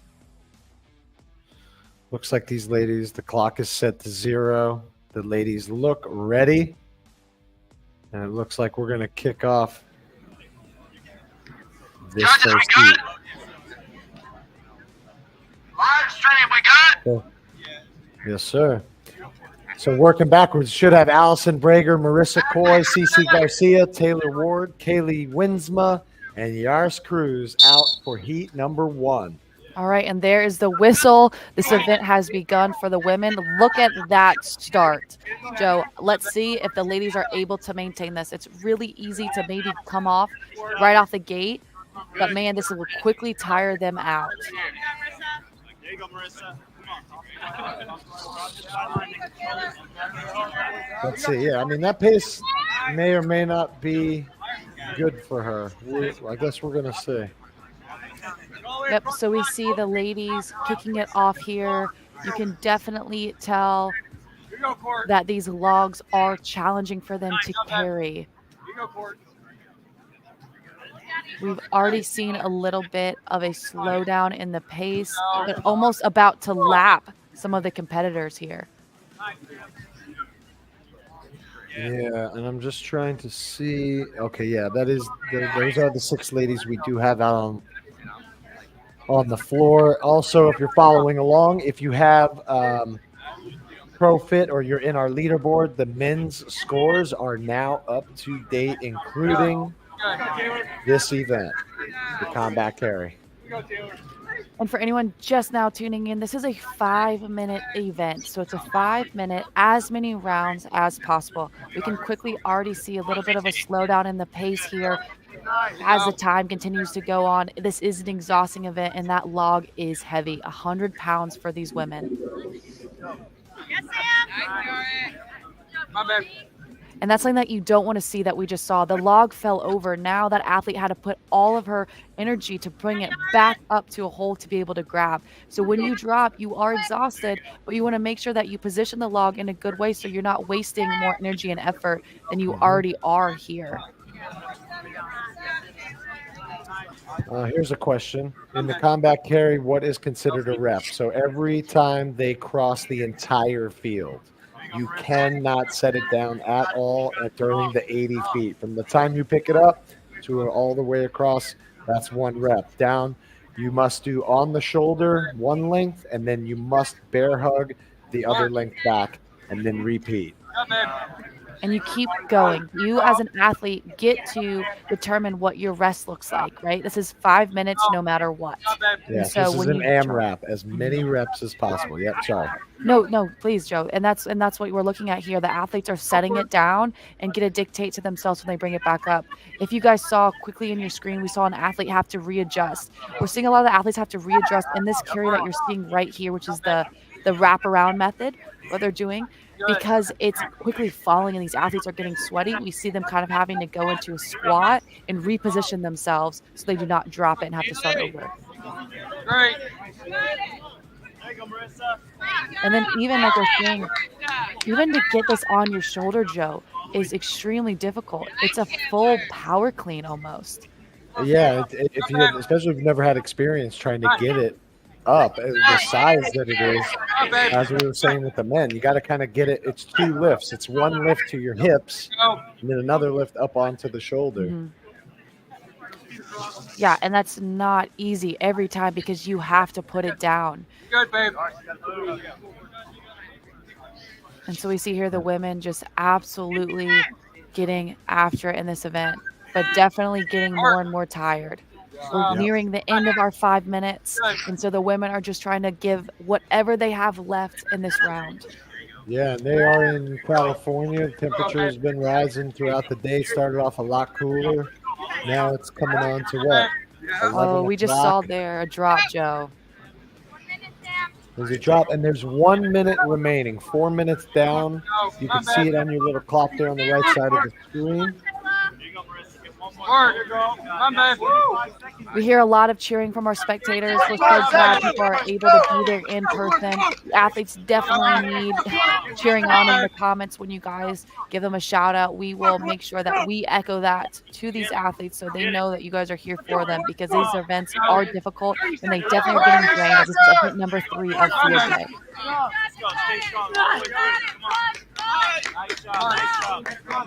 Yep, and now they're down in the last maybe 30 seconds, if that. So you can see they're trying to pick up the pace, maybe get that one extra rep in. Being that there's going to be 3 heats, there's still plenty of opportunity for these athletes to get knocked down. Yep, and it seems like almost there. CC Garcia, that's CC Garcia. I don't know if she just injured herself. She's limping a little bit. Right, looks like right ankle, maybe right foot. Yeah, we're not sure what happened there, but maybe that the log was in a hard position. These logs are extremely heavy, and what we see now is all the women are getting their logs back to the starting position for the next heat, but absolutely exhausted, Joe. I think the women are feeling it. Yeah, 100%. They are, and even one of the competitors out there trying to help move her log back to the start line. They're ready to go, Joe. The next heat knows and sees the suffering that's happening on their fellow competitors' faces, and they are gearing up for what's about to come. Yeah, we should have the next 5 ladies coming out, which, if my calculations are correct, we have Courtney Grady, Samantha Faddis, Lauren Stallwood, Riley Estrada, and Katie Simonson. All right, and if you guys are wondering, that is because of where these athletes are currently ranked. As Joe just stated, they are in this heat. Because of that, it does not mean that they can't beat the other women's that are in the separate heats, because this is based off of how many times you are able to move that log. Yep, total reps is the score. Only advantage is for the people who may have the lead going into this, because, again, they get to see what the other heats before them do. Right now we've got the 6 through 10, ladies 6 through 10 on the leaderboard, and then we will see our top 5 go at it after this heat. Yeah, Joe, I'm very curious if any of the women are going to start like the last heat where the woman in the lead just picked it up and absolutely started running with it. That quickly was not able to be sustainable. I'm not really sure what my strategy would be going into this, but knowing that you don't want to exert all your energy within the first 2 minutes because you still have 3 left. Yeah, I mean, I think it's something like you want to come out hot to let people know you're not messing around, maybe get 1 or 2 reps in, and then find a groove and try to cruise. And then once you hit 90 seconds left, you just got to go nuts. Yeah, and like David Goggins says, takes the people's souls to the left and right of you. Love it. Hey, she got started and she was going with it. Man, I'm never going to catch her. I might as well maybe take that longer rest. So much of this in the Hybricon games that you're seeing here is so mental, in all aspects of sport, but especially this one in Pugal sticks and the drag race, and now to the combat carry. This mentally is a grind. Live stream ready. Judges ready. Timing ready. Athletes ready. Okay, they're kicking off heat number 2 for the combat carry for the women. And look, just like that, Joe, we have people sprinting off to start. It's a nice group of 3 women right there. Is that Carly Wopat on the right side of our screen? It appears that it might be. The height is there. Yes, that is her, Joe. Yeah, so now I couldn't tell you what's going on as far as how the heats are. I'm sure when Austin steps in with us later, he can fill us in on why maybe they went this way, or maybe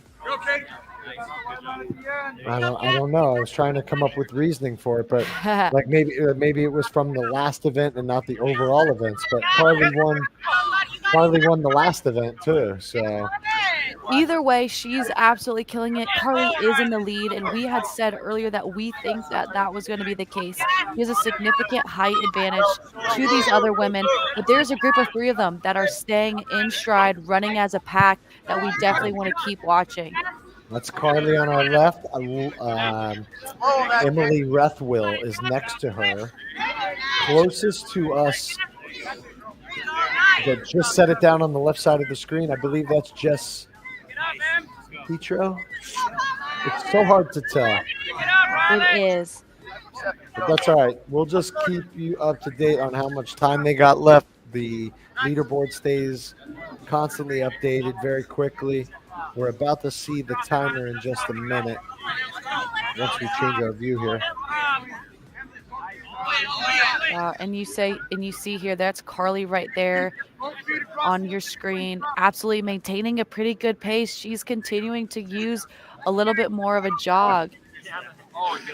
But yeah, as Deanna's saying, all these ladies are incredible. This is not an easy event by any means. 100-pound log, having to be able to move it 80 feet at a time and to do so in 5 minutes as fast as possible. Yeah, and once again, like we were saying, Carly Wopat, the tallest athlete out there, having an easier time with that bear hug carry. Yeah, and she's continuing to dominate. That what was a pack of 3 has quickly became a one-man show here as we see Carly just absolutely take off and truly maintaining a quick pace. Mm-hmm. Hardly resting.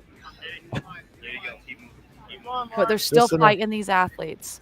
Yeah, that's Jess Petro that just dropped it as Carly was taking off. This is Emily Rethwill. It looks like she was either putting gloves back on or putting them on to start.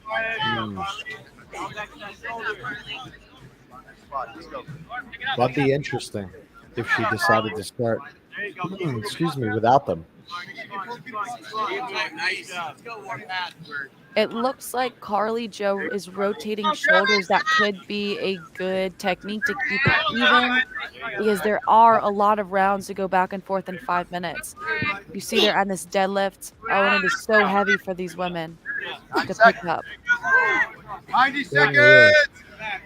And her having those long arms allows her to grab her wrist. When you can grab your wrist, it's so much easier to keep that grip. And then sometimes you can change it so it actually gives your arms a rest, your grip a rest. Yeah, totally. And that's the thing you have to do. And look at this, Joe. Very, very little rest from Carly. We have less than a minute left in this wave for the women. Well, she knows now, and we know there are people that are going to go after her. Yep. You know, so she needs to make a statement here. Well, she set is. up a number that they cannot reach. She is, Joe. She's absolutely getting after it, moving quickly, like you're talking about, that grip. And she does not have gloves on, Joe. She might be one of the only women I see that does not have it. It's awesome. Look at the back muscles and strength that we're seeing on these women as they're moving into grippiness. Yeah. All right, we're running near into the time. Can these ladies keep going? All we want to see out of all the competitors is just as much effort and grit as they can to finish out this carry competition. Should have just about a minute left. 30 seconds. There, we just heard it.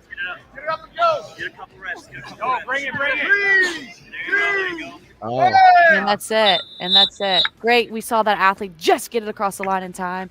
Incredible effort by these ladies. And it looks of exhaustion, especially from Carly laying down on the ground here, trying to catch her breath. Yeah. She definitely left it all out on the field. They did, and now what they have to do is move the legs on the side and roll them back to the starting position for the next wave of women to go. Yeah, they're going to get set up. We've got 5 more ladies. I'm assuming this is then going to be 2, 3, 4. Katie Simonson, Courtney Grady, Samantha Faddis, Riley Estrada, and Lauren Stallwood.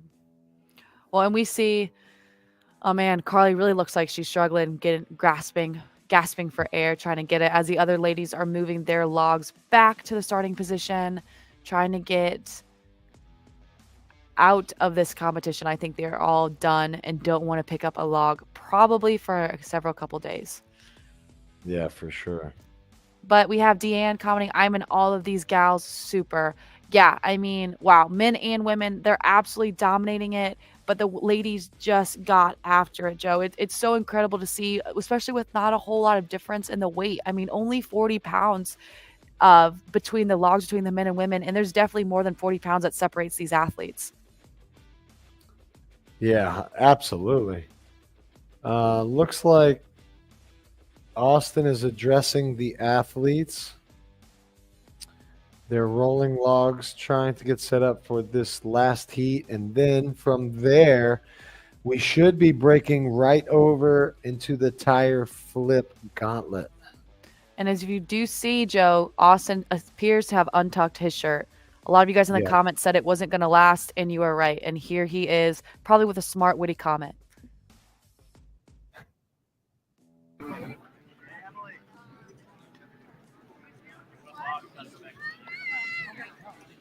Carly did not bother to roll hers back. Very good job. Thank you. Okay. Are you clear to your interview?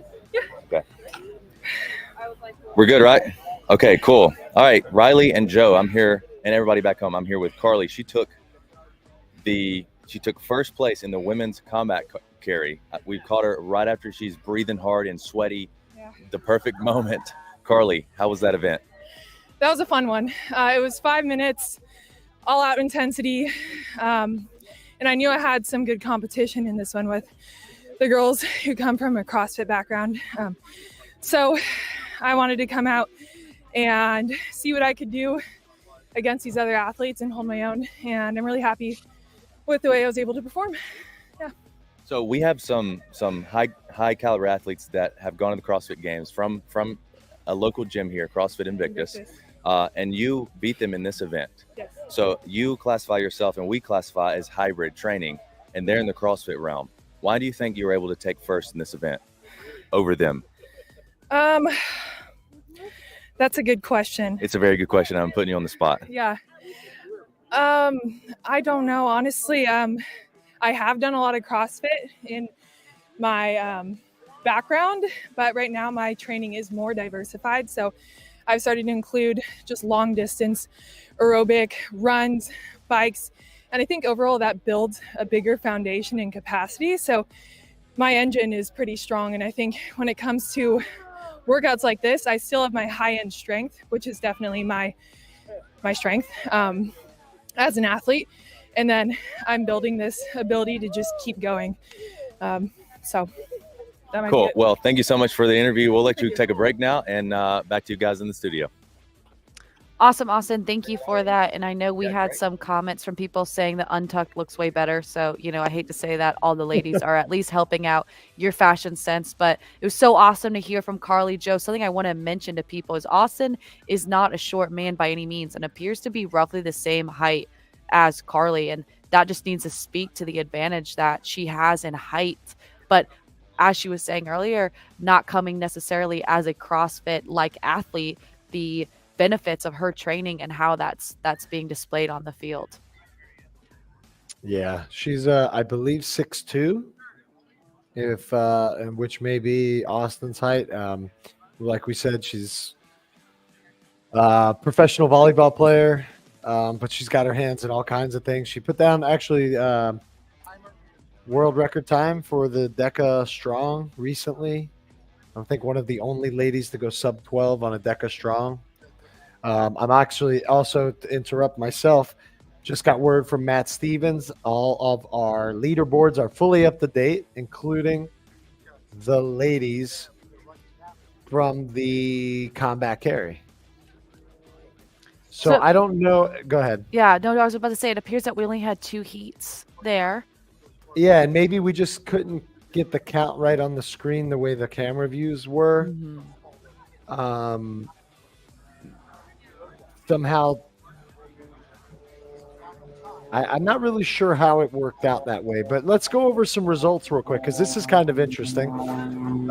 For the combat carry, I'll just run through all of the names. First place was Carly Wopat. Second place, Emily Rethwell. Third place, Lauren Stallwood. So those two CrossFit Games athletes, right? Taylor Ward in fourth place, Kaylee Winsma, Yaris Cruz, Katie Simonson, Courtney Grady, Riley Estrada, Lauren Lantala, Samantha Faddis, Allison Brager, Cece Garcia, Marissa Coy, Jess Petro, and Chloe Molesky. So some of our people who were overall leaders, Jess, Lauren Rentala, a few of those names, well, they were sitting a lot better now with that. They've lost a handful of points. Carly now sitting comfortably out front in first place with only 22 points. Emily Rethwell has 29 in second, and now Jess Petro in third with 42. Wow. Carly absolutely was able to separate herself in this event. I think she is looking as a good favorite to take the overall title with not many events left. Joe, we have, this event next, which is the tire flip gauntlet, and then we only have monkey business left. So she, I think, punched her ticket for sure, and at least getting first or second overall for today. Top three, yeah. I mean, unless something crazy happens. But look, I mean, Jess Petro has been smashing all along, and then this one event, she came in second to last place, which adds 15 points to her score. Wow. So that's a huge, I mean, that's a gigantic jump. Yeah, and anything can happen. With these events that are coming up, it's really up to what the athlete has to bring to the table. The tire flip gauntlet, these are going to be heavy tires. And the athletes are exhausted. I can only imagine. I know Austin was talking about that they have ice baths and recovery for them, but these events are happening very, very quickly. We see the tire flip gauntlet going to take another full body effort, especially that leg drive to get it up and over. And then monkey business is going to be a lot of upper body strength. So yesterday was really the endurance. Today still is endurance with all the events, but a lot more of that strength, grit, short-term portion. And that's what makes it Hybricon, hybrid conditioning, like we were talking about earlier. Oh, yeah. Let's talk about the tire. Oh, go ahead. Oh, nope. I just said we've just seen Austin walk by trying to make sure everything's good. But let's talk about these tires. Yeah, they've got, so for the tire, so they call it Treadzilla, tire flip ladder. It's going to be 60 seconds. That's all you have to flip 4 different tires. For the men, I'll go with the men first. I assume that we're going to stick with the theme where the men are going first.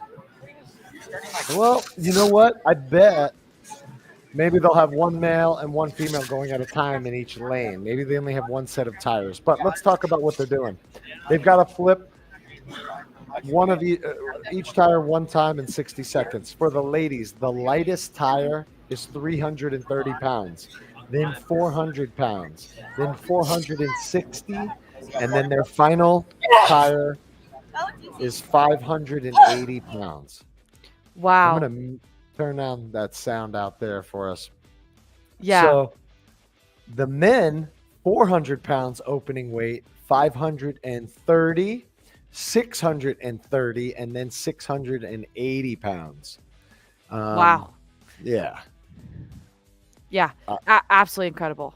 Do you have experience with tire flips at all? I have, and it is hard, Joe. I'm It not is. sure if you have either, but as you can kind of see that they're trying to demonstrate, it's a multi-step process.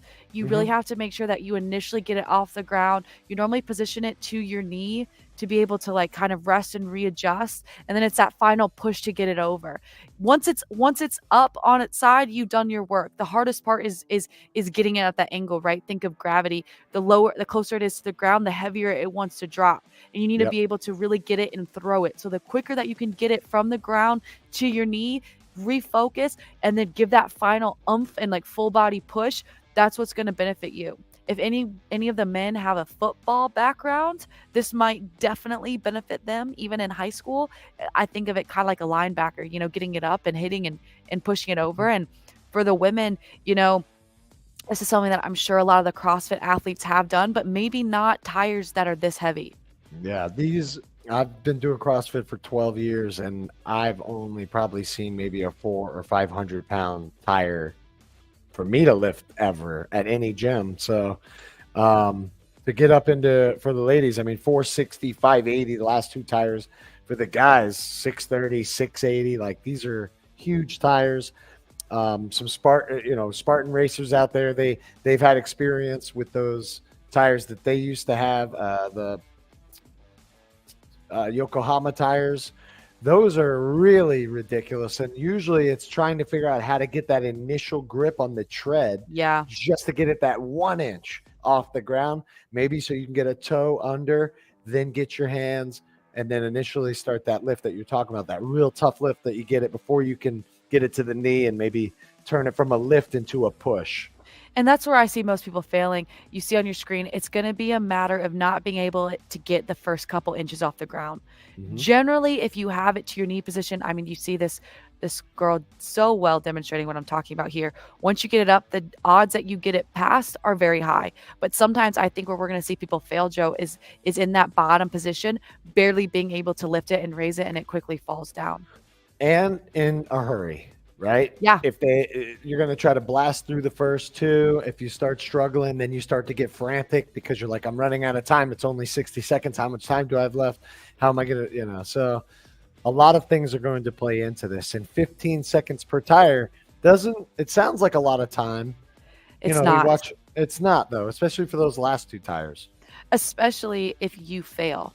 So, I think the key here, and Austin said this, is pace, right? You don't want to come out too fast that you just exerted all of your energy on that first tire, or maybe even the second. I think it's also going to be knowing your strength, right? I might walk in there saying, hey, I don't think that I'm going to be able to get this fourth tire. I may not even worry about it. I need to focus on 3. So instead of 15 seconds per each tire, you may be able to jump that up to 22 seconds per each tire, right? To really make sure that you get all of those. Because from a points perspective, we're going to see a lot of people getting the same amount of points based off of flipping the same tire.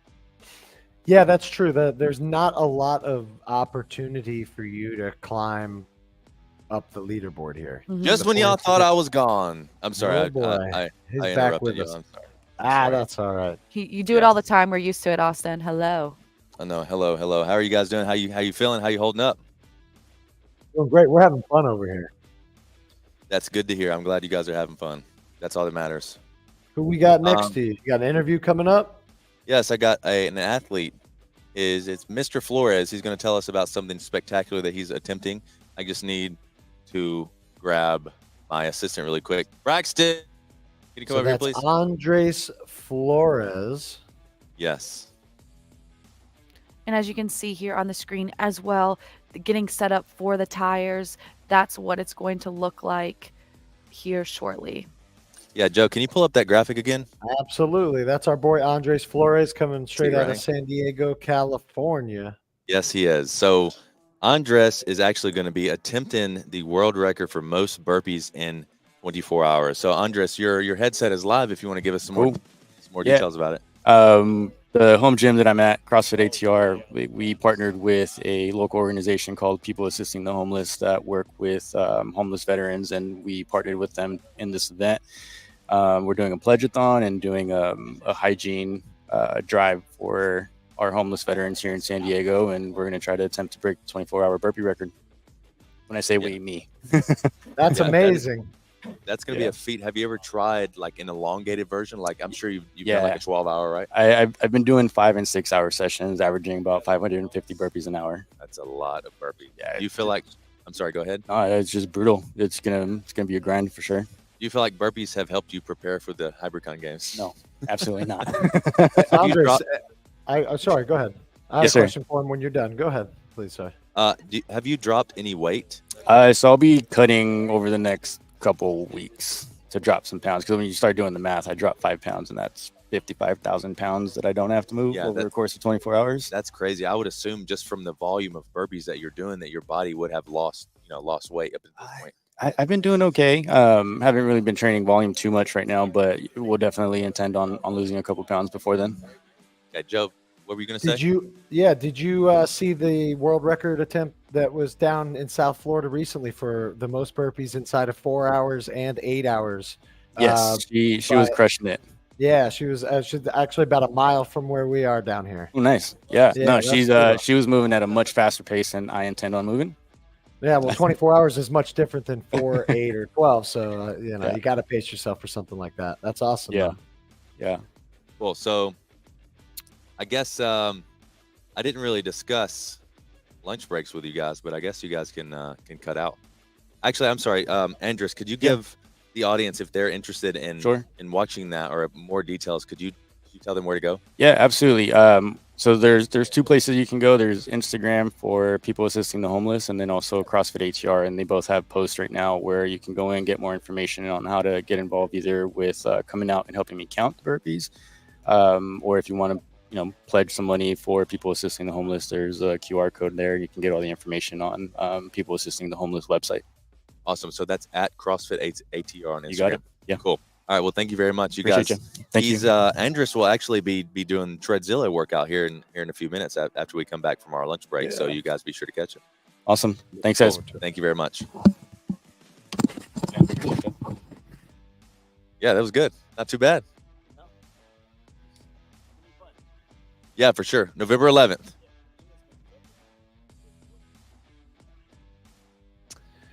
Folks, if you're viewing at home, that is a drone shot of the 155 acres that Chula Vista Training Center is sitting on. How beautiful is that? Oh, Riley. Yes, we're back. There you go. Don't worry.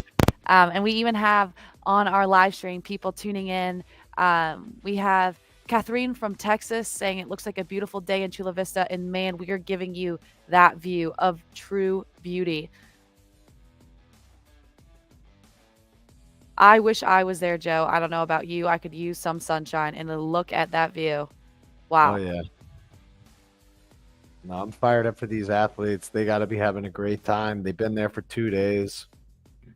I mean, what else could you ask for this time of year? Especially where, like you said earlier, some of these athletes are coming from all over the place. The temperature's starting to drop, but it's perfect in Southern California right now. It always is. I lived in San Diego for 3 years, and it was so hard to leave. But this is a great place to host these events. You can see here just the space that this elite training center has that athletes are able to utilize, living on site, having meals there, and even having their friends and family being able to be on site and stay there. It's truly special, and what an awesome event that is going on here in Chula Vista. Yeah, and you can kind of see on the far side behind the trailers there, that's the obstacle course where the athletes are going to be going after our intermission for the final event of the day. So just to recap for anybody who might be just joining us right now, we're on just a quick break. They're letting the athletes just quickly hydrate, and then they're going to kick off the tire flip gauntlet, which is Treadzilla. We'll run all the athletes through the Treadzilla, and then we will take about an hour and a half intermission. We're going to move all the cameras and equipment back over to the obstacle course so we can catch event number 4 of the day, Monkey Business. Then we will have a very brief intermission while we bring everything back to the field, tabulate the final scores, and announce our winners. And you can see here from this view the field of everything that's taken place as the athletes have gone one step to another. Started with Pugal 6 this morning, went to the drag race, just finished out the combat carry, and then right here, as you can see on your screen, is the obstacle course. Fun fact about this obstacle course is Austin Alexander actually built it and designed all of these obstacles. Throughout the year, he will host events where anybody in the local area can come for free and try out the obstacle course for fun. He calls them open days, and you're able to come in. I know I've experienced it, and try this obstacle course. And if you do follow him on YouTube, which I'm sure a lot of you do, he has videos of people doing his obstacle course as well. Whoa, Yeah, Riley, this is not about me. This is about the athletes. And I'm a few of the competitors that have been out to the obstacle course, Cole Schwartz has one of the fastest times out there. I believe 4:44, only beat by one guy, 4:41 maybe, if I remember correctly. Yep, and here's where the athletes will be going. Go ahead, Austin. Yes, if you'll see in the drone shot to the left, that's where we'll set up for monkey business. Now, we're not doing the full course today. It is a 3-minute, yes, right there. Those 3 obstacles with the tires set up. So the athletes will start off with, the men will start off with a 270-pound, 50-foot sandbag drag with a rope. And then the women will start off with a 200-pound, 50-foot sandbag drag with a rope. Then they will be going to the Ranger rig, which is just ropes. And then they'll be going to the anchors away, which is where you have to attach rings to anchors. And then they will be climbing a rope. After that, they will perform Heartbreak Ridge. I always get those mixed up. Hacksaw Ridge is a good movie, by the way. Yeah, Heartbreak Ridge, which is, if the drone operator will pan to the right a little bit, he will see Heartbreak Ridge. It's the toughest obstacle on the entire course, and that's obstacle number 22. So 4 obstacles today, including an initial drag with a sandbag. It's going to be a tough one. It's going to be a sweaty one. Okay, so I'm going to leave it with you guys. We're going to be back from about an hour and a half break, and then we'll come back with Treadzilla. It should be launching at 1:45 Pacific Standard Time. Joe, Riley, you guys can hang out. You guys can play games. You can entertain everybody if you want, or we can go on over to the hold screen, whatever you guys want to do. But I've got to get some food in my system. I'll see you guys back at 1:45 Pacific Standard Time. Yes, sir. All right. Bye, Austin. All right. So we'll drop him. Oh, yeah, I mean, we can do that though. You want to go? We'll go on a brief intermission. Yep. I'll pull up the hold screen for us. We can both just. I'm not going anywhere, but yeah. I'm definitely going to go eat as well as athletes. Joe and I are both athletes as well. We may not be competing in the Hybricon games, but he will be next year. And I am prepping for Team USA bobsled, getting ready. So we have to eat as well. And anyone watching, you are able to eat at the same time, but you should be thankful that we're not eating as we are speaking to you, because that would be rude. So let's go get some food in our stomachs. We will catch you guys back here. You do not want to miss Treadzilla coming up and Monkey Business, the final 2 events taking place here for the Hybricon games. We will see you guys soon. Yep, 1:45 Pacific Standard Time, 4:45 Eastern. We will see you then. Bye.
workout. I want you guys to all get here. Fight for it.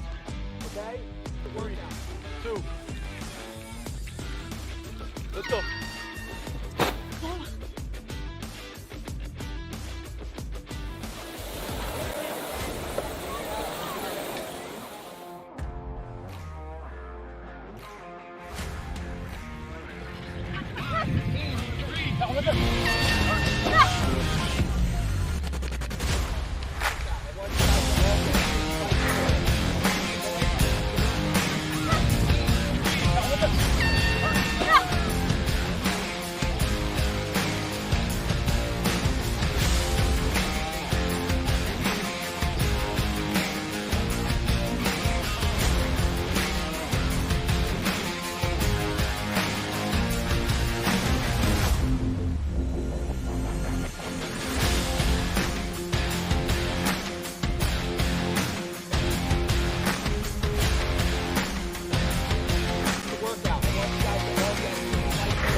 To all get here. Fight for it.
To all get here. Fight for it.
To all get fight for it.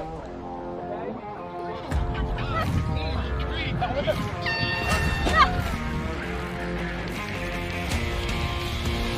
Workout. I want you guys to all get here. Fight for it.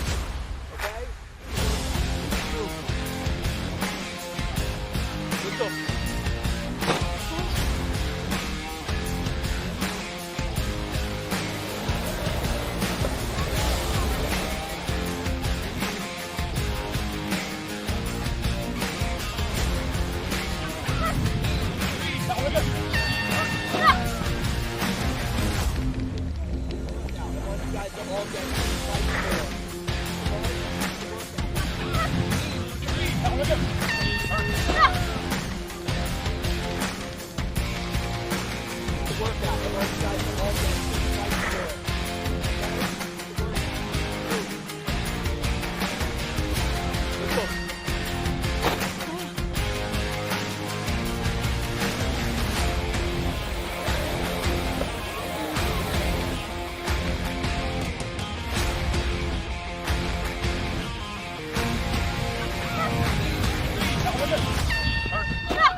fight for it. It's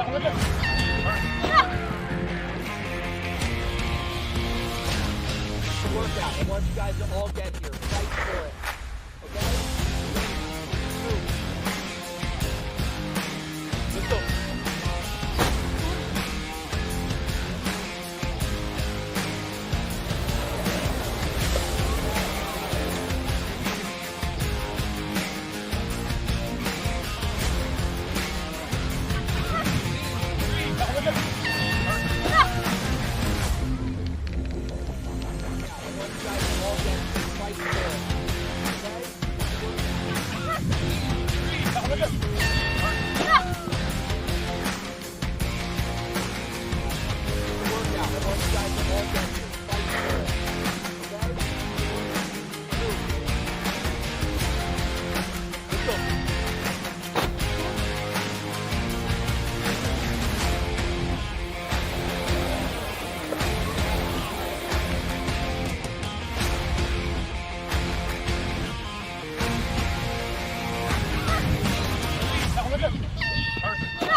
Workout. I want you guys to all get here. Fight for it. Okay?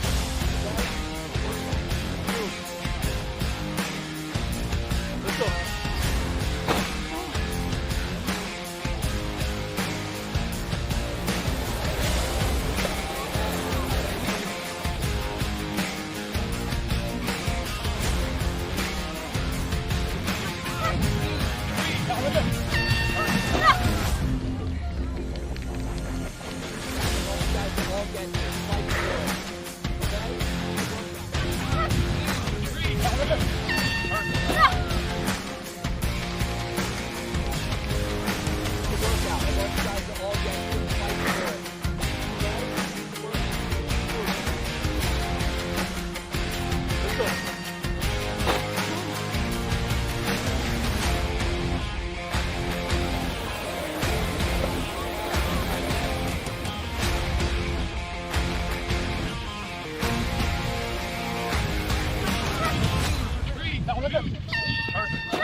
Workout. I want you guys to all get here. Fight for it. Okay? Let's go.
workout. I want you guys to all get here. Fight for it.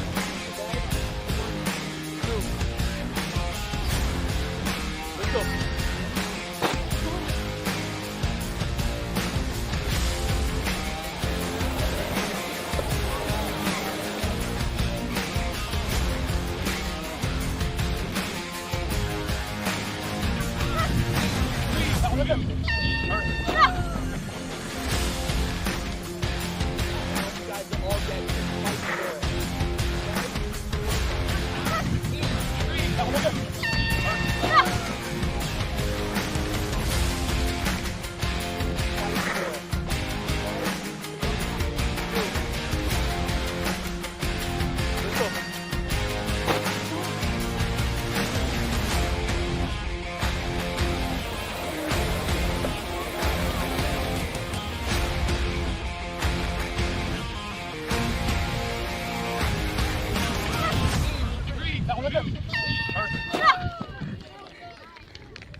Workout.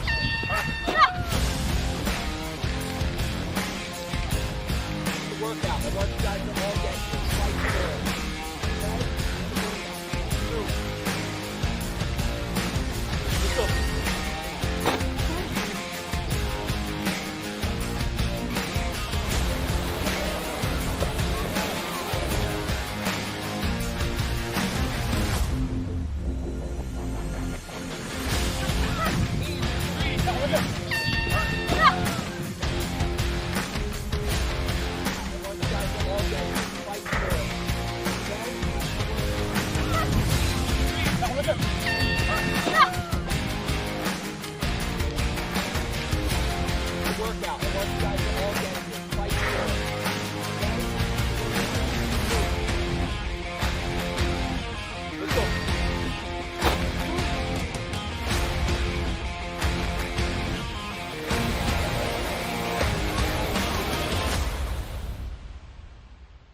to all get your fight through.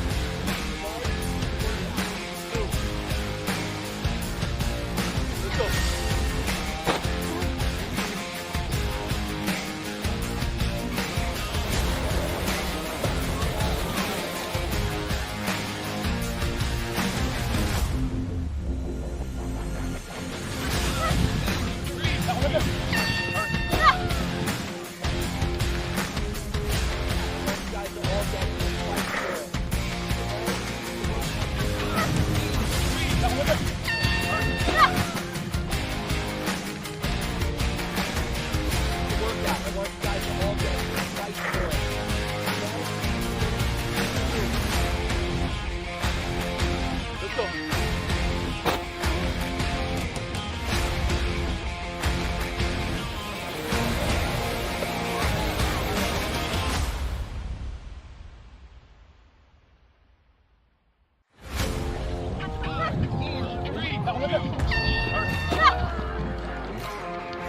Workout. I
want you guys to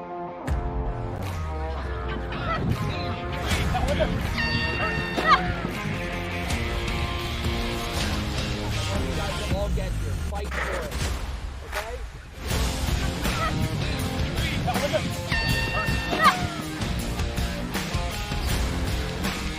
get right through it.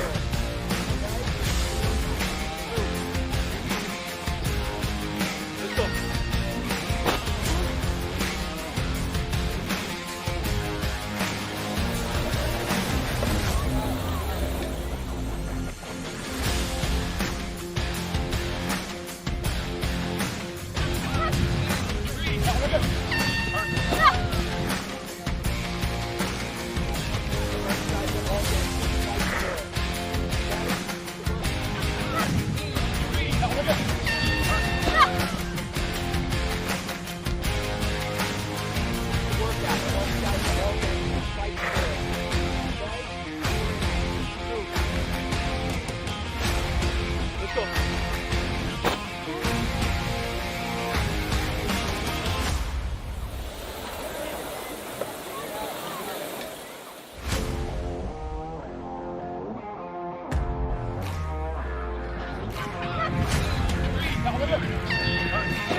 guys to all get here. Fight for it.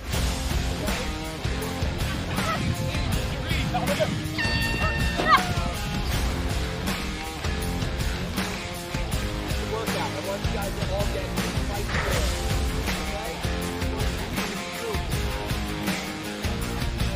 Let's go.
Workout. I want you guys to all get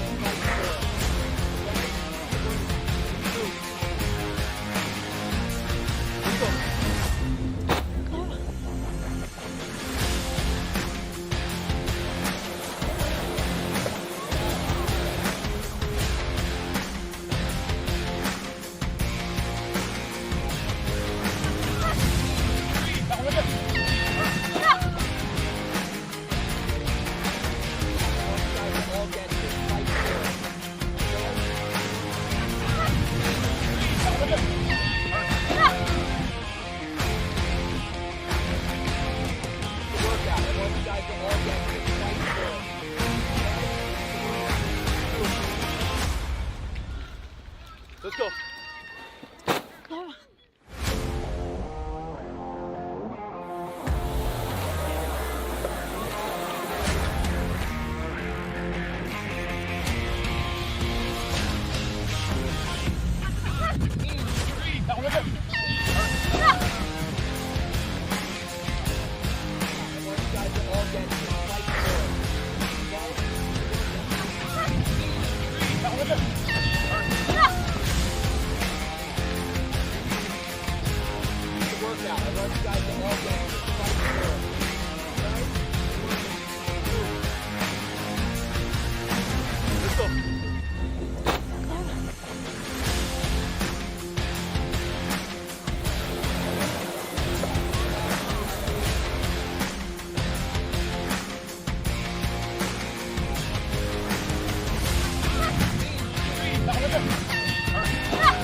This is Grant.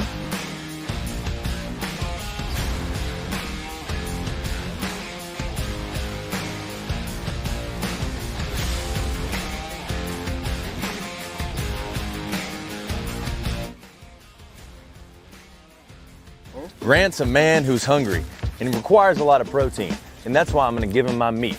Here, Grant, that's a fatty.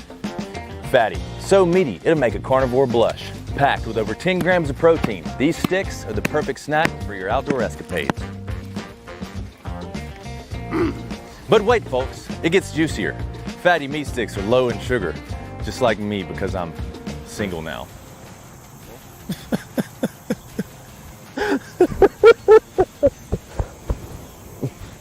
Gluten-free and American-made, just like bald eagles and monster trucks. And did I mention the wood? Hickory smoked wood, that is. Every fatty is made with real hickory wood smoke flavor to give it a taste like no other. So whether you're conquering the great outdoors or need a backup for your dad's horrible Thanksgiving turkey, grab a fatty and experience the meaty madness. Scan the QR code on your screen or go to Amazon and grab a pack of fatties. You'll thank me later. Fatty Smoked Meat Sticks, the official snack of the 2023 Hybricon Games.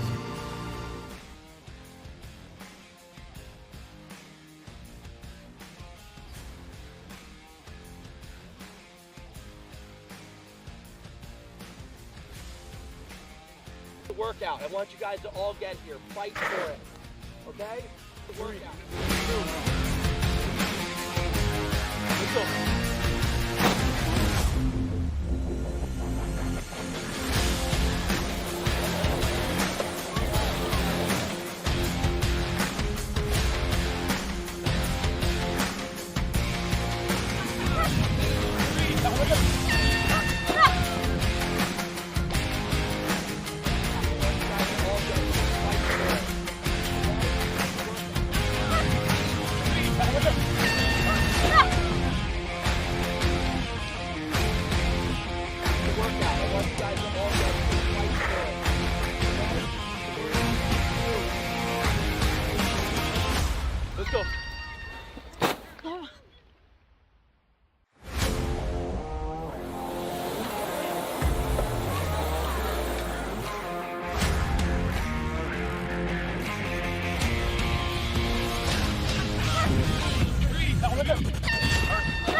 fight for it.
guys to all get here. Fight for it. Okay?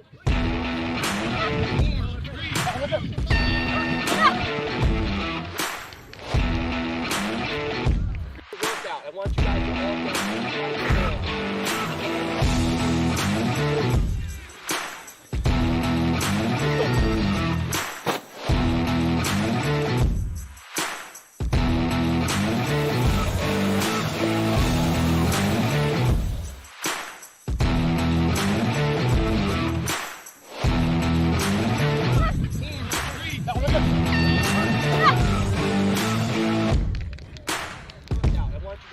Get here, fight for it.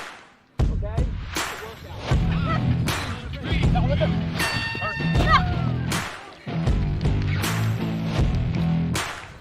I want you guys to all get here, fight for it.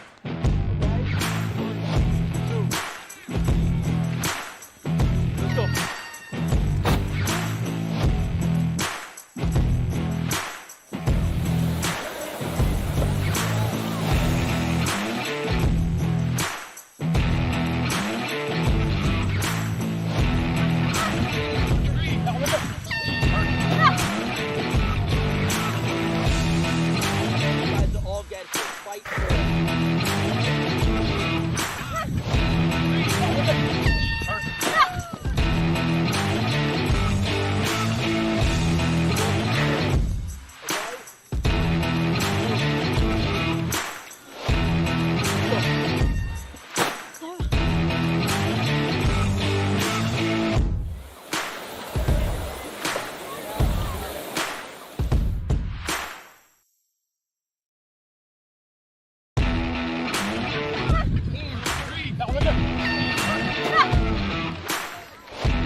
Workout. I want you guys to all get fight for it. Okay?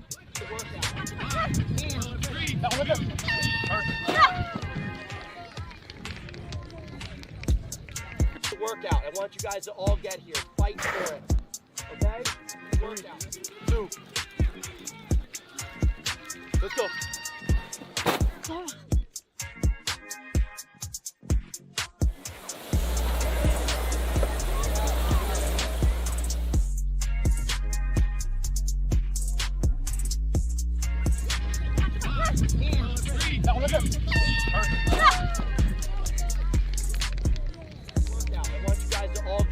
Fight for it. Okay?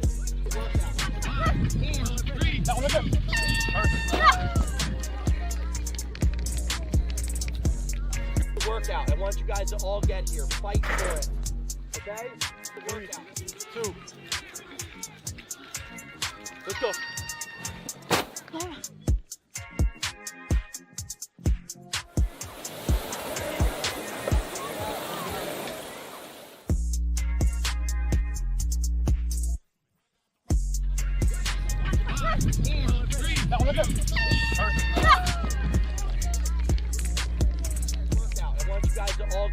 Fight for it. Okay?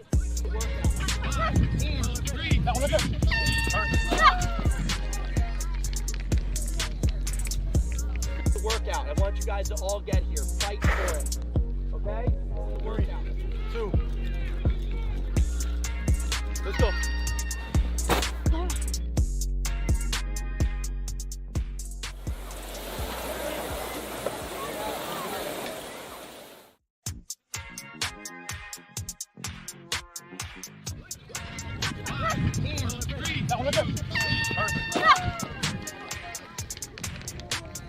I want you guys to all get here. Fight for it. Okay? Workout.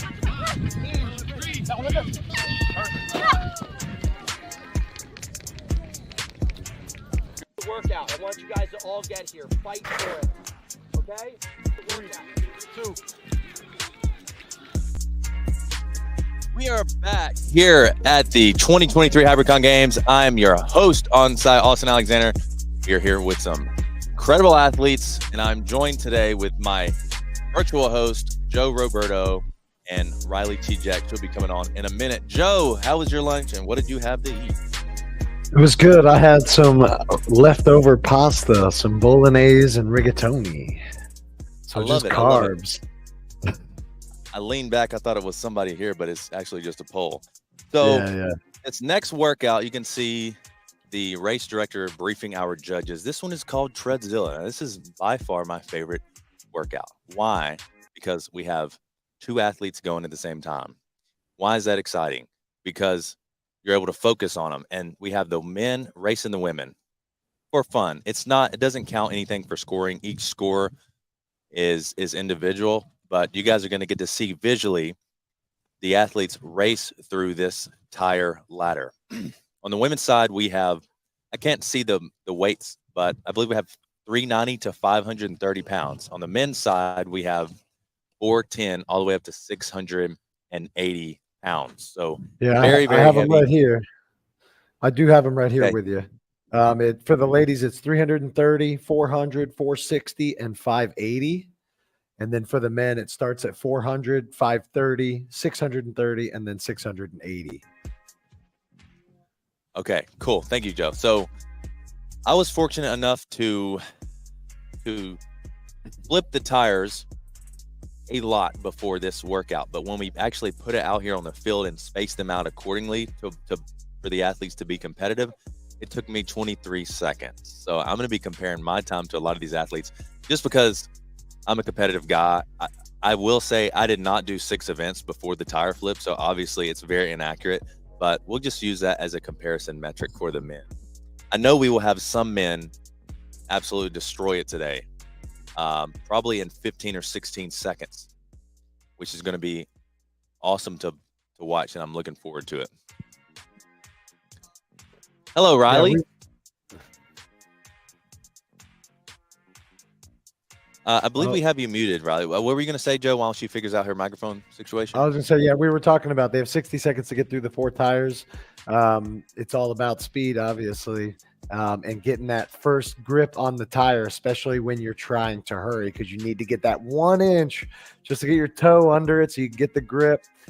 To get it to the knee, it's several levels through that tire flip. So when you're trying to go super fast and it's this heavy, it can get interesting. Yes, it can. Riley, when's the last time you flipped a tire?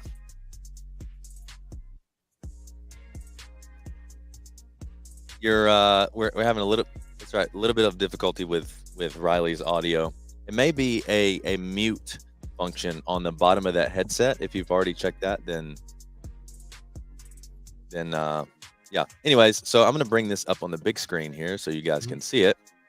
And we have Hunter McIntyre, the race director, briefing the athletes again. Don't worry, the event is not launching until 1:45. That's when we told you guys that we would be back and we wouldn't start without the majority of the viewers here. A lot of the athletes are walking around. We see some limping, some very, very sore from just the sheer volume of things that they have done this weekend. And Treadzilla coming up next. Seems like everybody's having a good time. Beautiful view, awesome setup.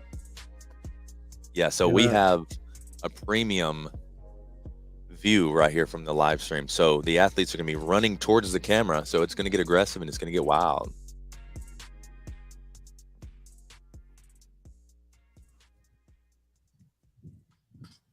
I don't know if you guys have seen our partners' advertisement that we made, Fatty Beef Sticks. I take great pride in that commercial. I scripted it and edited it myself.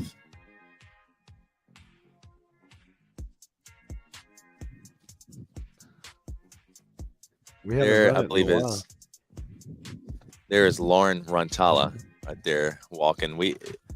I'm sorry, that's Carly Wopat. So we had most of the athletes, all the athletes actually have had a lot of chances to go out here and flip the tires. and just get familiar with them. We've replaced the tires, so we've essentially swapped the tires because the athletes are going to be running towards the spectators now, which is going to be awesome to see.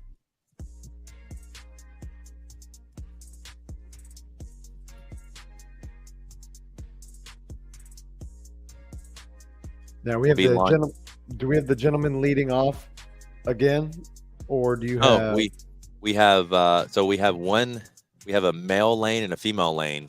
Oh, okay. They're going to be that's actually going at the same time. Cool. We're going to bring Riley back out and check her audio to make sure it's good. Keep doing some testing here. Hello, Riley. Can't hear you now. So I'm gonna pop off, Joe. I'm gonna send it to you. No and problem. I'm gonna give Riley a call. We'll be back in just a second. Sounds good. Yeah, so they're going to be setting up now. They should be going. You can see everybody's out there on the field, just giving a few practice runs. That's it says 650-pound tire, but the tread is super low on it. It really just depends on where that grass, where it's laying on the grass. In my experience in the past, there's been times like at Spartan World Championships a few years back where it was nearly impossible to pick it up because the ground is so hard and you can't even get your fingers under a little bit. So depending on the moisture level, if they're going to go with gloves, if they're not going to go with gloves, how they're going to get themselves into that position to be able to get it up onto their knees and then ultimately flip it over, especially when they're trying to hurry through it. So this would be something I'd be thinking about, especially as they get into those heavier tires. With the first two tires or so, I'd say for the ladies and the gentlemen, they're probably going to be able to, just because they're so strong with sheer just traction, get that tire moving a little bit. And then, like I was mentioning earlier with Austin, get your toe underneath. That allows you to get a grip with your fingers, then get it up to your knee. From there, maybe take from the lift, turn it into more of a push if you can get under it. The real strong guys that are shorter will probably have an easier time with it, just because each level of their body is progressively lower. So it'll be fun to watch. So we got one set of tires going down each lane, one for the men and one for the ladies. Once again, to recap the weights. For the men, it's going to kick off for the first tire is going to be 400 pounds, then 530, 630, and then from what we saw there, that other one said 650. For the ladies, it will be 330 for the opening tire, 400, 460, and then 580. It's 60 seconds tap to get through these four tires. Some of these athletes are going to have no problem at all doing it half that time, maybe a quarter. We will see here shortly as soon as it gets kicked off. Let's see who we see there on the screen. Right in the center of the screen walking by, that's the head judge, Matt Stevens. He was brought on back for the Eastern Regional that was on June 10th. If you're just joining us, the way that this whole thing kind of kicked off was the combine kicked off in April, from April 2nd to the 8th, went to the regionals, and now here we are with the Hybricon games. We got everybody back. I think we got the audio fixed. So, Joe, can you hear me? I can, loud and clear. Woo! Can you guys hear me? Loud and clear. If you guys look down to my right here, you'll see Aston Dummel taking a break in the shade, just hanging out. He says hello. Actually, let's go ahead and put a headset on you while you're down here, and you can just chat with us. How are you, Aston? Hanging out. A little bit of a struggle bus right now. My ankle sprained at the first event, and it's gotten way worse as the weekend has gone on. So and you're just here to compete on it. Yeah, we'll see what I can do. I was fine through the morning, and then I don't know why. I don't know if swelling worked its way down, but now it hurts a lot more. So we'll see how the tire flips go. Yeah, I think if you can survive the tire flip, then you can definitely survive. Well, we have the rope climb. Yeah, I mean, that'll be all right. I can anchor with this one, my right leg. So we'll see. It'll be a little interesting for sure. We'll just waiting to do the tire flip, so I have to. Yeah, you've got it. You've got it. I believe in you. Appreciate that. I appreciate that. Of course. So I'm going to mute your mic, and you can just feel free to hang out with us. Just sit there in the shade. I like those shades, by the way. Thank you. Appreciate it. All right, Riley, I already asked Joe what he had for lunch. What did you have for lunch? I had sweet potato fries, chicken wings, and cornbread. Cornbread. Yep. You know, we make mayonnaise bread in Alabama. Have you heard of that? I have not. I haven't either. Joe's like, what the heck, dude? That sounds disgusting. Yeah, Joe, I'm a huge fan of mayonnaise. You're not a huge fan of mayonnaise? Nah.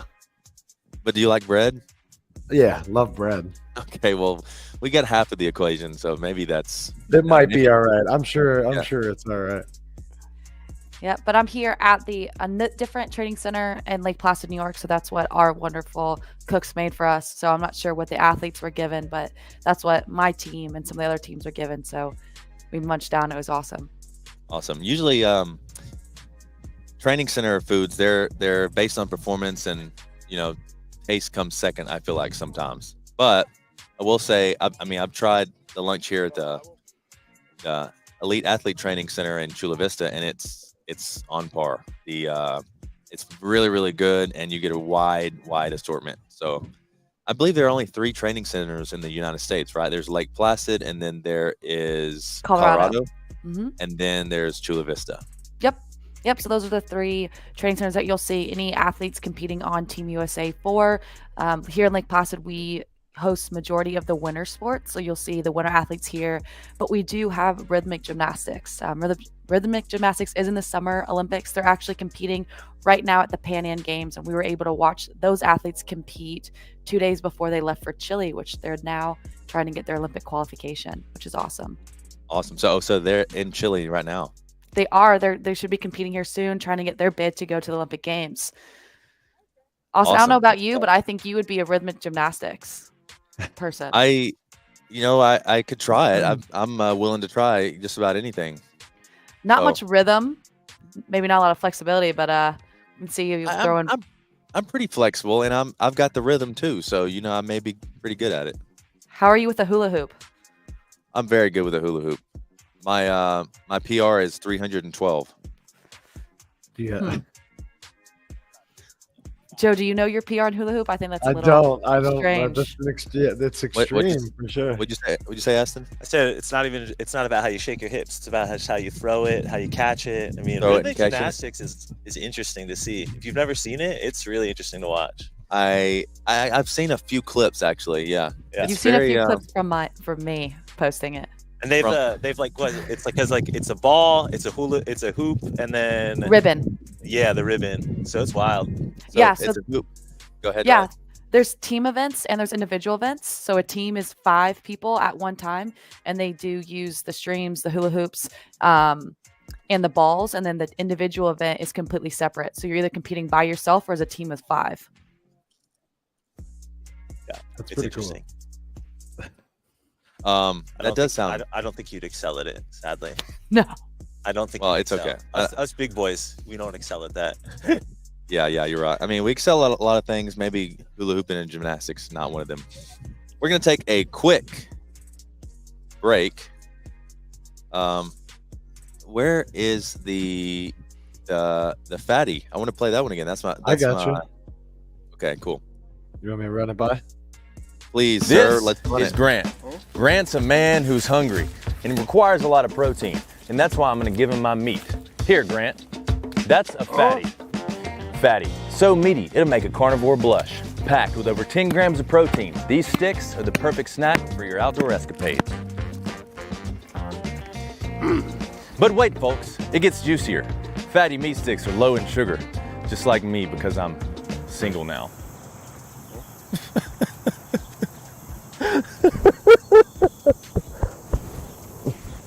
Gluten-free and American-made, just like bald eagles and monster trucks.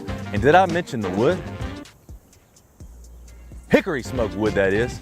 Every fatty is made with real hickory wood smoke flavor to give it a taste like no other. So whether you're conquering the great outdoors or need a backup for your dad's horrible Thanksgiving turkey, grab a fatty and experience the meaty madness. Scan the QR code on your screen or go to Amazon and grab a pack of fatties. You'll thank me later. Fatty Smoked Meat Sticks, the official snack of the 2023 Hybricon Games.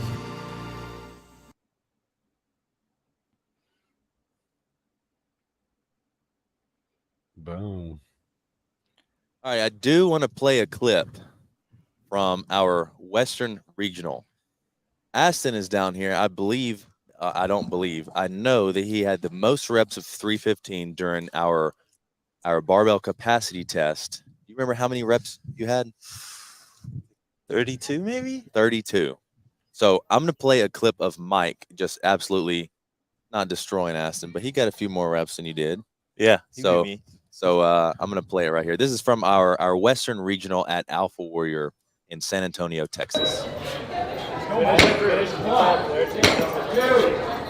3, 4, 5, 6, 7, 8, 9, 10. Finish at the top. 11, 12, 13. Good. Come on, stay on. Let's go, baby. Come on, let's go. Give me 30 seconds. Yeah, give me 30. Let's go. Let's go. Close. Come on. 16. 4, 5, 6. All right, smart. Come on. Let's go. Come on. Let's go. Come on. Let's go. 3, 2, 1. Got more reps in. Oh yeah, I just didn't want to let go at that point. That's tough. Like lifting heavy weight repetitively for 60 seconds, 100% all out. I mean, it will absolutely drain you. Yeah, that was a good event. That was like the best event of the day, besides the think so? running in the circles. Oh yeah, I wasn't a fan of the Murph-like workout, but Oh, that yeah. one, yeah. We are going to play a clip that I created to kind of highlight what Hybricon Games is and what we're trying to do with it. So we'll bounce to that. My name's Hunter McIntyre. I'm 33 years old. I'm from Connecticut and New York City. For the past decade plus, I've been competing professionally in events like Spartan races, Tough Mudder, High Rocks, CrossFit Games, Ultra Endurance, whatever you could throw at me, I kind of done. Hybricon is the sport that we're really developing. We are trying to hone in this craft and understanding of what the ultimate athlete is. Now, we're not just doing it through reps, we're also doing it through mental reps. We're finding a way to dig beyond the muscle and truly find out what an athlete's made of. Year 2, now that we have a little bit of experience, we have an audience, what we're allowing is we're creating this pipeline and athletes get to sign up and basically the strongest survive. This is just natural selection and there's going to be 2 layers of filters. Obviously the open, everyone can participate. The second phase is going to be regionals and we're going to be in North Carolina and we're going to be in Texas. So you're going to split those things up. We're going to filter it down to a select amount of athletes participating in person. And then the highest level, once you graduate past that and you're at this already high level of the regional, we are going to select even more limited groups to come to the championship down here in Southern California. And that is the Hybricon Games. My name's Hunter McIntyre. I'm 33 years old. I'm from Connecticut and New York City. All right, I'm coming back in 5, 4, 3, 2. There I am. Hello, I know you guys missed me. So I'm going to roll some music here. We are about to start Shredzilla here in about 5 minutes. You guys like my background music that I just selected? Yeah, did you just add that? I did. Because the rest is not as great. Thank you. We'll probably get copyright a strike for this one, but it's okay. I'm not really worried about that. Worth it for sure.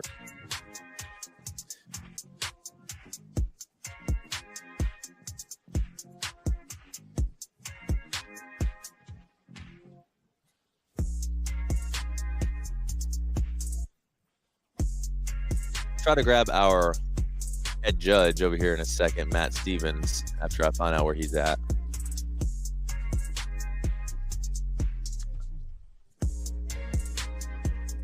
Well, we're going to give an update. Go ahead, Joe. No, so just to I was saying you knew Matt Stevens now before Eastern Regionals. Yes, I met him. Actually, met him at Eastern Regionals. Oh, okay, cool. Yeah, he's a great guy. Mm-hmm. We're gonna give an update on the leaderboard here. Our leaderboards are 100% up to date. Let's see, where is it? Oh, that's close up on man. Joe. You like that, don't you? No, there sir. we go. So I'm gonna reset this. Yep, and we can see here these leaderboards are completely up to date with everything from today. There's only 2 events left to really shake and change. So what we see here is some of it's pretty set with our top athletes here, rounding out the top 5. Yeah, you're gonna have to see a major fumble for Jake Gibbs over these next 2 events. Anything's possible, I think, between Jack, Phil, and Aston on the men's side. Even Cole and Caleb. They're all been pretty consistent overall, I think, if they can hold it together. Yeah, Carly for the women's is significantly in the lead. And then, like we say, in 3rd place, it's a lot closer of who can maybe hit that top 3 for that podium. Right here, we see Jess is really close to Lauren, just being within 4 points. But the 1 and 2 really seem like they have it overall. But regardless, these athletes are absolutely incredible on both ends. You know, I was able to reach out and talk with some of them a little bit during our break. And I was able to talk to Chloe and just learn some fun facts about her, that she works full-time as a sport psychology consultant. She has 3 brothers from New Hampshire, and she studied Chinese for 7 years. So not just are these athletes incredibly intelligent, work full-time, and have such a high level of fitness, they also are intelligent and speaks Chinese. So we might have to see what Chloe can tell us. But just incredible work from all these ladies on the men's and women's side. Yeah, Chloe speaks Mandarin. She listed that in her bio. And like Riley was saying, we have incredible athletes from all different backgrounds. We have CrossFitters, we have OCR people, we have endurance racers. I mean, Jake is I believe he's like an ultra marathoner, you know, and he's here. He recently got into the hybrid space about 2 years ago, built up a lot of strength, and so far he is placing 1st overall for the men. We have 2 events left. One very heavy, one very grip intensive. So it's going to be interesting to see how these last 2 events play out. Yeah, we got Carly and Emily on top right now, and I was talking to Matt Stevens about yesterday, and it was in Wet Willie where those 2 ladies tied with 93 reps apiece for 1st and 2nd, ultimately going to Carly for the tiebreaker that y'all set up. And now those 2 are sitting on top right now overall. So we never ask the athletes. We don't say you have to come 1st in these events. As long as they placed, you know, upper consistently in most of the events, they're probably going to take the top spot. A lot of times, like Jake is an incredible runner, an incredible endurance athlete. He took 1st on the 10-mile run and 1st on the 500-meter swim. But events like this, he may not be a match for some of our bigger and stronger athletes, but we will see. I was thinking that until they started we those are logs, about to. and he was manhandling him. Yeah, he was. Yeah. So we are about to launch. I believe we're a couple of minutes away. 1:45 is our scheduled start time. We have Hunter McIntyre over there. We're getting a little bit of interference. A little bit. Okay, we're good now. You can see Hunter over there. We're about to launch. There you guys hear it. Almost about to proceed. Go. All right, and we're off. That's a 410-pound tire. Allison Drager there. Yeah, so we got Dylan Dorn. He's got starting with the lightest, and then we have Dylan Dorn on the other side. These tires are heavy.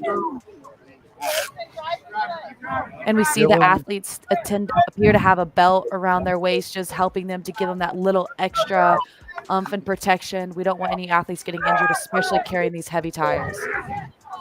Yeah, we had Allison Brager we're looking at right now. Dylan Dorn he's on tire number 3 right now.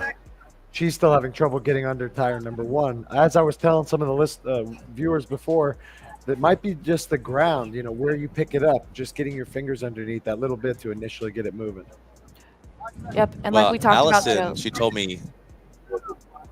I was going to say, Allison, she told me yesterday she's 8 weeks out of a surgery, I believe, in ACL, or I'm not exactly sure specifics, but she's 8 weeks fresh out of a surgery. So she's going to be taking it easy this weekend. Wow, still Gotcha. extremely impressive for her to get to this point and to even be able to compete in these challenges. Outside. Yes, very, very. So the way we have this, the way we have the running of the athletes is the lowest scoring athletes will be going first. So we're doing golf scoring, which actually means the athlete with the highest points, which means they placed the furthest away from first will be going first. So as we progress through this workout, the athletes that are higher ranking will be going last. Yes, that being said, Marissa Coy is up next for the ladies, and Tayshawn Marte is up for the men. All right, next female athlete up. So they're going to go next. And Joe, this is what we talked about earlier. We're going to see when athletes fail in this, it's generally going to be not even being able to get the tire up from the ground, right?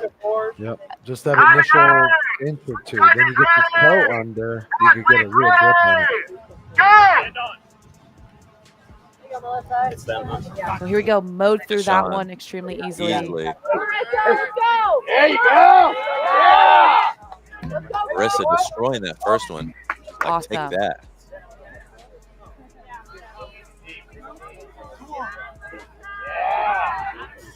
Easy. So what I'm going to do here is I'm going to flip my camera around. We've got a little bit of delay from the wireless cams, and I'm going to be operating that one. I'll still be wearing my headset, so I'll be able to provide some play-by-play. So let me switch around really quick. As you can see, it looks like she just got another tire onto her last one here. So strong. These athletes both appear to be at the final tire. I think they can get this one up. Yeah, 650 for the men, 580 for Marissa right here. Yep, and Joe, you can see her just from this angle right here, despite a woman being right in front of us. It's just not able to get it off the ground. Yep, and that's the end of it. Yeah. Great effort on both sides. For sure. Coming up next, we got CC Garcia for the ladies. For the men, Miles Johnson.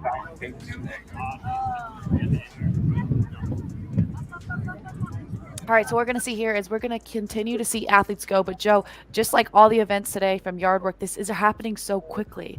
This time goes by so fast. You know, so far our longest event has been 5 minutes today. And what a difference that is from yesterday.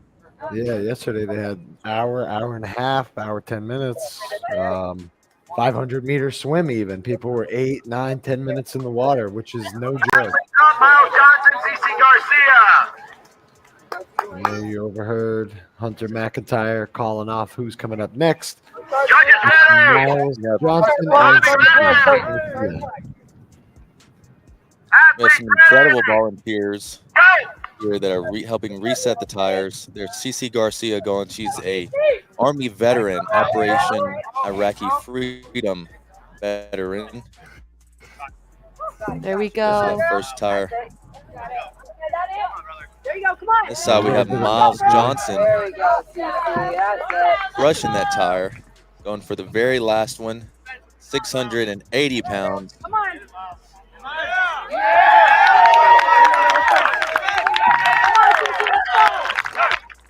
Nice. CC still on her second tire here.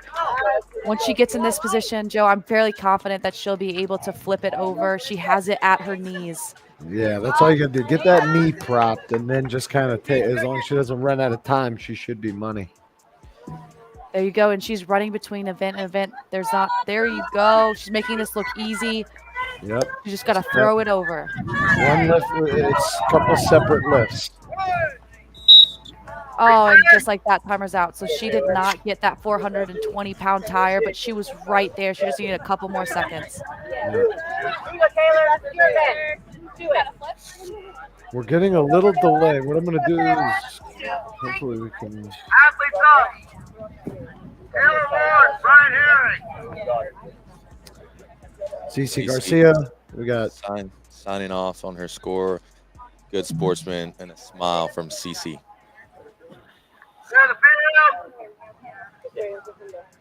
Judges ready. Timing ready. Athletes ready. Go. Come on, Tay.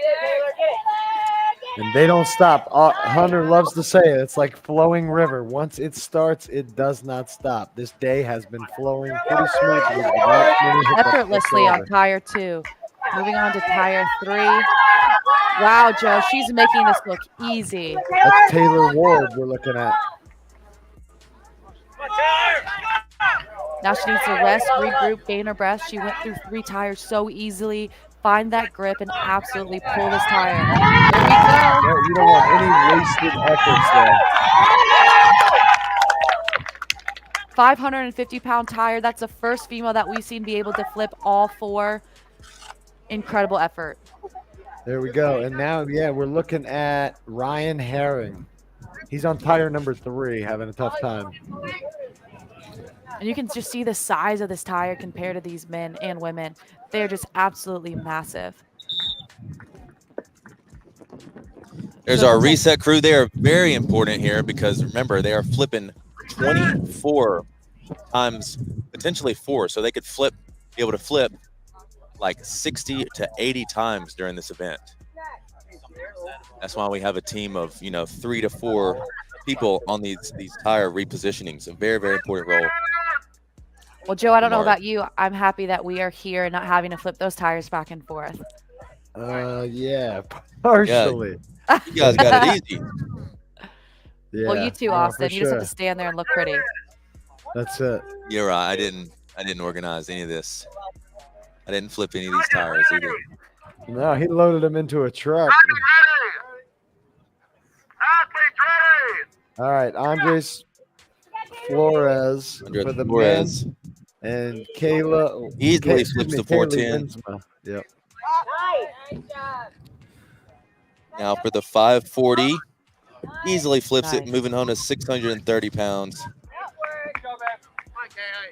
We can see Kaylee down in the bottom right-hand side of your screen. She's going for that 4th tire already. 3rd tire, sorry. On to the last one. Gaining her breath, catching her breath, trying to really get this last one. Oh, you see her just getting it up, but that gravity just bringing it right back down.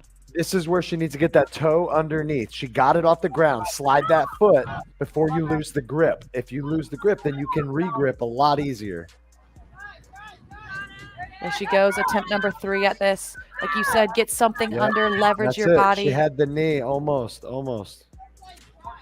One last attempt. Come on.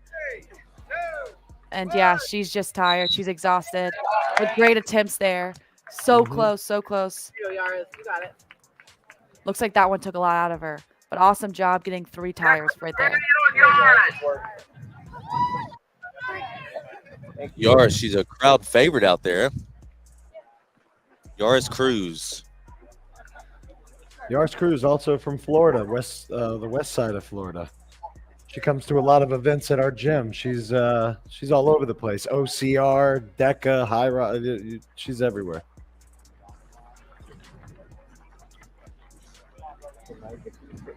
Judges ready. Timing ready. Athletes ready. Go. All right, here we go. That's All right, Yaris. first tire. And that's Daniel Weir on the bottom left-hand side of your screen.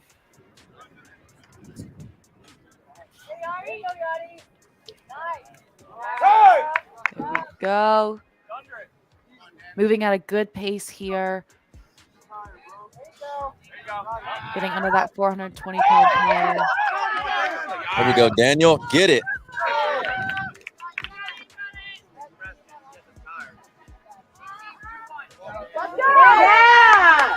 Daniel with no wasted efforts.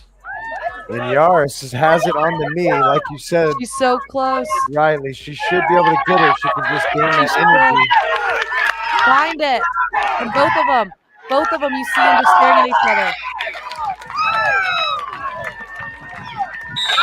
Oh, she's Oh, right my there. goodness. Great effort by both of them. And they were right there, Joe, just head to head staring at each other. Who was going to flip it over first? You know, the men and women are not competing against each other, but going at the same time, I'm sure continues to give them that competition spirit of seeing where someone is right across from you. Yeah, absolutely. I'm sure they're fired up. Up next for the women, we have Samantha Faddis. Up next for the men, we have Tyler Davis. All right.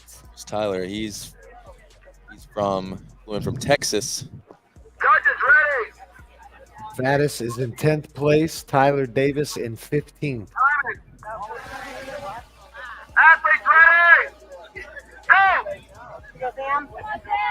All right, and here they go on the first tire. Easy. Oof, very easy.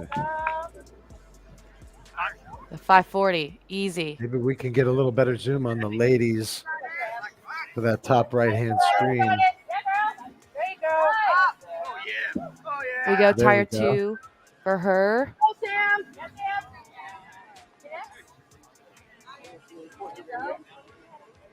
On to tire 3, 420 pounds, flipped over just like that. On to the last tire. Wow, Tyler Davis manhandled that last one. Tyler crushed it. Yeah. That was incredible. We love seeing athletes be able to completely flip all the tires and absolutely sprint like everything that they have. Knowing that they have one more event left after this. Oh, All right, there Joe, she she's goes. got it She's up. under. There it is. She got that extra grip. The knees in place. time's gonna run out. My Oh. goodness. We're going to Great see a few effort. more ladies get this one. I know we are. We absolutely will. You know, and they're right there. The hardest part truly is just getting it to that position. But you're so tired. You only have a minute. Flipping it over like we talked about. If you try to get all 4, you really don't have no more than 15 seconds maximum. Yeah, and now that's Courtney Grady on your bottom left-hand side. And for the men, we've got Clayton Foster. All right, Courtney and Clayton, let's see what you guys have as we are continuing to rise where people are positioned in the leaders. Maybe we'll see more and more people flip all of them, and it's more of a time, Joe. Absolutely. Yeah, this is, I mean, how any competition will go. It'll go from the 3 tires to the 4 tire, or it started even at the beginning with 1 or 2 tires. And now we know why she had that ACL issue or whatever Austin mentioned. Clayton on tire number 2. Courtney's on tire number 2. Successfully flips tire number 2 for Clayton. Same with Courtney, moving on to tire 3. And it seems to be just a big jump from 3 to 4. Courtney got the 420 easy. She's on to that last one. Catching her breath. Oh, just not really able to get it off the ground. The thing doesn't want to budge. It's so hard too, Joe. She is looking at her extremely strong, but not one of our biggest athletes by any means. And when you get to a tire this size, it's so hard. And there's a skill to grabbing those treads. Like I was saying, in like the Spartan races, you have to use 2 hands on one of those big treads, and you cross your hands to lift it. And it could be the same thing. That's probably in the practice round. You got to figure all that out. And, you know. Yeah, absolutely. You know, and I think you always hope that when you're in it, your adrenaline's going even more than the practice round. And when you get to that last one, I don't know about you, I wouldn't be practicing that last tire. So this might be the first time the athletes are even attempting to flip something that's Maybe this so. large. Yep, probably. That was Clayton Foster, and for the ladies, we had Courtney Grady. Yeah, so Chloe Molesky's coming up next, and Tyler Thompson.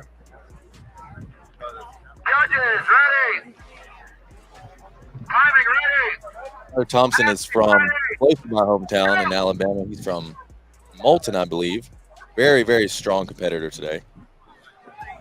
Quick. First tire, there we go.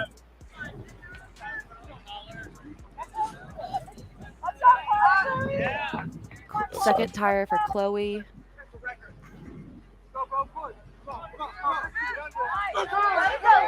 Third tire for Chloe onto her last one. Let's see if she can get this tire. He blasted through that finish line. New record for the men we heard there. Come on, Chloe, get this last one. He's got it. She's going to get that shoulder under. She's going. And Boom. runs across. Awesome heat. Awesome heat for the men and women. We love to see that. We love to see them get that last one and sprint across that finish line, taking off their belts. Yeah, they've earned that. Next up, we got Mike Brown and Riley Estrada. There we go. Little graphic for Riley.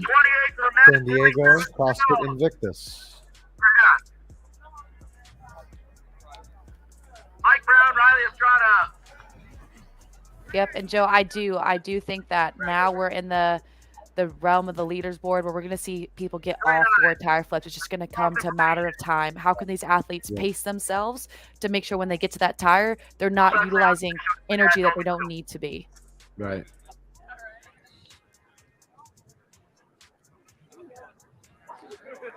There's Riley lined up, ready to go. Riley Estrada trains over at CrossFit Invictus. Judges ready? Timing ready? Athletes ready? Go! And they're off. Here we go to tire number 1. Mike Brown just absolutely destroying those tires. Almost flipped over twice. Riley got the first one. He struggled a little bit, though. Mike Brown from 1 to 2 was a struggle. Oh, now he's having to give a little bit more rest. Let's see. He looked at his right hand there. Maybe I just heard it for a moment. 650 pounds for Mike Brown. Flip successfully. All right, and it looks like Riley is at her last tire as well. Mike finishes Riley on the last tire, 550 pounds. Big pull. Hopefully can catch her breath really quick. Give it one more shot to get this tire up. And I don't think that it's really their strength that she's lacking. It's just getting a decent enough grip to get it to that next phase of the lift. Absolutely. We know these athletes have the strength and the capability to lift these tires. But, Joe, they've also been competing all day yesterday and all day today. Yep, through that. Next up, we got Garrett Mitchell. You guys got your order wrong. Lauren, switch. Eddie, you're up. For the men. Garrett, Katie, you're up. And Katie Simonson. It's spelled K-A-Y. Garrett Mitchell coming in for the men for the next wave. Simonson. Okay, they are ready to flip these tires.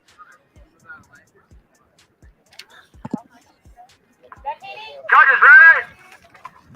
Timing ready? Athletes ready? Go!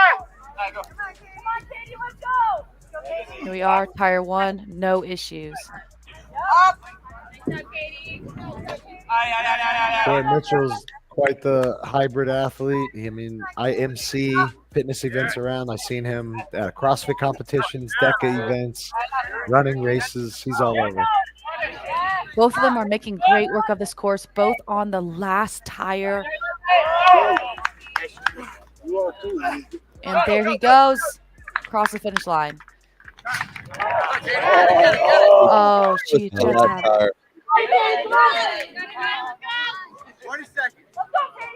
She has plenty of time here, Joe. She just needs to get it to that position, get a limb under, and be ready. There she goes. She's going to get it, Joe.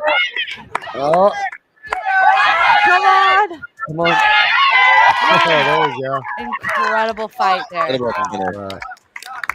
Katie Simonson. That's another. So is that three ladies that have gotten it now? Yep. Oh, what a relief and smile that you see. She knew it was going to be close. She was running out of time there, but incredible effort. Yep, so far we have 3 women that have completed that ladder. Yeah. Holy cow. There's only a few ladies left, 4 or 5 ladies remaining. We have about 9 guys left. Now we're heading down to Lauren Stallwood and Marshall Couples. And Lauren is within striking distance of getting podium here. So we need to make sure that she needs to make sure that she gets through all of these tires, all 4 of them, and finishes as quickly as she possibly can. I don't know if I think she's going to struggle too much. She looks extremely strong, like she's done this before. And then Marshall for the men. Yeah, he's an animal. He was at the Eastern Regional, so I know he's got it in him to flip these without a problem. He's from Louisiana. I listened to a good podcast about him. He's just an all-around tough guy. Well, I know we definitely have had some support from him in the audience. Tire 1, no issue for either athlete here. 2, easy money. Wow.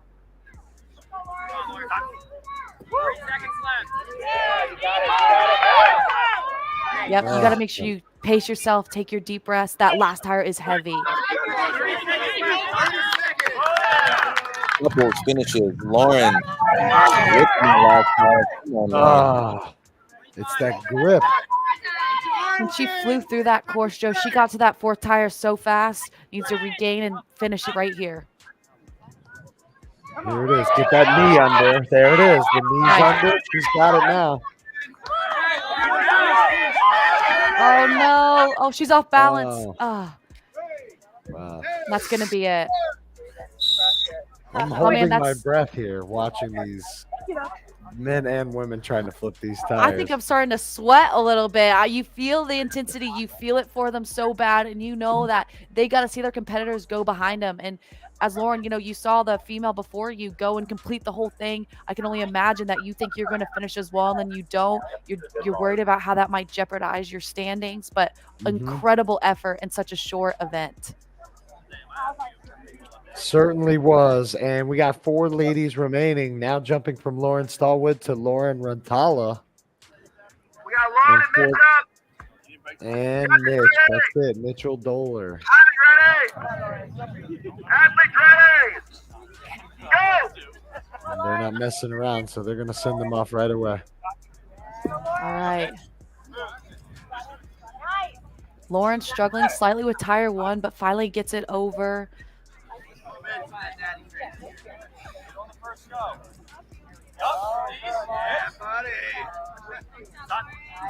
There we go. She got tire 2. Yep, Yeah. Lauren gets tire 2. Here we go on to tire 3.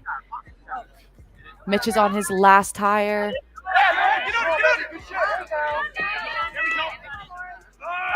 Nice, and Mitch finishes.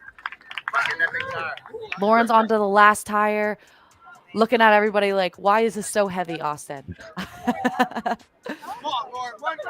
Hey, I thought they were too light. Does not look like she's going to be able to get it, but 3 tires for Lauren. She still has a smile on her face. Lauren works over at High Rocks. She's the head of gym partnerships over at High Rocks. Always got a smile on her face. Great sportsmanship, great competitor. Yeah, she's awesome. Got to meet her at Rally in the Valley this past August. Yes, yes. So now, Joe, we're going into our women's top 3.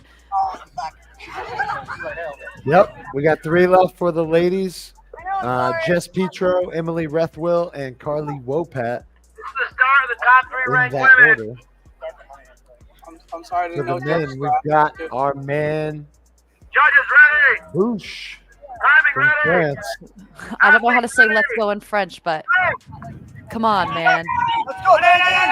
Oh, yeah. Let's go. I'm telling you, this is what he does. He What an flips tires, animal. carries 200-pound bags as fast as he can. He's the guy. Wow. Wow. Yamu from France. Absolutely beasting those tires up. Man, this is crazy.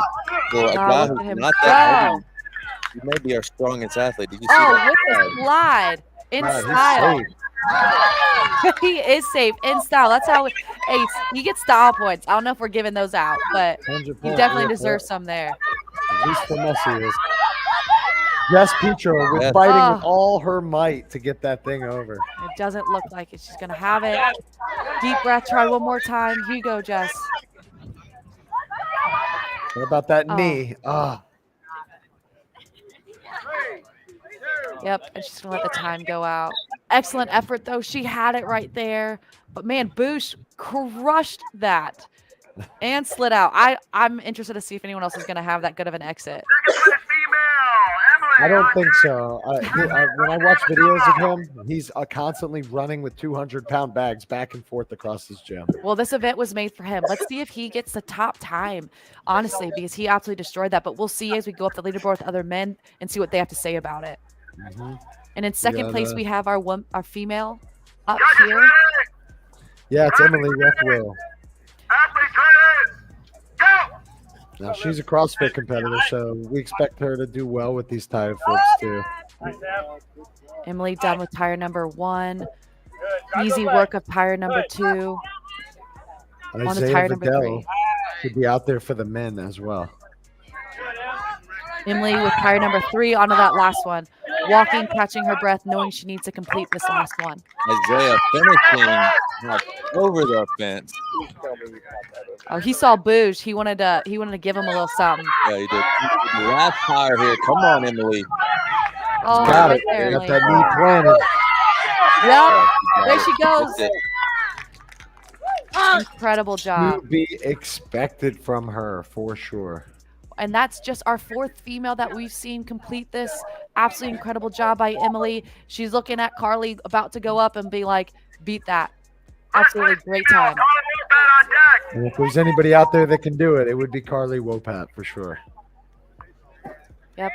Curious to see how fast she can complete this. And for the guys, Isaiah did an awesome job closing out that last one and hopped the fence. I didn't see it, but the people there got a whole show of it. Oh, and then you can see her right there with what appears to be her daughter. Yes, it's Emily's daughter. Oh, she's so proud of her mom. That's Now so this awesome. this competition is super close between Carly and Emily. Carly's sitting in first right now. Emily's sitting in second. This event could be the deciding factor. Carly on the tire number 2. Wow. And She's having no issues with this. Her wingspan, her arm is allowing her to get that grip. Look at that. Wow, Joe. Oh, he finished it. That was a quick wave. Wow. Very fast. I think Carly took it on that, Joe. I think you're right. And I think it would be her definitely taking first place for this event, which might solidify her because I do think that she doesn't have a ton of grip, not grip strength, but obstacle course experience. So she needed to put a bigger gap between her, Emily, Jess, all of them. I mean, and her and Emily are so close. They both completed this. They just did an awesome job. So that's it for the women. We've seen the full women's field, and you can see Carly right there and Emily with her daughter and all the women walking off, smiling, knowing they have one left. We're back to the men's heat to see those finalists here. Yeah, so we got 5 guys left. Cole Schwartz, if we can get the other camera on them. Oh, thank you, Austin. This is Cole. These are our top 5. Now, he's tied with Caleb Yates. Caleb Yates went in the last heat.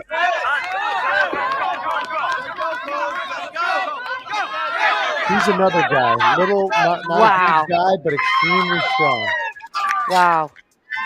We don't even need to have the timer going with these people. They're just flying through this. Yeah, that was really fast, too. Yeah, awesome job by Cole right there. He looks very excited about what he just did, knowing that he has one more event left. Giving a nice hug. Very happy with that effort right there. Yeah, unofficially, I'd say right now you've got Cole, Isaiah, and Boosh. All probably the top 3 times, and we'll see what these last 4 guys can do. Yeah, these last 4 guys have been at the top for a while, have been doing really well for today, but this event they have to take just So we as have, seriously. sorry to interrupt, brother. We have Asin Damel. He's the last male to go. I do believe this is his wave. He dominated in Eastern Regionals, took 2 out of the 3 events, I think. Wow, making light work of this course here. You know, He's just easy. a You guys remember big- him coming in on the live stream earlier talking about his ankle. He's doing this with a twisted ankle. Crushed it. Crushed it. Not- He's very excited as well, as he should be. Yeah, and like he was talking about earlier, Austin was on with him, and he was worried about his ankle. It didn't seem to be too much of a problem there. And with the last event, Monkey Business, hopefully the ankle isn't much of a factor, and he can close off and then rest up. Yeah, he shouldn't need it as long as he doesn't come down wrong off of one of the obstacles early on. Should be all right. Yeah, it's so incredible to watch these athletes go through these tires. It's almost like they're just mere obstacles in their way. Absolutely. Just flipping it, Especially as we throwing get it. in the top two of these ladies and gentlemen. So we have Ladies a are few all more done. gentlemen. Yeah. A few more gentlemen to go. I was wrong. We have our We got more Phil- competitors. Yep, Mhm. Philip Muscarella is going to be next. Jack Driscoll and Jake Gibbs.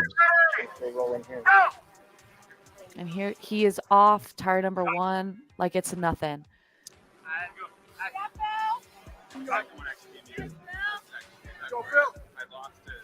Get some.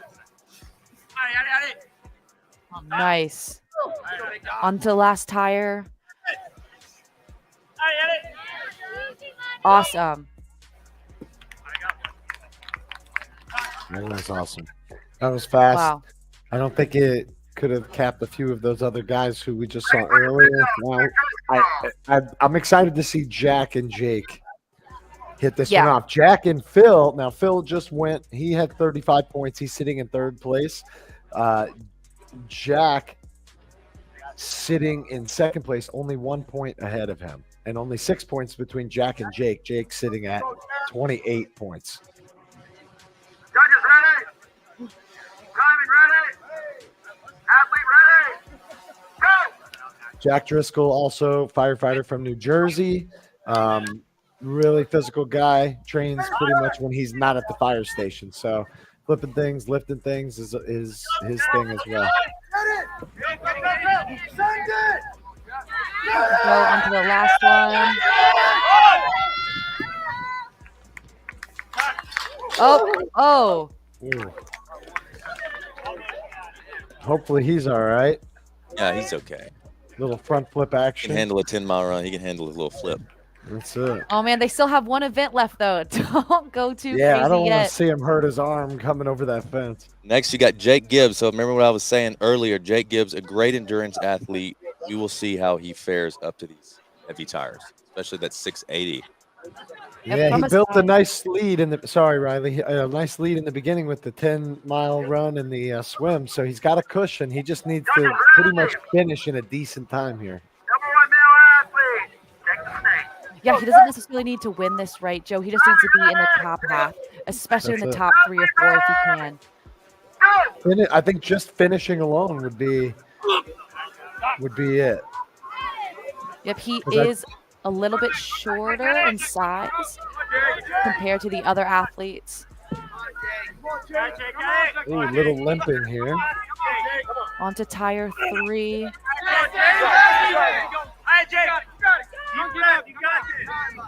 If he just needs to catch his breath, really make sure he gets this 3rd tire. I don't think any men have gotten less than 2 yet. He's got 30 seconds. He's got his knee under that one. I'm watching the clock from the 30-second call. He's got 20 seconds now. And he looks like he's limping or there's something going on here. But he just got to 15 flip one seconds. more tire. Yeah. He's got to get one good effort. He's got 10 seconds. All right, attempt 1. He's under it. That's it. Like I said, Oh, he's going to get it. 3, 2, 1. Oh. I don't know if he crossed that line or not. It does look like something is bothering him, Joe. Not sure what that is. Did he cross the finish line in time? I'm not sure. We're going to have to get word from Austin. Can you tell if he crossed in time? I'm waiting for confirmation as well. I don't want to speak before I know the actual result. But he did finish all 4 tires, so that's what he needed to do at the end of the day. Great job, great effort by Now, him. he will only get credit for 3 of them, I think, if it were. I'm not sure how they're going to score that. So the 4th tire, when it got vertical, I know for a fact that he had the 4th tire within the vertical position. So that means that fourth tire would have counted. Okay. But it still would have been a cap. So if it's a cap, it falls back to the number of tire, the tire number, and what the time was when he got that tire vertical. Okay. So he definitely did not win that one, but I still think he's going to be sitting fine overall. Yeah, at least top 8. Isaiah finished, Bush, Mitchell, Marshall. So yeah, I mean I don't know. I mean, yeah, he definitely didn't give himself more of a cushion. I think Jack Driscoll is gonna be a little closer. Mm-hmm. Yeah, and with one event left, you really want to have that lead. Like Carly has a significant lead with Emily and Jess, but still anything can happen. You got to show up for every event. You got to show up and you got to finish. You got to give your full effort. So we have just one event left. Joe, I can't believe it. What a day it has been for these athletes. They're going to have to leave this small section of Chula Vista and head over just right across to the obstacle course. You can see right here from this view, the athletes getting their stuff. They have been here majority of the time, and they're going to go over to the obstacle course. Yeah, that's not far away, just on the other side of these trailers and street. We will probably take a brief break just for a moment while we switch over to that. We do have a setup already ready to go over there. We will go through with that fourth event of day 2, which is called Monkey Business, and then come back to the main field for final scoring and the award ceremony. And Joe, what a family event this is. Look, you can see right here, Emily and her daughter, they just flipped a tire together. I think I heard her say no more. I think she's tired and knows that she still has one event left, but how awesome and precious that, her daughter gets to see her compete and she's able to be on the field with her here. Yeah, for sure. And I see back there we got Power Lift is in the house. One of the sponsors giving out free Power Lift. Definitely want to check that out. This looks like an awesome day. Well, we'll keep you guys updated once the leaderboard is updated because the men did just finish. Take some time. We want to make sure, especially on that last one, that the judges really made the right call on where he was, whether or not he crossed the finish line in time or not. Once we get an update for you guys, we will make sure you are up to date on what is going on. In the meantime, if you guys have any questions or shout outs, we only have one event left. Make sure to message Joe and I here. Let us know what you guys are thinking, what's going on, where you're listening from, and who you're rooting for. Yeah, for sure. And it only takes about 10 minutes if you're following along on the leaderboard. So the ladies have not been updated yet. We expect them to go in first since they were completed first. But we should see that any moment, which will then update the overall so we can see exactly what's going on before we hit that last event. Yep, with just one competition left, we know that this is getting intense for the athletes. There's up to $30,000, there is $30,000 that will be awarded here soon to some of these athletes for placing first, second, and third. First place getting $8,000 thanks to our sponsors, which is so incredible. So we know the athletes are going to give everything that they possibly have to this last event and hopefully bring home that cash. For sure. Why don't we take a quick break?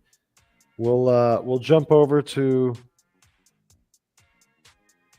our fatties. Check out our fatty commercial from Austin, and then we'll come back and check in.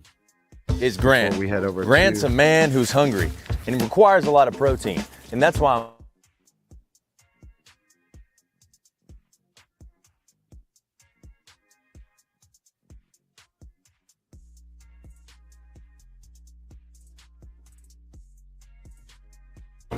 But wait, folks, it gets juicier. Fatty meat sticks are low in sugar, just like me because I'm single now.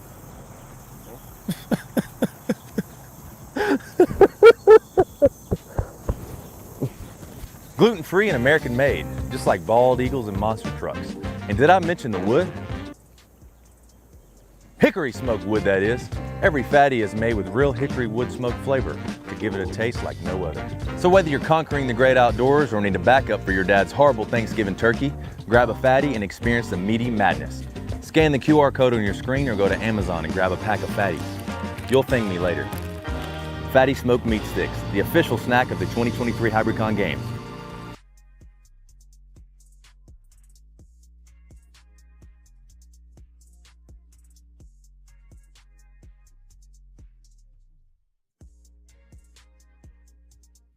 Oh, and we got so we're back. Sorry, I think you're muted. That is my bad. We're All waiting for Wood right. back. Yeah, sorry about that. We're waiting for Austin Word back to see where we're. I know they're walking over to the obstacle course. I think he's got an interview lined up, so we'll check in with them and then we'll go from there.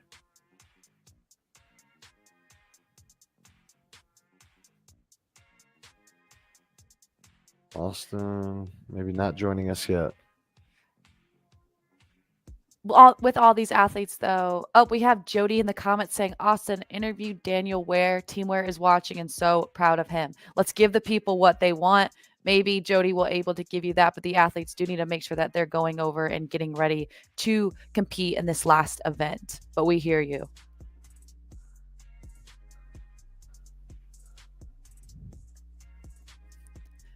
With this, Joe, have you been to the course, this obstacle course in Chula Vista before? No, I haven't. I want to go out there just to hit that obstacle course, the oak course that he built. So. Oh, man, I can tell you I have done it. It is a lot more challenging than you might think. Mhm. Being a Marine, we do obstacle course events all the time. And the obstacle course is so exciting because it challenges you in all different ways. But the endurance course. Oh, here's Austin. Yes, we are back. Oh. I'm here with Nick. Nick, he says he knows you, Joe. Hey, Joe. Yeah, that's my partner. We're going to take over High Rocks World Doubles. Look out now. Yeah, we are. Oh, that's awesome. So Nick is here as a representative from Powerlift Protein Infused Water, which is one of our major supporters for the entire pipeline and the Hybricon. Oh, we have a little disconnection. But no big deal. We'll go back to what we were just talking about until Austin can get back on. That obstacle course is not easy. It's absolutely designed to destroy you from a mental standpoint, physical standpoint, and grip strength standpoint. So they're not going to be running the full obstacle course, but as they are running towards the end, we see a lot of people not being able to finish it because their grip just absolutely gives out. Yeah, what is that last part that I haven't seen? I didn't even see the name of it now. That Austin mispronounced the name. Shoot, he does that so often. I'm not sure exactly which one we're referring to. It was whatever the last beat. There's 3 obstacles they're gonna hit. Darn, it'll come to me. I'll ask him whenever he comes back on. Only because I haven't seen it before.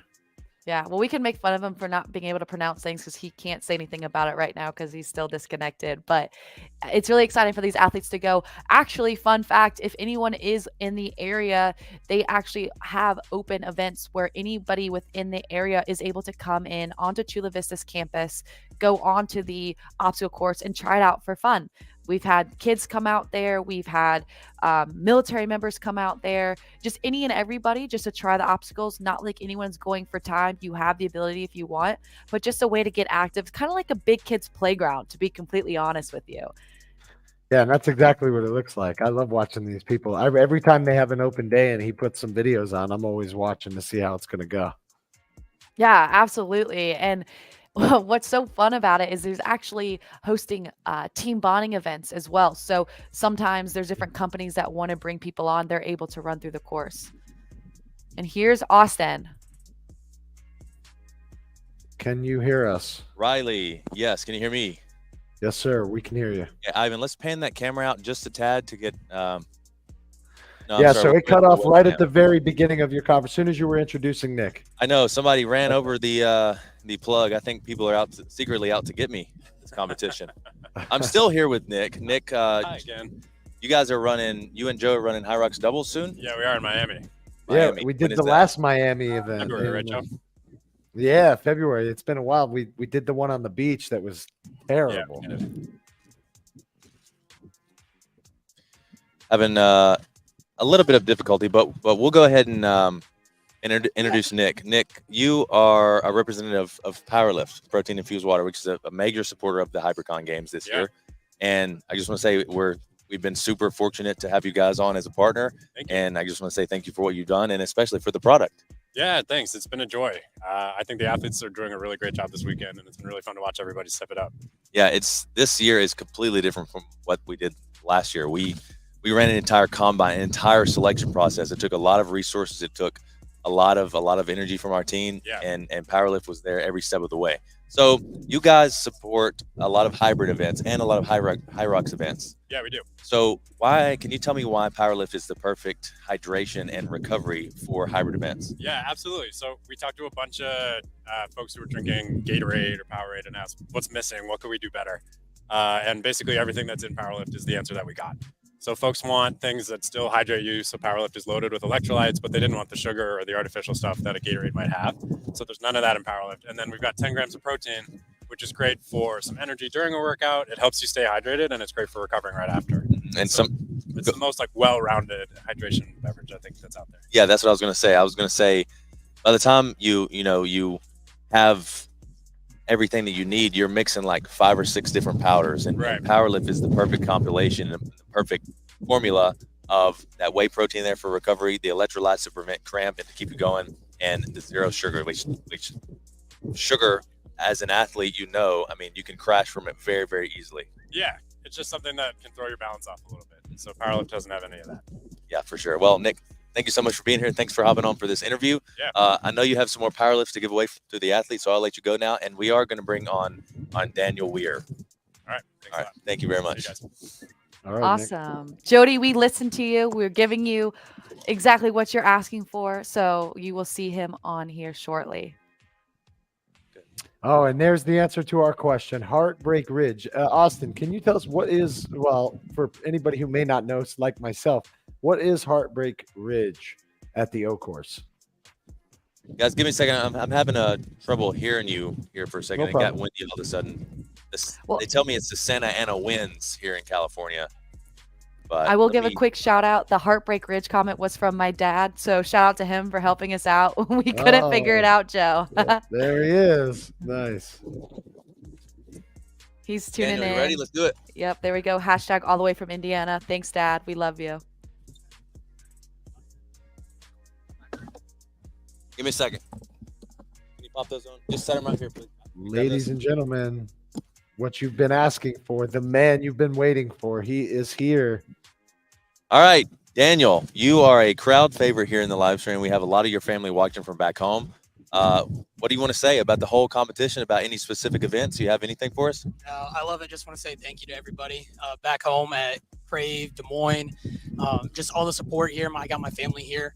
A lot of people came in from out of town, flew in from North Carolina, Iowa, North Cal. So just super appreciative of everything. I think the best event that I felt the best on was this last one with Treadzilla. Just that 680 was kind of sitting in the back of my head. And that's the one thing I was thinking about the whole time. And crush it. I felt good. Once that flipped over, just all the adrenaline, all the excitement just came out. And I'm just very thankful to be here. Would you say, well, thank you for being here, first of all, but would you say that Treadzilla was the most exciting event so far? Yes. Okay, for sure. I would say so, that, and then a close second would be the logs, the combat carry. Good. So you like strong, heavy events? Yeah, that's my forte. Yeah, the running, I could use a little bit more practice on, but yeah, the strong events, the heavy ones are what I like. Awesome. I'm the same way. I'm a heavy guy. I do enjoy a long run every once in a while, but I love the heavy events. They make me feel strong. They make me feel powerful. So are there any specific people that you want to give a shout out to out there? Well, Jody, my mother-in-law, my mom, Tasha over here, my wife, Lydia, but online, just everybody back home, Crave Gym, West Des Moines, Crave Gym, Waukee, shout out to Iowa, shout out to Des Moines. Just thank you, everybody. I love you. Thanks for the support and helping me get here. Of course. Well, thank you, Daniel. We're looking forward to seeing your last event, which is Monkey Business. Yes. Cool. All right. We'll see you out there. All right. Thank you. See you soon. Thank you very much. Ladies and gentlemen, Daniel from Des Moines, Iowa, Crave Gym. Massive shout outs to Crave Gym. And we are going to bounce over to Monkey Business. We're going to be starting that event here in just a few minutes. So I'm going to take a pause. Riley and Joe, I'll let you take it from here, and I will see you very shortly. Sounds good. Thanks, Austin. All right, Joe, on to our last event, which is Monkey Business. We're going to see what these athletes have left. 2 full days of absolute grind. We've seen long trail runs, swimming, Pugal sticks, head-to-head competition between that and the carry, all the way to the combat carry and drag race, finalizing with this Treadzilla and now Monkey Business. What do you think has been the hardest event for these athletes so far? I think it's just broken up depending on who the athlete is. That's the thing about the hybrid fitness is there's an Achilles heel to everyone. Like we said, we just watched Jake Gibbs. He got through that 4th tire, but couldn't finish it. We're thinking under the time cap, but he smoked day 1. So for him, it's this last event. But for Isaiah and some of these other guys, it was some of the earlier stuff. So this last event is really going to be a huge separator because I'm sure that some of these guys have never touched obstacles. Absolutely. And I think it's so interesting the way the days were set up. We needed day 1 to happen day 1 and field day needed to happen day 2. Could you imagine if field day was the first day and day 2 was in all this, right? We already see these athletes kind of falling apart a little bit, having little minor injuries here and there, so this was set up well that they can push through some of this, right? With twisted ankles. I know some of that did happen on the run, but you're just susceptible to injuries when you're competing at this high of competition and you warm up, you cool down, you warm up, you cool down. And this is something as athletes that sometimes it's not how well can you do at one event, it's how well can you preserve your body to last all events that are required of you.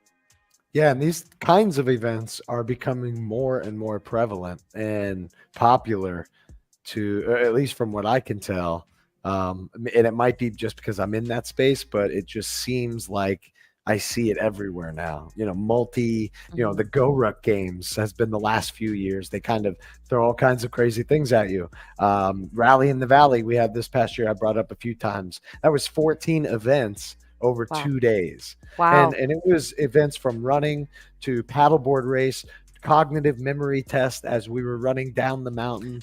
So it was awesome, and that's Matt Stevens, who's the head judge here, who helped with these guys putting this day together, especially when it came to picking out the workouts, testing them and all that.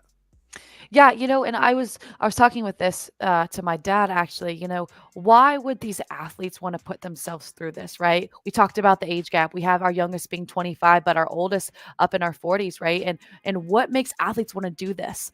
And to be testing all these level of events. And I think there's something to be said about wanting to absolutely grind in all different aspects of where you don't know what's coming next.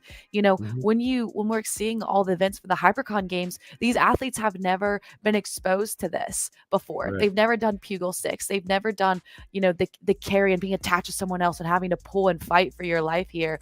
Even stepping foot onto this obstacle course and trying something like Monkey Business. And what's so awesome is these athletes train mentally, physically to get themselves in the best state, but then they got to show up and see what they have on that day without maybe having practice. And like you talked about, what's the easiest event? No one can agree on that by any means. They're all difficult and challenging for each every one. Yep, 100%. I will tell you, I just saw, it looks like we'll check right here. Yeah. All right. So they did give Jake Gibbs the finish. His time was 1 minute exactly. So he crossed the line in 1 minute. That put him only 6 spots off the bottom though. So put him in 16th place for that event. Overall for the men, currently now, Jack Driscoll has bumped up to spot number 1 with 37 points. Philip Muscarella is now 4 points behind Jack with 41 points.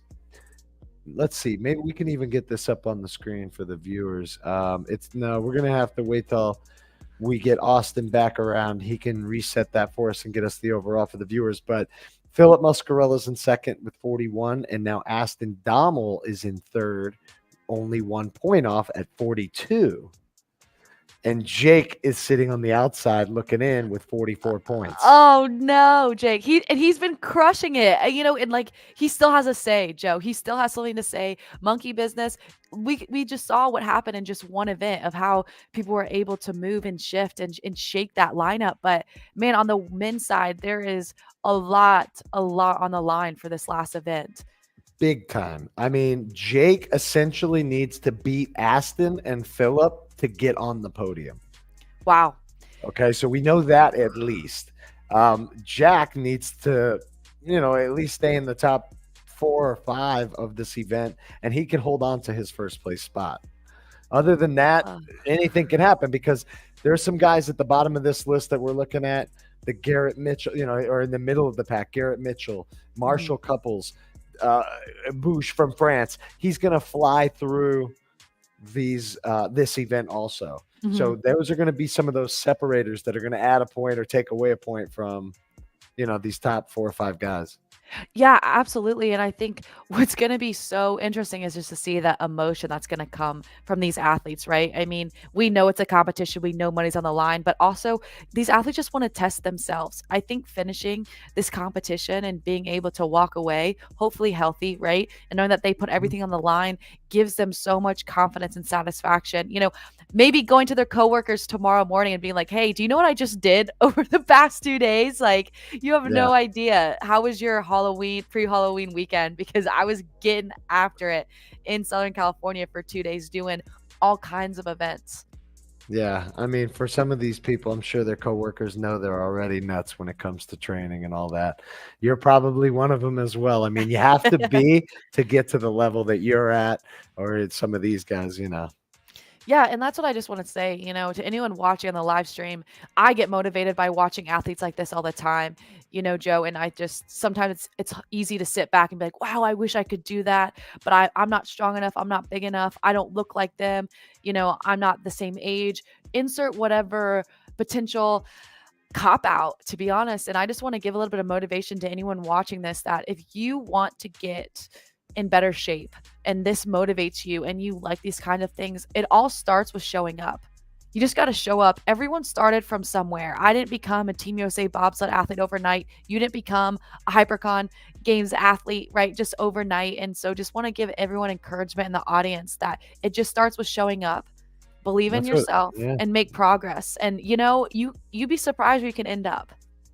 Absolutely. That's what I tell people at the gym when I'm coaching my classes and they come in at 5:30 in the morning, or a new person who comes in at 5:30. I'm like, look, you've already done what the majority of people cannot, which is get off the couch and show up. That's the hardest part. And then start putting in the work and going towards those goals and things like that. Yeah, the hardest part is showing up. And then, be proud of your progress. Don't always compare how you're doing to other people. Some people's journey is not always linear. It comes up, it goes down, but you just got to keep working and look what you're able to do. And, I know we talked about it earlier, but motivation from David Goggins, right? Like, I'm sure a lot of people in this community has heard of him. He was extremely overweight, right? I mean, I know you read his almost book too. 400 pounds. 400 pounds. And he's sitting on the couch and he's like, I gotta make a change in my life, and he ends up going over and becoming a Navy SEAL and everything like that. And same with these athletes. Hybricon is so new. Nobody 5 years ago, none of these athletes were like, I'm going to be competing at the 2023 games. This was a thought that came in and they've had to work so hard for that, any and everyone can do it. And we're just all really proud of our competitors and what they've been able to do thus far. Yeah, absolutely. And we got a bunch of people commenting over here on YouTube and Facebook. Yeah, we're getting ready for our last event, guys. If you guys have any comments, questions, anything about what you're going to see, or just want to give a shout out, go ahead and let us know. We'll get you up on the screen here. We're really excited that a lot of you guys have actually tuned in with us all day. I can't believe it. I'm on the East Coast. I know you are too, Joe, and I'm looking outside and the sun's already down, even though Chula Vista is bright and sunny. It's been all day, but it has flown by. Yeah, now you're up north, so you're probably already dark though, right? It's I pretty am. dark. Yeah, I still got some sunlight, luckily. I haven't even had to click on too many of the lights just yet, but Oh boy, it's all my enough. lights are on. It is dark outside, and it is cold. I'm up in Lake Placid, New York, in the Adirondacks, super close to Canada. But I need it to be cold because we're trying to compete in bobsled in our winter sports. So we haven't been able to get on ice yet, but hoping to here soon. Yeah, so how does one get into bobsledding? Oh, I swear I wish I had money for how many times I got asked this question, but I'm sure. it's awesome. I actually was a softball player in college, so like a lot of these other athletes had backgrounds in a different sport. Mhm. I commissioned as an officer in the Marine Corps right after college and kind of was like, well, my athletic talents are now being a tactical athlete in the Marine Corps. And essentially, I had met a bobsledder whose name's Alana Myers Taylor, who played softball at the same university that I did. And she kind of introduced me to bobsled, but I knew that I had the Marine Corps. So after I got to the fleet after a year of training, it was COVID and I decided to take a risk, put myself out there, train for something, see if I had what it takes. And, 3 years later, I'm at the Olympic Training Center, competed in World Championships last year and loving every minute of it. Holy cow, that's awesome. It has been a blessing the Lord has provided. But just like you, Joe, give us a little bit of background behind what you do, your sports history, how you got here. And for everyone listening, Joe was just competing in the regionals, a couple months ago. Yeah, I mean, I wish I don't have quite the athletic background that some of these other people, especially the competitors that are out there. I didn't get into fitness till I was in my early 20s and started boxing and things like that. And then one thing just kind of progressively led to the other, from boxing to running, because you have to run, into a CrossFit gym because it became about lifting weights to get stronger. Now, 12 years later, still at CrossFit gym, coaching, head coach over there, and competing all the time. Nick and I, as you just saw, he from Powerlift, he and I have competed together in High Rocks. We're going to do some more together. And we got DECA World Championships coming up in December. So, just I love competing. So yes, I'm whether it's a pickleball tournament or a CrossFit competition, I do all of them. My wife thinks I'm nuts. No, you don't sleep on pickleball. That's growing, man. I mean, I remember I first got introduced to it at my grandma's retirement community, and I see these old timers just getting it in paddle boarding, or pickleball, excuse me. And I'm like, there's no way it's that difficult. And then we played, my family, and it's intense and it is so fun. Yeah, we started playing in 2020. And because there was nothing else you could do, nobody was really playing. There was a few courts down here in South Florida. Now it has gone berserk over the last 3.5 years. So I think that had a lot to do with it too. Yeah, I wonder if Hybricon would maybe put in a pickleball tournament, or add something with some hand-eye coordination. Hey, you might see that one at the other one at Rally in the Valley, because there's all kinds of stuff with theirs. So. Oh, that would be awesome. Paddleboarding and mountain biking, I hear possibly coming, so wow. It'll be all over the place. It keeps it interesting for athletes. And I think that's what everyone's looking for, Joe. I hear that between my story and your story is we just want to find ways to compete. And sometimes doing something that you're not good at is addicting. I know for me, right? Like I would have never thought that in a fitness competition, you'd be doing some of these things. And that's what keeps it fresh, because you can never master it. You have to be on your toes, ready to go, looking for what's next. And another thing, how about the age of people? Probably has a lot to do with it. We do have some younger athletes. A 20-year-old, we were reminded, a 25-year-old in Travis Thompson, I believe. Might be Davis. My apologies for whichever one it is. But a lot of these hybrid sports, the guys are in their, and ladies are in their mid to late 30s who are capitalizing. And that might be because of just you get the younger ones because they're fit, but the experience of doing all the multiple different things throughout life, that might have a lot to do with why they're able to thrive in this space. Absolutely. And I think they know their body right? Your body is your weapon here. And that's what we're seeing. These athletes are able, of all age ranges and sizes, to hang with each other. And so it's almost like who can stay on top of their rest, their nutrition, their recovery, to be able to last all these events, because the winner's not crowned to the end of all of them. And these events are not easy. You can't take one off. We see what happens if you're not, in the top pack, and how quickly you can drop off, especially based off of this point system. And so, I think exactly what you're saying. There's something to say with age and experience. Obviously, injuries sometimes can come at any level, but you would assume maybe when you're older, but that's just something that you're going to have to do. And that's a part of what the sport requires. Yeah. And I mean, if you recover correctly and all those things, then age is merely a number. I mean, I train with some guys. One gentleman's in his mid to late 60s, #1 in the world in DECA. He comes to our gym and train. He is ripped. He's in better shape than I am, and all these guys. I mean, he just looks amazing for his age. He's putting in the work every single day, but he also takes the time to recover, eat right, and all that. So yeah, and I think there's something to be said about that. As you get older, it's extremely important to make sure that you're continuously staying physically fit. The way we've gone and shifted to the world, so many people are sitting behind computers, having a lot of screen time, a lot of time sitting down. It's so important to just get out and move your body. Your body craves that. So maybe you don't have to go and be a 60-year-old jacked, ripped DECA athlete, right? But even just getting up, going on walks, going to the gym, every time you lift weights, you're increasing your bone density. And as you age, that's so vital and important to make sure that you have strong bones. You avoid staying out of a wheelchair or needing any kind of element to help you do basic activities in life. Yeah, for sure. And looking over, we got some people asking questions. The next event's going to begin in just a few minutes. I would say no more than roughly 10 minutes or so. We're waiting to hear word. Everybody was shifting gears and heading over to the obstacle course. And as we just like that, boom, we have spoken into existence. We'll get that on our full screen so everybody can check it out. So these athletes are warming up. Yep, this is one of the obstacle events that you will see here. It's extremely difficult to navigate. Joe, to be honest with you, this is one of the events that I struggled with more than anything. What's going to happen is the athletes are going to start at one of that yellow ring that you can see, and they have to swing and grab the rope, let go, and then grab the next rope and keep moving. The way I see this is what I struggled with, which a lot of athletes will, if they've never navigated this course, is you tend to decrease height every single time. Yep. And because you're swinging and you reach, your body gets so low to where you have nothing to do but slip. In addition, I've seen so many people go after this obstacle, and with the rope, your grip gets so tired.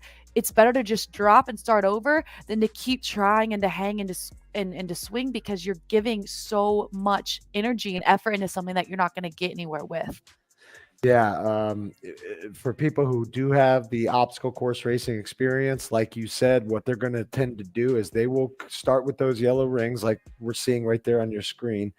And when you get to that rope, you're going to reach as high as humanly possible. Every time you get to that rope, you reach as high as you can, because you will slip a little. The taller people especially, and once your foot touches the ground, that's it. So, and this is something that Joe Carley might struggle with, based off of her height and her lengthy abilities, because in order to not touch, you have to kind of manipulate your body in a way and position so your feet aren't hitting the ground.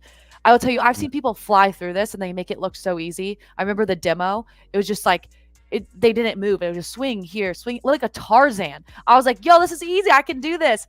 And I am stuck on the rope, like going down, being like, how do you do this? And how do I let go without sliding? Yeah.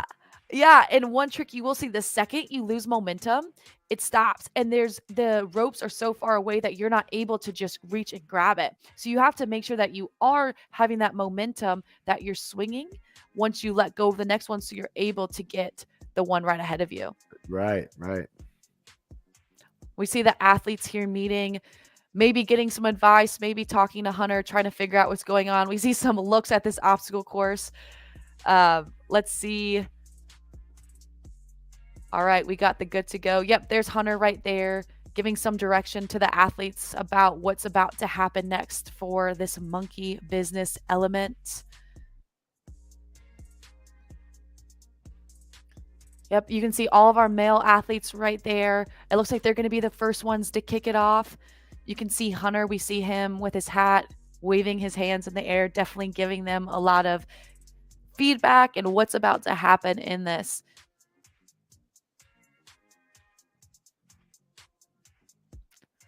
Sorry All right, about that little technical difficulty there. Joe, we're happy to have you back. We're just saying how these athletes are getting briefed by Hunter about what's going to happen. It looks like the men are going to go first, followed by the ladies after.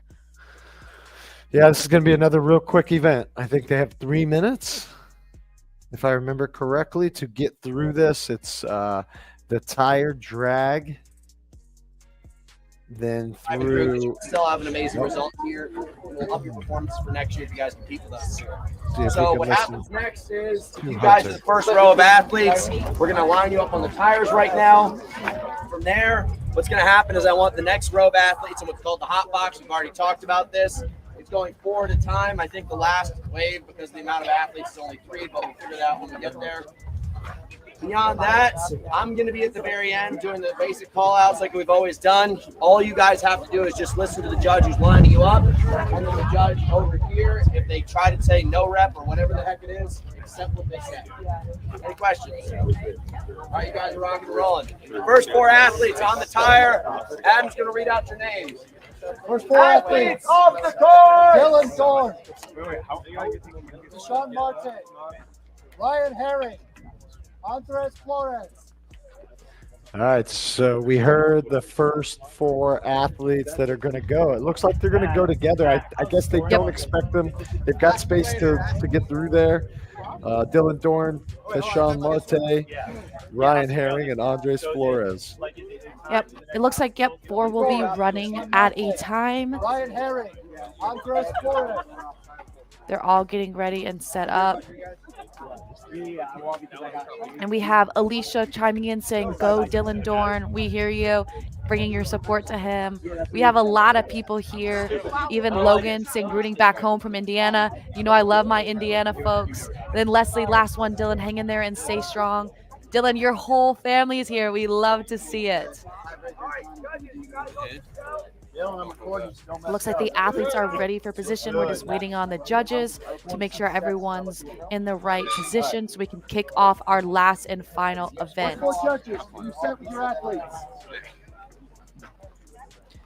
Judges that do not have athletes. Yeah, more love for Dylan.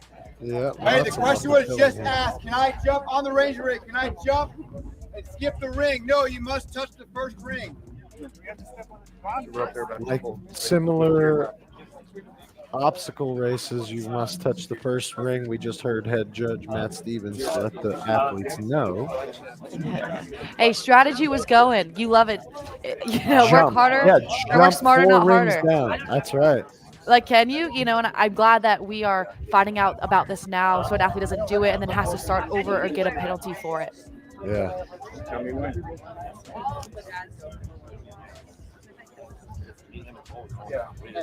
All right, so we're getting a full view here of what the athletes are getting ready and about to do. We should be starting here any second.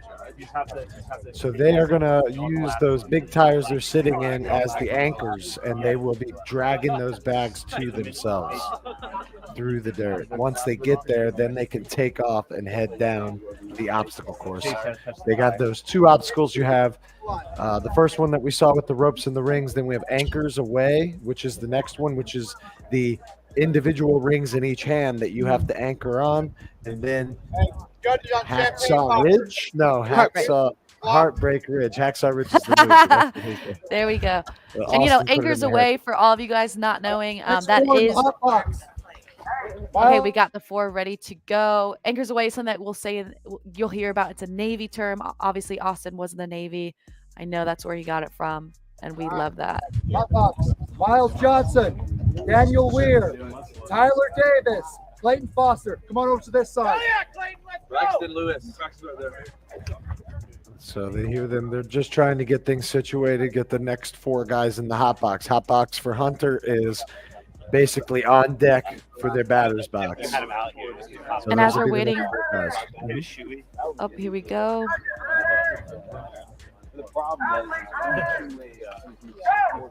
And we are off for our last and final event.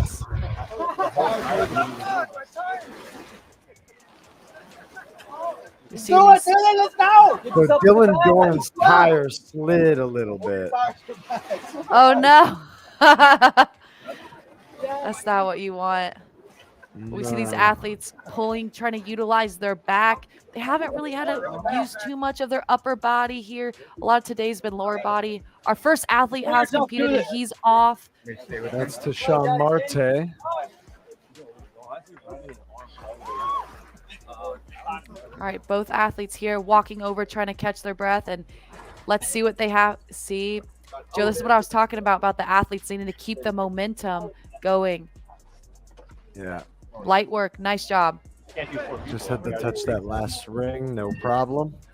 Andres Flores was the other gentleman that was on that rig with him. And we're seeing our first athlete is on to anchors away. Up. Oh, don't touch the ground. But see, look how much grip strength that you're burning trying to save it. These And ropes trying to are lock- small. Yeah, so locking your feet in it is nearly impossible. Not impossible, but not the easiest. He just did it, but look how much time he's burning just trying to hold on. Mm-hmm.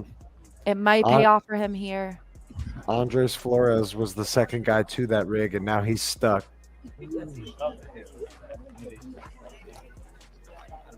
Oh man, all he has to do is touch that yellow. Oh, complete. But Boom. man, he just wore out his grip strength there, Joe, hanging on to those ropes, try not to fall off. Anchors away is now This going on. one, this takes coordination and patience. Like, just don't let go like he just did until you're ready to reach, unless you plan on dangling like he just did. Right, which again, it's wasted energy, especially when this is a timed event. But he did complete that pretty effortlessly onto the last, onto rope climbs. Excuse me. Now they have to climb this rope. That's Ryan Herring. Athletes, remember, pull off the second ring. He's spending a lot of time up there swinging back and forth, but at least he's making sure that he has good momentum before moving on to that next one. Oh, the ring seems to be a little stuck for him. Gaining Just that trying momentum. to get the momentum. Exactly, yeah. But I mean, his grip right now is shot, Joe. You know it. And so that's something that's going to play off. Did he make it? Yeah, that should be good. I just heard them say. Oh, he had to get to the last. He had one ring to go. Oh no! I couldn't tell by the way it was. We were viewing that. Maybe we can go over. Can we see with the cameraman Tashawn Marte? Did he finish?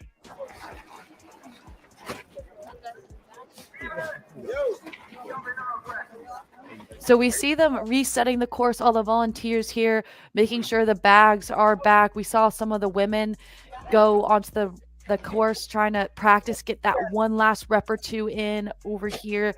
You know, what a disadvantage it is sometimes to be the first one to go because you're not sure what's going to work well and what's not. Yeah. Well, and I want to know, maybe we can, if any, we'll try to make sure we're viewing them finish on this next heat here. Mm-hmm. It looks Four like more they male piled, athletes. yeah, and they piled some sandbags on the back side of your screen there. That's for Miles Johnson because that tire was sliding, I guess, just the way it was sitting on the rocks. Yep, so we see that sandbag on that fourth tire furthest from the screen, as we can see here. 4 more male athletes getting ready to begin this event. That's Austin right there walking by, making sure and assessing that the tires look good to go.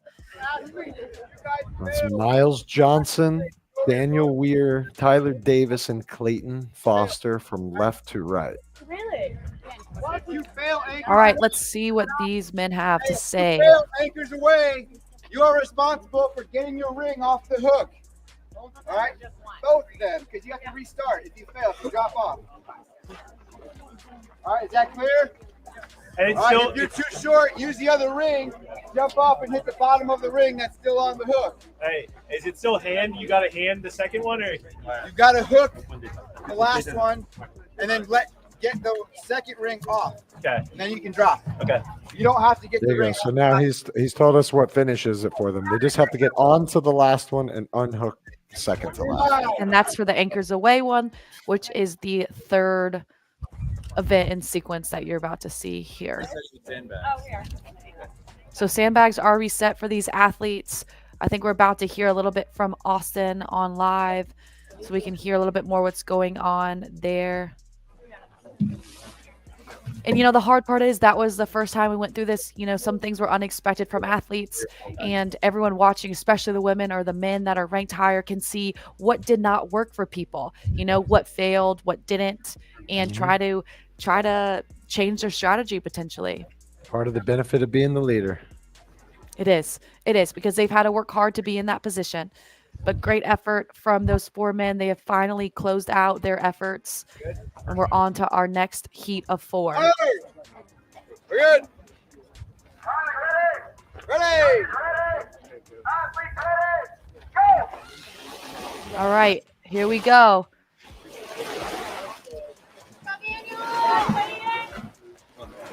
Nice view of these bags. There we go. Now we can see which athletes are leading. Looks like Miles Johnson's got the slight edge. Clayton Foster. And then the other 2 guys in the middle, Daniel and Tyler, fighting it out. Yeah, Joe, you want to go as fast as you can here, but knowing that you still have several events after this, right? So there's an element of pacing. It probably feels great being the first man off, but maybe that's not the best strategy what some of these guys are going for. Well, and there's only 2 lanes on these obstacles technically here, so they kind of have to wait for the other guy. So with that, you have to wait till they get done because God forbid they get stuck, you'll be stuck. Yeah. You know. Yeah, so there's an element here. So we have our first athlete going on to Anchors Away. That's Miles Johnson from the Eastern Regional. All right, Miles, let's see what he can make of this. He's looking to do pretty good. Oh, no. That's what you don't want. You don't want to be stuck swinging with just one arm, but he looks like he was able to recover okay. Miles navigating on to one of the last hooks there. And he's got it. Yep. Nice job, Miles. Good to Onto go. the rope climb.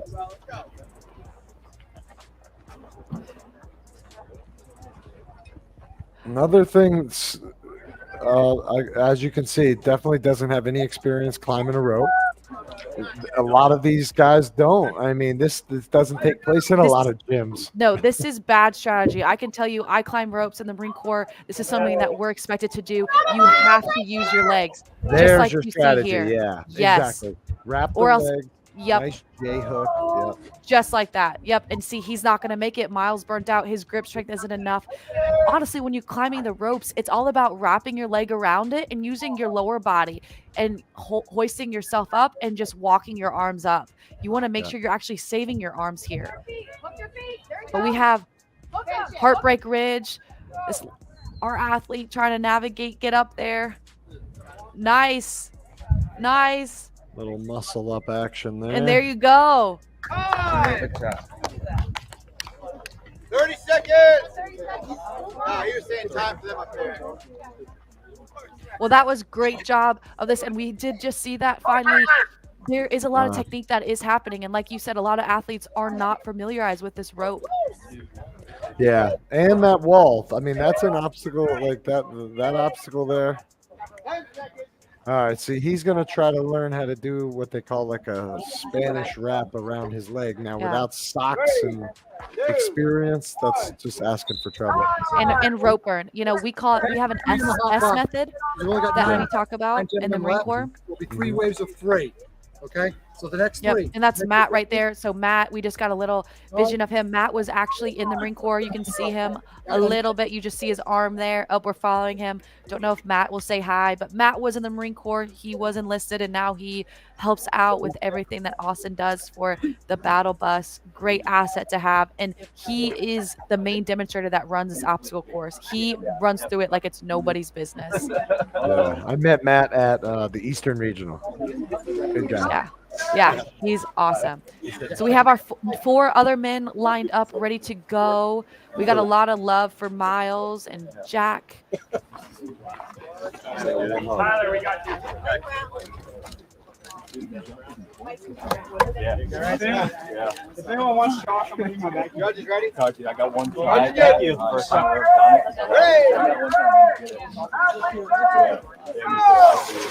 Okay, here we go. Yeah. On to our first leg of this monkey business event. These guys now, like we always say, the higher up the leaderboard you get, the faster these events are going to go. And the more competitive. Look, these 3 are neck and neck. I'm so curious of who's going to get there first. Who do we got? We got Mike Brown on your left. Next to him, Tyler Thompson. Then Garrett Mitchell and Marshall Couples. Couples still struggling to finish up. Garrett Mitchell came off second or third from the tires, but he's one of the first ones onto the obstacles here. Oh no, and he's Sliding slipping. down. He's slipping, and that's what this is going to do to you. You got to make Yeah. sure to keep that momentum and keep Tyler. going and keep reaching high like we talked about earlier. Hit it, Marshall. Yeah, I know him from down here. He doesn't have a ton of experience with obstacles, so. And that's It's what about makes this staying so high. unique. Yep. But Yep, he we does have the strength. He just needs to. Oh, he came down again. Go, Tyler. Oh man, and even in anchors away, we see the men struggling to keep the momentum and going side by side. Marshall doing really well here. Yeah, this event's going to shake up the leaderboard one last time. I don't know about the top 3, but we'll see. Nice I have job a s- finishing that. I have a sneaking suspicion that Jake Gibbs is going to be one of the top times to fly through this course. And we see this here, Joe, trying to do a legless rope climb. Ladies and gentlemen, this is not the technique to go. Just because you can do it does not mean that you should do it. That is exhausting your upper body right when you get to Heartbreak Ridge. Yeah, and now I know what Marshall, Heartbreak good! Ridge is, which is essentially reverse steps that you got to climb with your hands before muscling yourself up Pull out, to the game. top of that. And here he goes. There you go. So the idea here would be to get one of your legs up onto that previous bar that he was on. Yep, or like he just did a muscle up, or if my he can chicken wing. goodness. He just throw Yeah. himself. Come on, finish. Nice. And can he do it as well? Upper body is absolutely taxed at this point. Just get one chicken wing over. Oh, Get the and other one. he got it. There you go. There you go. Okay, we have 2 last athletes that you see here Yeah. trying to finish and complete this obstacle. Go, Marshall, go. That's Garrett Mitchell on the left and Marshall Couples on the right. Now Marshall is leading Garrett on the leaderboard overall. So this is gonna sling Garrett into potentially the top 10. Oh, you see him? Oh, just struggling there. Yeah. Great Time's job gonna to run out. all of our men. We had 3 finishers. You know, I only can imagine, Joe, as we continue to go on for these heats, we're going to have all 4, and it's going to be an absolute dogfight as to who can get it first. But, you know, you did mention something. There is only 2 lanes at a time. So if you fail, you know, you come back. But if you're not the first one out, that could put you at a disadvantage for time. Yeah, when they get to these top 10 guys or so, let's see, that's where we're headed now. That was Marshall Couples. So yeah, we're going into the top 9. I expect them to go as fast as humanly possible on the tire so they can be the first ones to the rig and not stand around and have to wait. That's going to cost whoever gets their 3rd and 4th. It's going to cost them precious time for the people who went before them and the people who are going to go after them. Well, especially because the 3 that you're competing in and the 4 are people that you're right stacked up against on the leaders board. And that's Yeah. a way to block people. You know, there's some strategy that comes here. So you got to put out on that first pull. Timing ready. Athletes ready. Got some people that are proud of Garrett out there. And we're back. Let's see. It looks like they're just kicking off. Let's see if we can get a camera angle back to the pulls. Yeah, can we get back to the start line? It doesn't have to be pretty.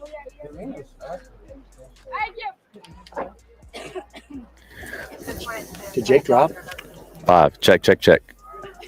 Oh, we're gonna go over to Austin for All right, you guys. Really quickly, we're gonna say hello to Mike Brown. You took first in that previous wave, so you went through 5 different obstacles, including the tires. How does it feel? Feels good. It's something I've never done before, so it's nice to be able to take that challenge head on and finish it. I think a lot of people look at you, they look at your physique, and they're like, "Oh, Mike can't move." But let it be known that you are very functional. You just crush those obstacles, given the muscle mass that you carry around with you every single day. So, what do you have to say to people that say that? You know, I love it. I love it when people underestimate me and think that, I can't run, I can't do these things because I'm too big. But I'm trying to go out there and prove that I can, and it feels good when I do. Awesome. Thank you so much, Mike. Congratulations. Cool. Well, he did just that, Joe. He was able to move and navigate those obstacles extremely easy. That was awesome to see. Solid win and victory. He should be happy with his performance at the games here. Yeah, 100%. Oh, and they already did start because we got Isaiah Vidal coming up over. Let's see who we had running with Isaiah, because he is that's probably one of the faster times. That's going to be Mitchell Doler, the Bouche from France, Isaiah, and Cole. Yep, great job by Isaiah. He just mowed through that. I mean, no one was even close to him. Definitely a significant lead. Has to be one of the fastest times, if not the fastest, and we'll see on the day. Second athlete just finished here. Mitchell Doler. Great job by Mitchell, getting second place in this heat. And where is 3 and 4? Do we have eyes on what obstacle they're at by chance? There we go. You have one athlete here at Anchors Away struggling. It looks like lost momentum, Joe. Yeah, and he was trying to use his feet on the rails, which I don't think technically you can do that anyways. That is our boy from France, though. Oh, he's trying to be creative. Yeah, and again, I watch him all the time. I do not see him swinging from ring to ring. Anytime I see his videos, he's usually carrying heavy bags. He's proved that. He's flipping tires, going real rough, tactical games type things. So, this is just something that's going to stand in his way, unfortunately. Yeah, Bouge looks like he's really struggling here. If you don't train for this, it's all about momentum. It's very difficult. It's really easy to get blood blisters, crack your hands, and you're just exhausted and drained as this is the last event for the day. Mm-hmm. Yeah, he looks frustrated. Before they called time, he was already trying to hang those rings back up. So we love that, though. The effort that these athletes bring, they never want to quit. They don't want that timer to go. I honestly think if maybe they didn't have athletes following along right behind them, that they would continue to do it until they got it. Those are just the quality of athletes that we have here today. Yeah, absolutely. Well, we only got a few people left now. I would say, since we didn't see Cole out there, that because there are 6 guys remaining, they cut it down, so it's going to be 3, 3, and 3. That was the top 9. So yeah, that's what we got here on the screen. So this is Cole Schwartz, Caleb Yates, and Jake Gibbs from left to right. Like I said, I expect Jake Gibbs, once he gets to the obstacles, to fly. Wow, here we go. This matters so much, how these 3 men can rank and compete against each other for this final ranking. Yeah, Cole's been here before. Yes, and we have Luke cheering in for Caleb. These men have been putting it out there the past 2 days. Man, look at him flying. Yeah, he's nice. Not good. He will be one of the top times. He's been out here before to the out course, so it should be quick for him. Navigating Anchors Away extremely quickly. Looks like he got caught up a little bit right there, but that is a benefit to these athletes. If you've been here and you've done these before, this is not something new. Down with Anchors Away onto the rope climb. Will he use his legs? There we go. He'll make quick work of the rope now because of it. Yeah. Just like that. The rope should take you 3 seconds and almost be a rest, if anything. 2 or 3 pulls at most, especially at 15 feet or whatever that is. Yep. And, this is going to be one of the fastest times, Joe. Absolutely. And like I said, that's experience. We knew he was going to Yep. come into this one hot. Incredible. I wonder what that final time was. He flew. Maybe we can get an interview with him with Austin and hear what he thought of that, or see if that was easy. He made it look like it. Yeah, he certainly did. And then All right, we have that's- 2 guys. Oh, who's yes, going to yeah. finish first? Look at this, Joe. They're neck and neck. Oh, my. Jake and Caleb, and Jake just missed that muscle up. Oh. You know what? I love this. Look at this. Yelling at him, telling him to get up. Nice. Wow. That's Jake just finished there. Man, but they were neck and neck, Joe. We wanted to see who got there first, but what a sportsmanship after they got up, just in his face like, come on, finish, brother. That was awesome. Yeah, and that was Caleb Yates shouting at him, who was only 1 spot behind him on the leaderboard, and only 2 points separated them. So depending on the times and where, if anybody falls in between Caleb and Jake's time, will depend on whether or not Jake is going to stand close to that top 3 position. Oh, man. We have one more athlete still here. Yeah, All right, previous wave, Cole came in. He set the highest score, or actually the lowest time for the men so far. Cole, how does it feel? It was good, man. Like, I know this course really well, so I wouldn't really have accepted anything but a win on this course for sure. So I have to get it. Awesome. Yeah, we appreciate you. I'll let you get some rest. I know you've been working hard all day. Thank you very much. Appreciate you. Great job. So that is the fastest time so far for the men, is by Cole just there. And like you said, experience definitely helps. If you've been here, you know what's going to work and what's not. And we have our next 3 men about to go off. And they're off. Yep, this is it. Last 3. Aston, Jack, and Philip Muscarella. Not in that order. Aston's on your left, Philip in the middle, Jack on your right. All of these guys completely drained after 2 days of events, and only separated by between first and third a total of 5 points. Wow, this is really going to matter on the order here in the time that they finish. We just saw Cole put up a lightning time.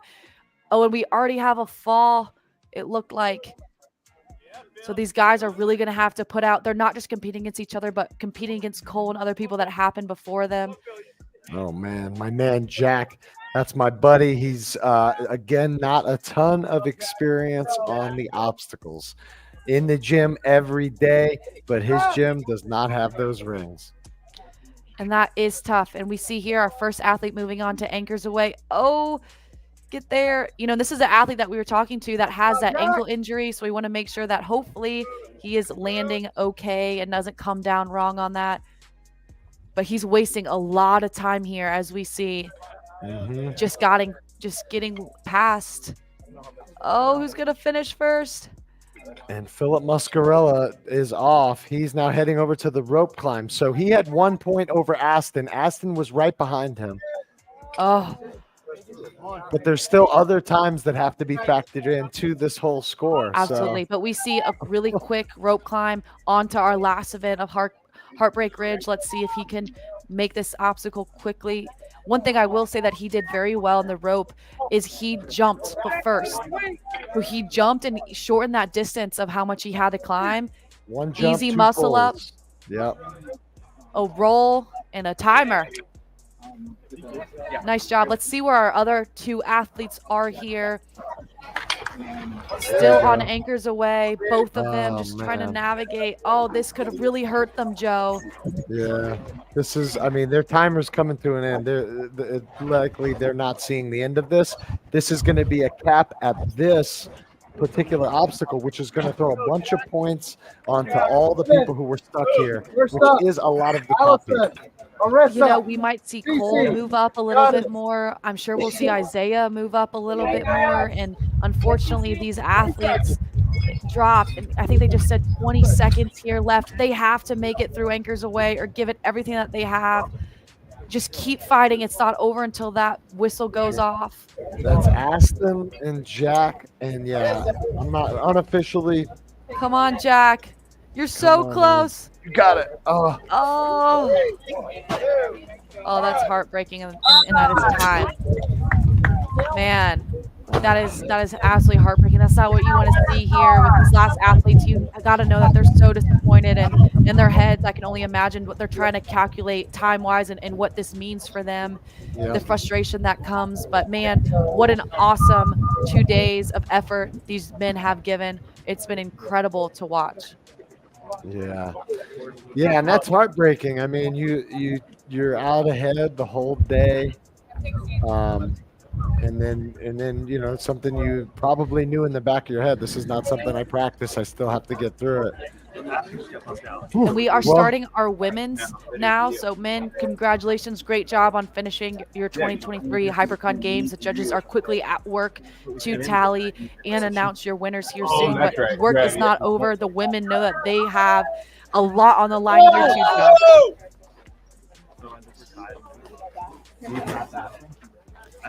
So we have 4 ladies here.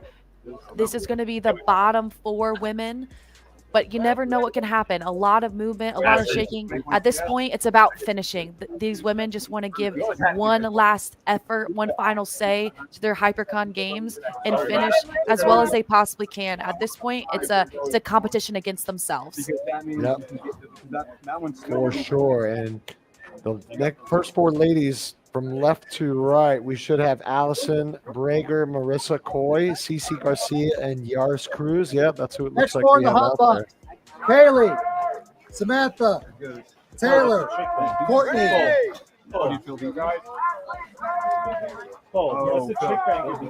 Okay, and we're off to our last event for the Hybricon Games. Women starting off their very first heat.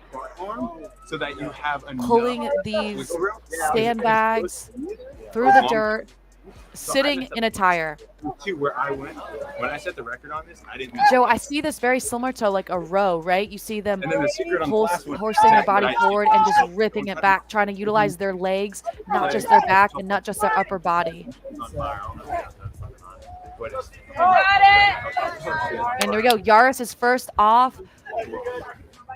Yeah, I tried to muscle up. She looks good here, keeping the momentum. Oh, she's dropping a little bit. Finish. She got it. Yaris is on to anchors away here, grabbing both of her rings. Who's in second right now? Yeah, Yaris, I was just at an obstacle course race with her. She came in, I believe, first or second place overall. So she's got much experience on the rings. Well, she looks like it. She moves better than a lot of the men just did. I can tell you that much. This is not her first rodeo. Nope, absolutely dominating onto the rope climbs. Let's see that her technique, shaking her hands out, good, giving a jump and utilizing her legs. That's exactly what we want to see by her. Nice. Onto the final obstacle here, Heartbreak Ridge. Let's see how she navigates this. 90 seconds. Yeah, it's like a monkey bars here, but it increases in height. So she's gripping onto that last one, utilizing that pole in the middle to try to stand up. Just has to hoist her body over. She's got the elbow.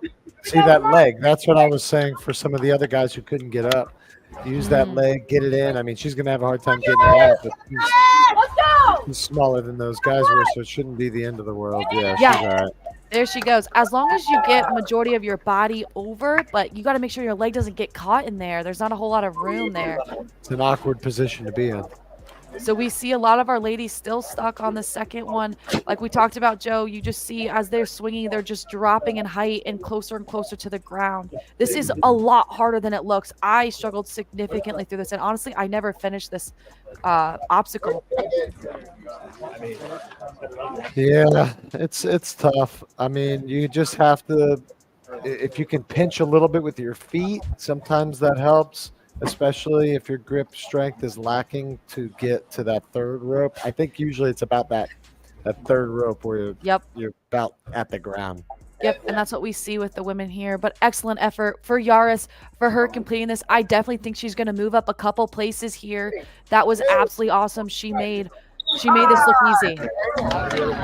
Great job to all 4 women there. rounding out our first heat for the women. It's tougher than it looks, Joe. Yes, it is. I've done a lot of obstacle course racing. I'm happy to not do as much anymore, but it's fun, but it's super hard. So you got to practice a lot and do all kinds of different holds and dead hangs and all that to really master it. Yeah, and so much grip strength. Your forearms are just shot. I mean, at this point, your whole body shot. I would just jump in an ice bath. And like I said, the high today was going to get up to 77 degrees. So that is a warm one out in Southern California. All right, next racers up from left to right. We got Kaylee Winsma, Samantha Faddis, Taylor Ward, and Courtney Grady. All right, ladies, here we go. The second heat here. And they're off. Heats going through, which is nice. We got a nice round number of 16 ladies. Yep, 4 heats of 4. Come back. Go back. Go court. Back, Kaylee. Come back. Nice use of strength Go here. court. Go court. Mine. Got it. Go court. There we go. Samantha Faddis, first person off. Yeah, Samantha flew through that. Yeah, it looks like Taylor Ward should be right behind her. Oh, man. Almost there. Come on, court. This is going to be a common theme, and it is what it is. With the ladies, the grip strength it's a little bit harder. I mean, Absolutely. hand size has a lot to do with it too. The diameter of those ropes, it's hard to tell, but those are probably like a 2-inch rope, which is, you can hardly get a full grip on that thing. Yep. I mean, we're seeing here using the technique of trying to utilize your feet and grip that. Gosh, you're hoping you just gotta hit that yellow ring. Both athletes right there. Just reach. Oh, you're so close. You gotta get the momentum, and you're slipping off. No. Use those legs to get a good swing. Come on. Oh. Gosh, and that's so exhausting. You worked so hard to get to that point. You just made it. First athlete is finally through, but I'm sure these ladies are exhausted. You're that close and have to just got to keep pushing. Yep. Let's go over to that athlete if we can. That's Kaylee Winsma. She should be on Anchors Away. Yep, there she is. There you go. This looks good so far, Joe. Yeah. Just got. I spoke too soon. Well, this is, you're not wrong though. She looks strong. She looks like she's got it. It's more about patience and knowing how to just pop off at the exact time. Yeah, what's hard that we've seen the athletes do before is if you're hooked onto that earliest one, that becomes the back ring, and so you have to almost pull back while you're trying to pull forward. And right. Some of the go ahead. Well, what some of the athletes were doing that were successful is they're trying to hook the beginning one so it's easier to come off. But for some of these women with their wingspan, that's really stretching it. No, you're 100% right. That's what I was going to say. They have to come under and up through the front side so they can hook it. So that way they're easily come off. So we got 2 athletes still trying to navigate the second obstacle. 2 other athletes at Anchors Away. All very challenging. Okay, let's see. 10 seconds left. Just finish everything you guys got, ladies. Keep going. But awesome effort here. Oh, man, Absolutely. they're all frustrated. And look, it's high enough that they have to jump and knock off that ring to get it back. With the other ring. Yeah, that's what they were saying to the guys earlier too. If you're too short, you got to use that ring. Make sure, because it's going to be up to you, especially as you keep trying. Yep. So this is our third heat of 4. So this is ladies that are trying to maybe see if they can get onto that top 3 podium. But man, we've only had one woman, Yaris, so far be able to finish this race. This could be huge for her, Joe, and how she moves. Mm-hmm. Yeah, let's see. Where was Yaris sitting? She was in 13th place, separated from the top. Let's see. Well, you're by 25 points. So I mean, she could certainly sling herself into the top 5 or 6 today. And that would be impressive. I mean, I would be happy with walking away with a top 10 finish for sure, especially if you're in 13th going into the last event. Yeah, amongst these absolute savage ladies that she's surrounded by. And we're off with our second to last heat. There's only this heat and then one more for the women to really see who's going to get first, second, and third for the ladies here. Got it, Riley. So we have Riley Estrada. Yeah, Riley Estrada is on the left-hand side, Chloe Molesky, Lauren Rentala, and then Lauren Stallwood. Stallwood, first one off. Let's see how Lauren navigates this. Looks to be doing pretty well, but slipping a little bit down. Just has to touch that yellow ring. Nice. Now, she's got experience with legless rope climbs, so although she may not, maybe coming down, she climbed up, as you saw there at the end of that section. Yep. So Lauren now on to Anchors Away, leading this heat so far. Looks to be doing pretty good here, Joe. Yeah. Taking that time, turning her hand a little bit.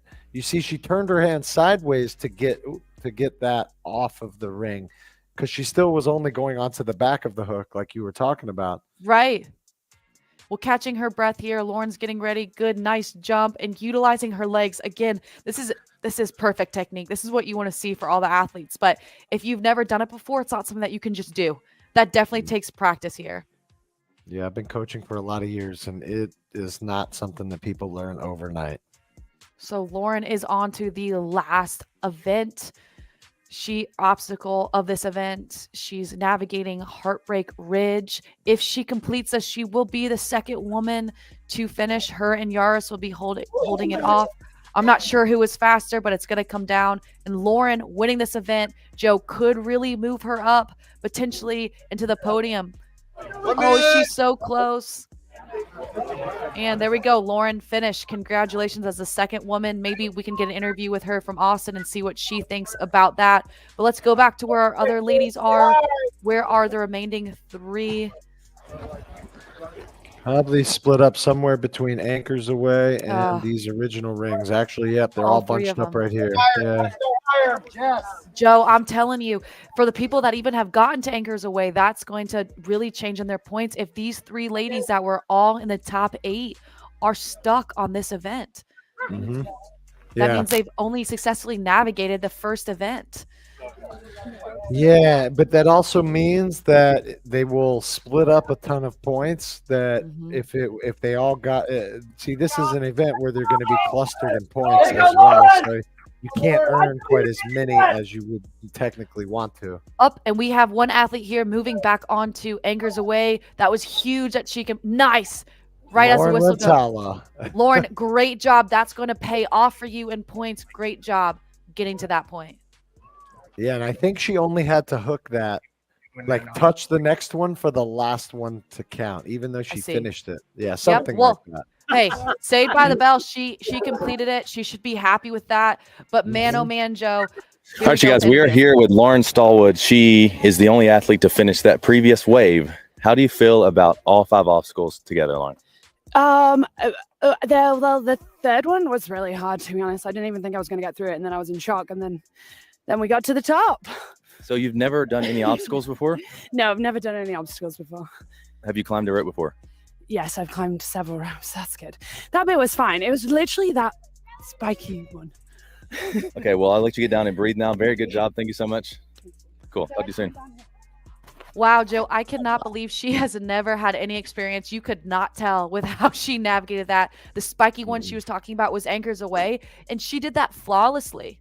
Yeah, she's just super strong and patience. She had experience, like she said, climbing ropes, which, I mean, it's still tons of grip strength to climb ropes because not only is she using her legs for those, but I'm sure she's done plenty of legless rope climbs and probably L-sit rope climbs and everything else. So, yeah. Okay, Joe, our last wave of the 2023 Hybricon Games, everybody. This is it. This is for all the marbles. We have 4 women in the leaders box. To the right, we have Carly.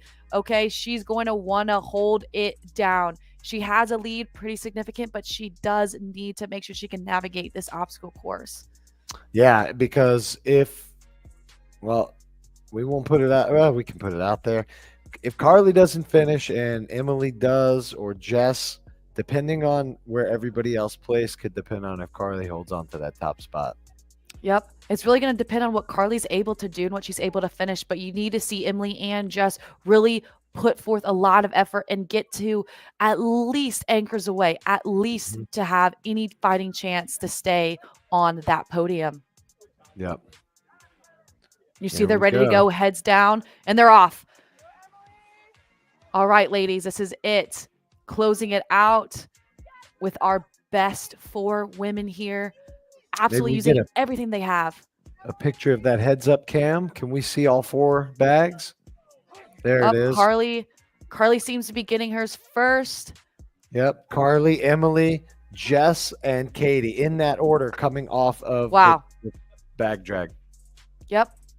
And there we go. And it does matter who finishes first, but it's also about finishing it. Oh, Carly made easy of that first one. Carly's already on anchors away, Joe. I think she's got it in the bag. Yep. She's just got to get through here. I mean, this is locked up, but she's showing that she has no issue with obstacles, apparently. Jeez. Even for her size, I was wondering if it would struggle because she's so close to the ground, but it doesn't look like it. Yeah, and being tall, it does affect you. When you have to bend your legs and you've been working over 2 days, you can cramp up. Things can happen while you're trying to work your arms and not even, And look at that. A few pulls, and now Carly knows that this means this solidifies victory. All she has to do is finish, and she's finishing in first in classic Carly style. We want to see how she does, but also how this is a fight for second as well. How is Jess going to stack up? Mm-hmm. Who is that? That's Emily Rethwell. So she is going to stay ahead of the other 2 ladies. Yep. Nice. It looks to be first and second right there. Awesome job by Carly. Wow. Yep. There we go. We'd love to see all 4 ladies finish here. Yeah, this would be awesome. Navigating that rope. There we go. All females are on to the last one. It looks like we just had another one finish up there. Yeah, that was Emily. This is Katie Simonson, I think, and I think Jess Petro is still back on the other rig with the ropes, unless she's at anchors away. She might be at anchors away. Yeah, for sure. Well, let's see here. Quick muscle up, but we're seeing the women really utilize the side and the boards here, kind of like a Spider-Man style, more than what the men did. But oh, come on, finish, get up there. She's up now. She's got to get in for that time. All right, and let's see where our final female is. We have 3 ladies up there. Great job and effort by them. Yep, and let's see. Yeah, that's Jess Petro. Long ways away here. She's on the second obstacle. Yep. And that's going to hurt her for sure. She's going to be dropping off, but awesome effort by all these ladies. How incredible to see 3 finish, especially in this heat. We did not have very many ladies finish this at all. And that's time. And that closes all events for the 2023 Hybricon Games. That's 9 events. Yeah, I really feel like.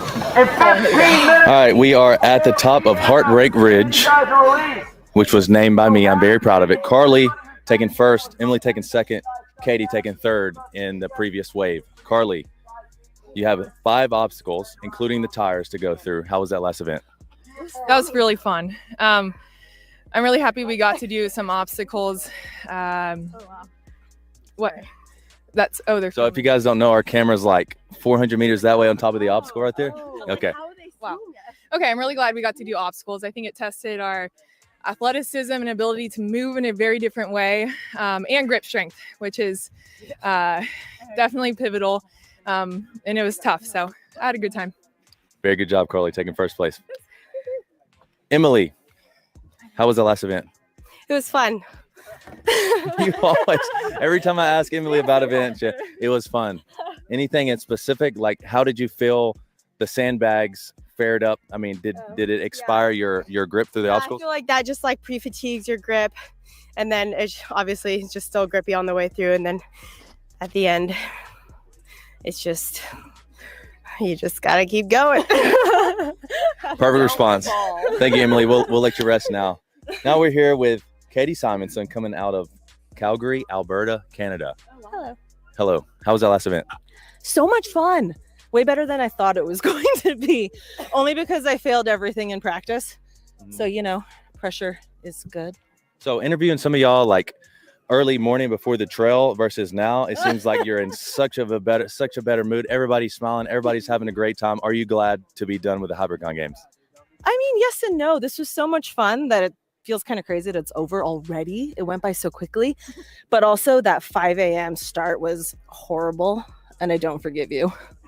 It was brutal. But just remember, for every, when you guys start in the hour, I start 2 hours prior to that. So Okay, that makes me feel better. yeah, but I'm also not doing all the work that you guys are doing all together. Okay, now I don't feel better.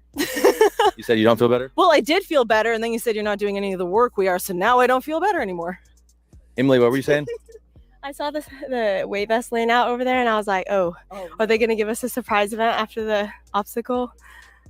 It's very possible that we may raffle off or give you guys on the podium some brute force gear. So very possible. I forgive you. You say again? I love those weight vests because usually when you run with a weight vest, it's like feels like you have a weight vest on, where that one, you don't feel like you're wearing a vest, you just feel heavier, which was like really nice for that trail run because it's not, it's not bumping around. Like it literally just feels like you just gained 14 pounds and you now got to run. Yeah, exactly. I mean, the weight vests fit really well and they stay snug to the body, so it's not shaking and chafing the whole time. They're wildly comfortable. Thank you very much. I'll tell Mo here from Brute Force that you said that. So I'm going to let you guys rest up. We're going to do some scoring, and we're going to be bringing the podiums to you live here very shortly. All right. Thank you, Austin. And thank you to all of our female athletes that just completed and finished there. So awesome to see all 3 ladies.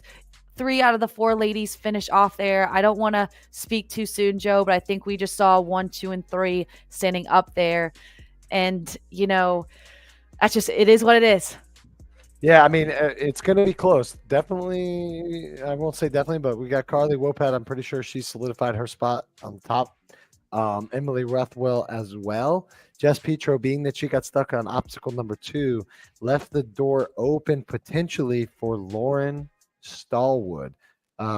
Katie Simonson, she ended up finishing, right? But she, depending on where her time was, will depend the distance between her and Jess. So I know Lauren blasted through there, so she was only 1 point off of Katie. So I think she could leapfrog over Katie and potentially Jess to take that last spot on the podium.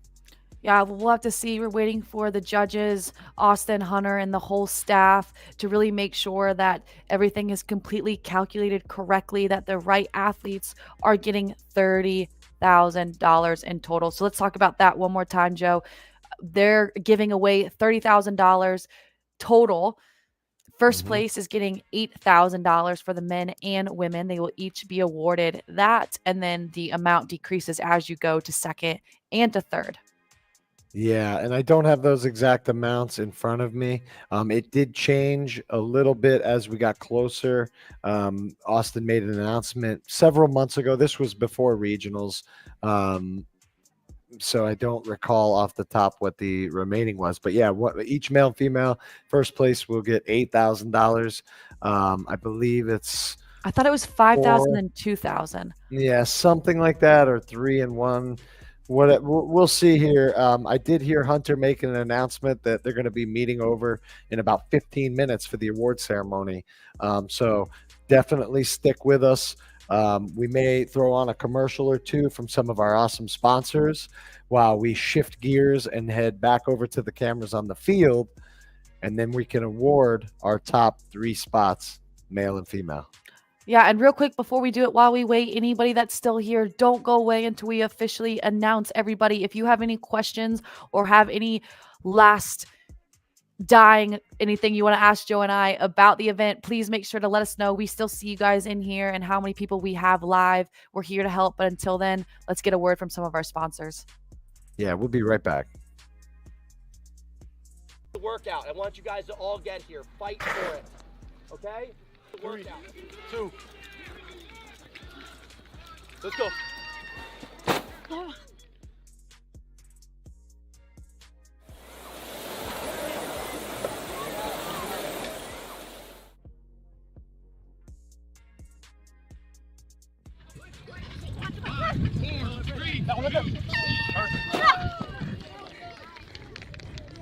Workout. I want you guys to all get here. Fight for it. Okay? Workout.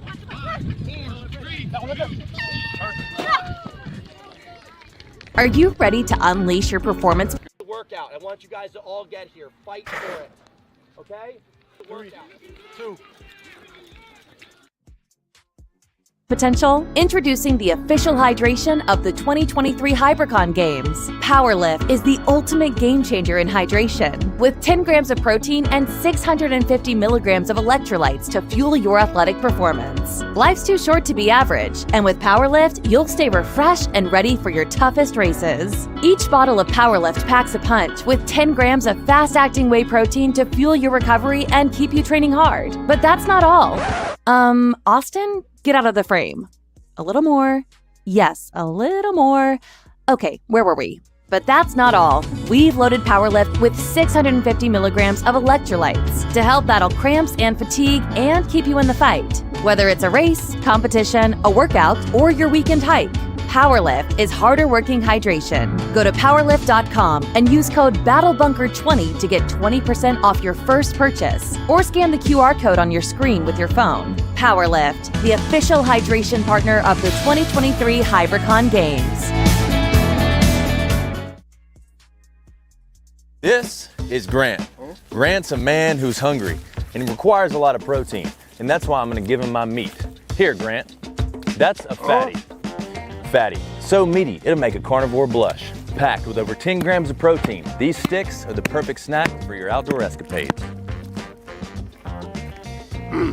But wait, folks, it gets juicier. Fatty meat sticks are low in sugar, just like me because I'm single now.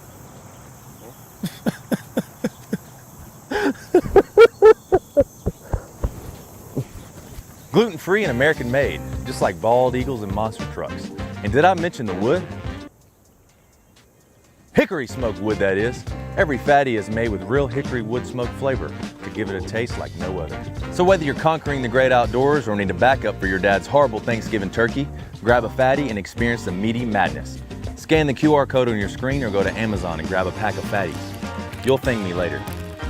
Fatty smoked meat sticks, the official snack of the 2023 Hybricon Games. Workout. I want you guys to all get here. Fight for it. Okay? Workout. 2. Let's go. I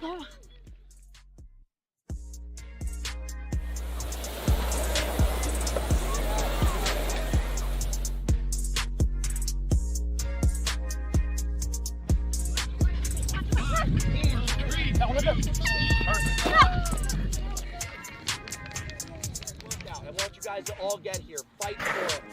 Okay? Workout.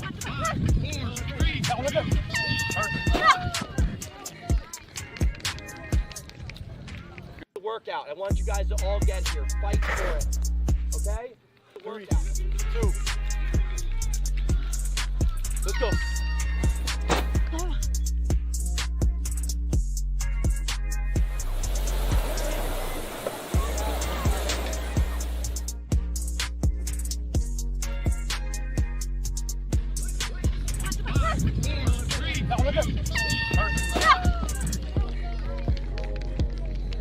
I want you guys to all get here. Fight for it. Okay? Workout.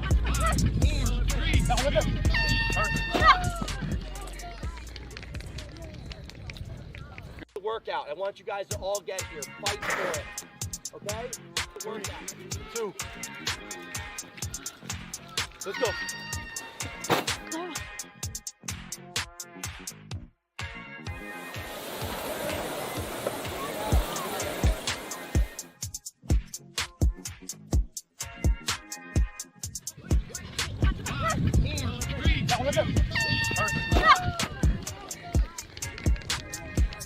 I want you guys to all get here. Fight for it.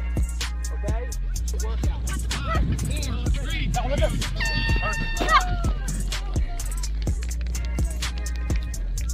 Workout. I want you guys to all get here. Fight for it. Okay? Workout. 2. Let's go.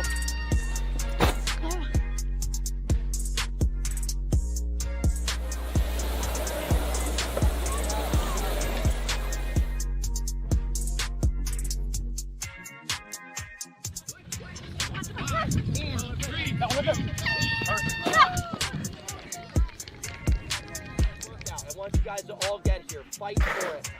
Okay? Workout.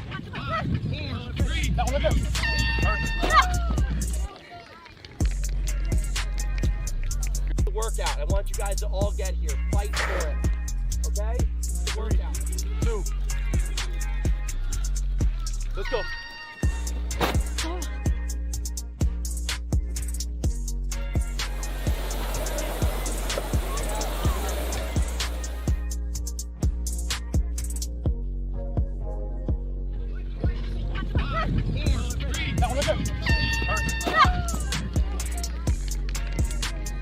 I want you guys to all get here. Fight for it. Okay? Workout.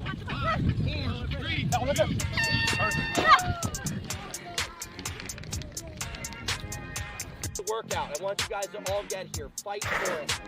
Okay? Workout. 2. Let's go.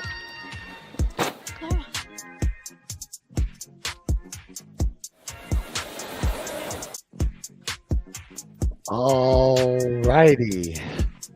We are back. Riley, you hear me okay? I can. Can you hear me okay? Perfect. All right. So what we're waiting on is we're waiting for scoring to be finalized, and then we'll go straight into our award ceremony for this evening.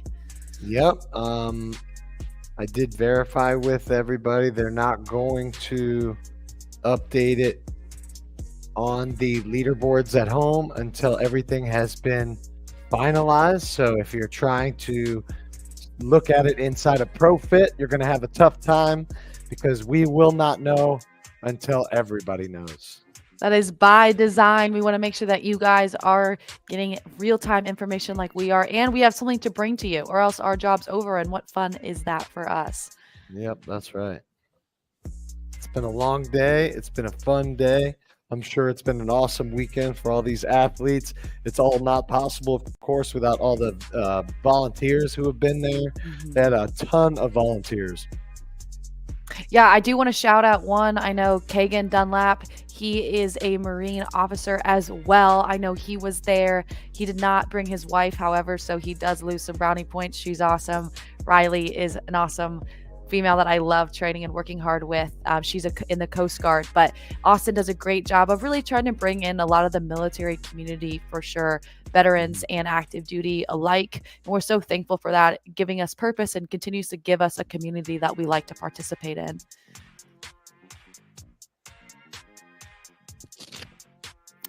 And when we're looking here, you know, how can people maybe get involved into the Hybricon Games 2024? You know, Joe, let's speak to your experience a little bit. What are you looking for? Obviously, nothing's out just yet, but if people are watching or maybe wanting to compete, what can they look forward to? I would definitely make sure you're following the Battle Bunker, Austin, the Hybricon Games, all of those things on Instagram, Facebook, the YouTube. There's going to be plenty of videos coming up talking about the events and things that'll come up in 2024.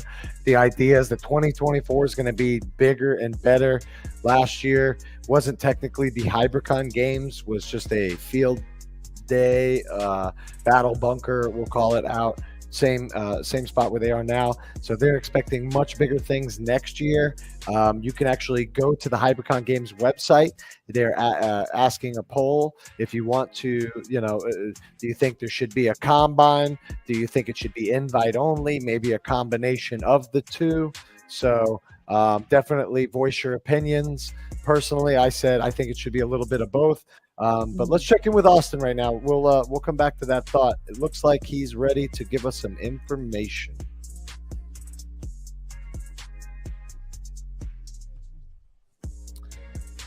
If we could let Austin know, we cannot hear him just yet. He's just practicing. He's not really speaking. He's just, yeah. It looks okay, Austin. Don't worry. Said what Riley You can use your said. voice now.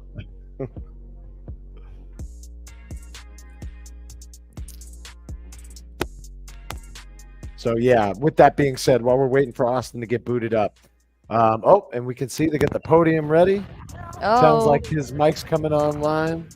I know we see some fatty beef sticks, maybe. A lot some of fatties boxes going right home with there. these. We love that. And then you can see the Battle Bunker bus right there as well. And that, I think that's Carly right there. She's ready to get on. And oh, Austin, do we have you? Yes, thank you so much, Riley. So we have finished up all the events out here. The judges are entering scores and finalizing everything into our platform.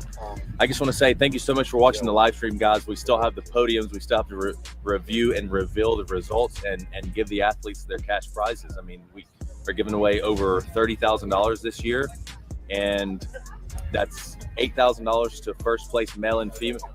That's $8,000 first place male and female. Second place is $5,000 to male and female. Third place is $2,000 male and female. We also have a $1,000 athlete honor award, which we are also giving away to a athlete that competed hard in the combine and is doing great in their community. So I'm going to pass it back to you guys for now. We're going to finish up the scoring, and then we'll meet you over here on the field for podiums. Back to you guys. Thanks, Austin. So yeah, we just got some clarification on the prizes, how much that is, and I'm really excited, actually, Joe, to see who's going to get that extra $1,000 prize for what they're doing in the community. I mean, let's talk about that for a second. What does that mean? What is that telling our athletes, our audience, that we value here at the Hybricon Games? Yeah, just giving back to the community, serving, helping others. I think it will help bring value to you, or things that, when you do things for other, it only, and not comes back to you, but it makes you feel good to see them doing well. I have a sneaking idea who it could be. Possibly we interviewed one of a few athletes that I know are doing some big things, giving back. So it'll be exciting to see who gets that, like you said. Yeah, and I think going back to it, I have no doubt that all these athletes give back to their community in some way, some shape, and some form, right? And just because only 2 athletes are honored does not mean that majority of the athletes aren't doing something. But it's really cool to see what the athletes are using their platforms by. I just happen to be a very strong woman of faith, and I think it's always based off of the platform that you're given and what you do with that, because people care. People look up to you naturally when you're able to do events like this and want to see, what you do outside of that. And when people give back, dedicate their time, their energy, and their effort, sometimes their money, into causes, and that makes other people look into them more and bring more awareness and attention. I think that's what it's about. So yeah, that's going to be really, really cool to see. I'm excited to hear from those athletes in these interviews of how they give back and what that really looks like. Yeah, well said. And look, you can get a sneak peek into our spectators. They've been out of it for a little bit. Look at all these people here at Chula Vista cheering on our athletes. What an awesome event. A lot of these people came and traveled from all over just to support our athletes. Hopefully we did have some local San Diego people attend as well, because this was a free event open to the public. Yeah, and back to what we were saying, next year, bigger, better things to come. I'm sure the intention is to keep it here. They have a partnership with the Olympic Training Center, the Elite Training Center here. Once again, not only did the athletes get to stay on site, but spectators had that option before it sold out, of course, as well, to stay there with the athletes, to dine with the athletes, which is just an awesome experience in itself. I mean, had I known that and could have planned a little better, I might be sitting there and doing this if I could have. So maybe next year. Maybe we should be recording from sunny California, having sunscreen out because we're getting tan, living it up out there. Maybe we'll have to throw in that suggestion for next year. But no, what an incredible time. And what's so impressive about these athletes, Joe, is this is not their full-time job. We've heard so many of them say that they balance and they do so many other things. I talked to Chloe specifically about what she does as sports psychologist consultant, but a lot of them have to travel, head out, and get right back to work and get back to what they're doing to impact the community, to make money, so that they're able to do this and do this for fun. Yeah, and it's not easy to juggle all those things, especially with family, kids in some cases.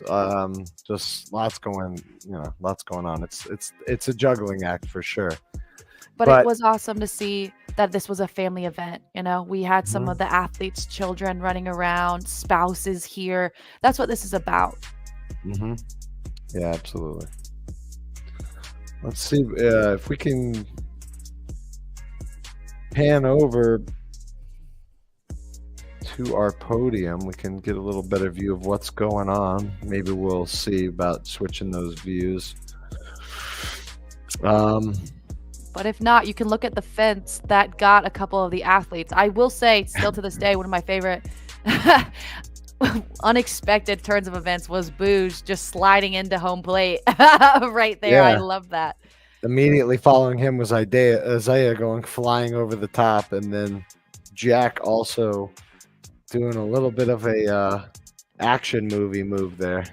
Yeah, we might have to make a note for next year to maybe give them a little bit more space. We want spectators to be close, but we definitely don't want to see any athletes get injured. And thankfully, none of them appeared to have gotten too hurt from that. We did have some athletes, as Austin talked about, get injured, a little bit of twisted ankles here, there on a trail run, but that's to be expected when you have an event like this. There's going to be something that you can't prepare for. Yeah. Let's check in with some of the viewers. See what they have to say while we're waiting. We've got Aaron says, love this, been a good day, flew by here too. Yeah, it's been a quick day, lots of fun. Austin Bach wants to know what's inside the beef sticks besides beef. I believe they're pretty much all natural. I mean, we'd have to dig a little deeper on that one for you. Yeah, or you can check out Fatty's Beef Sticks. You'll get everything you need to know there.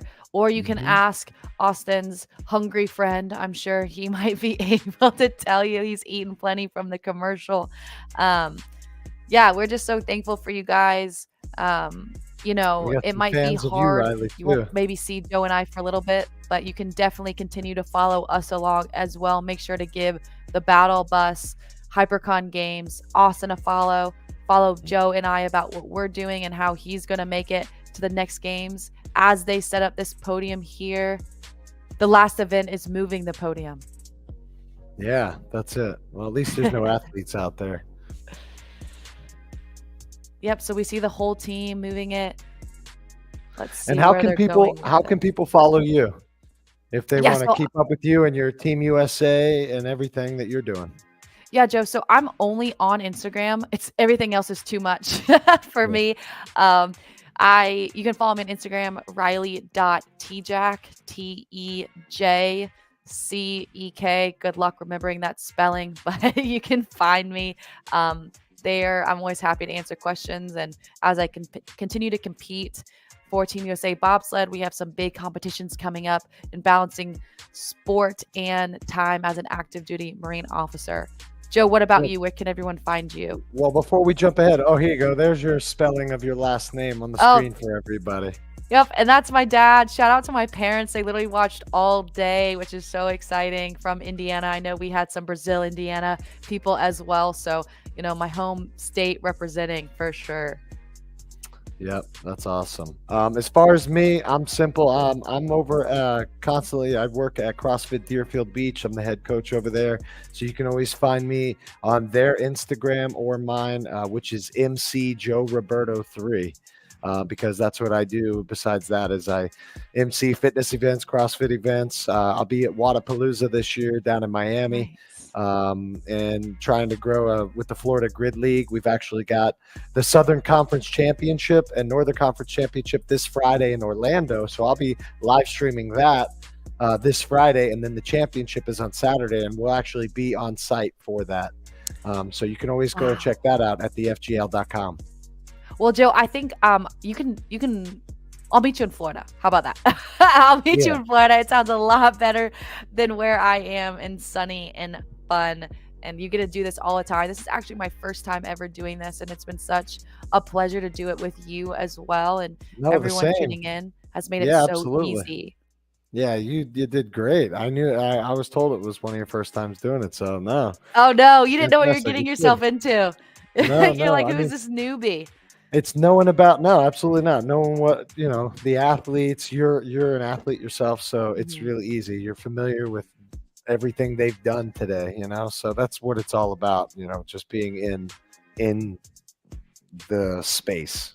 Yeah, totally. And, I have not competed in Hybricon events yet, but being an athlete, being a bobsled athlete, doing a lot of sprints, lifting, running, plyometric work, and obviously being in the Marine Corps, I can relate to so many of these events, and I know just how hard it is, and I am so incredibly impressed, and maybe recruiting some of these women maybe to come to the bobsled side. So sorry, Austin, watch out. I want to take your top athletes. Well, maybe we'll catch you competing in the combine or give it a shot next year. Shoot, I definitely am going to make sure a lot of my friends, Marines and other people are, Joe, one of my friends competed in grid. She is a Marine, and just because she's at a Marine school isn't able to do it anymore, but she's an absolute stud, grid, CrossFit, all of it. And I told her, I'm like, you're going to have to compete. This was made for you. She wasn't a fan of the 9-10 mile trail run. I don't think a lot of our athletes were. But it's something that'll keep you on your toes for sure. Yeah, for sure. Yeah, grid's been around for a while too. Essentially 2017, obviously, just like everything else, the pandemic kind of slowed everything down.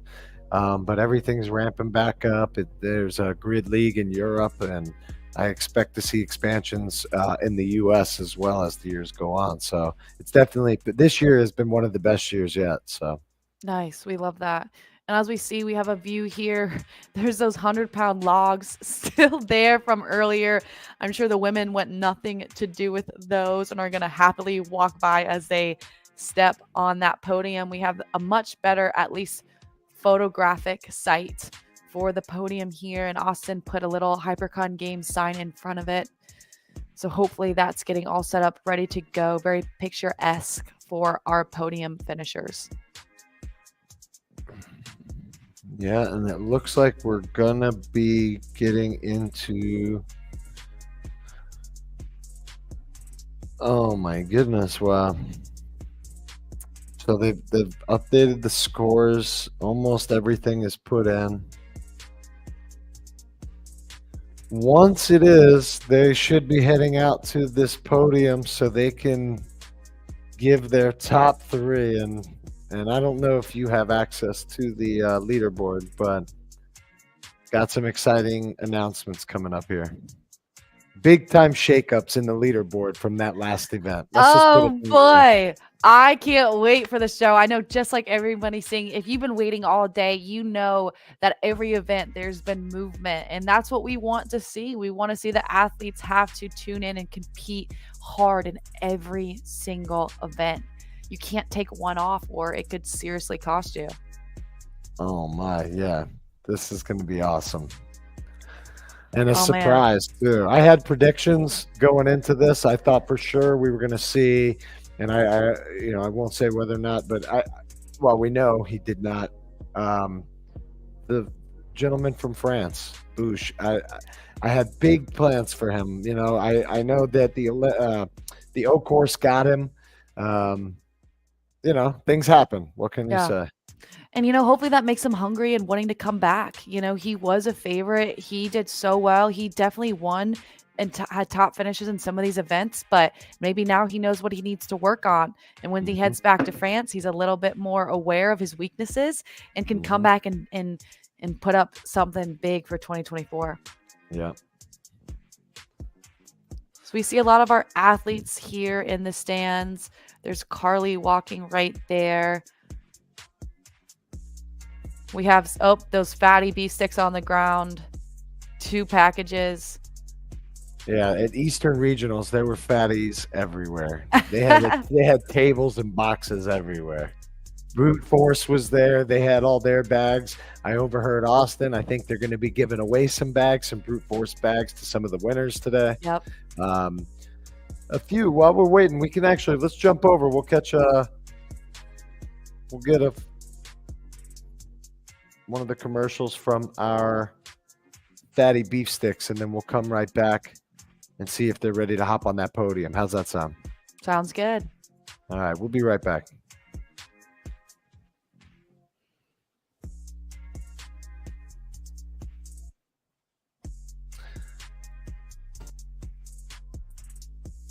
is Grant. Grant's a man who's hungry and he requires a lot of protein, and that's why I'm gonna give him my meat. Here, Grant. That's a fatty. Fatty, so meaty, it'll make a carnivore blush. Packed with over 10 grams of protein, these sticks are the perfect snack for your outdoor escapades. But wait, folks, it gets juicier. Fatty meat sticks are low in sugar, just like me because I'm single now.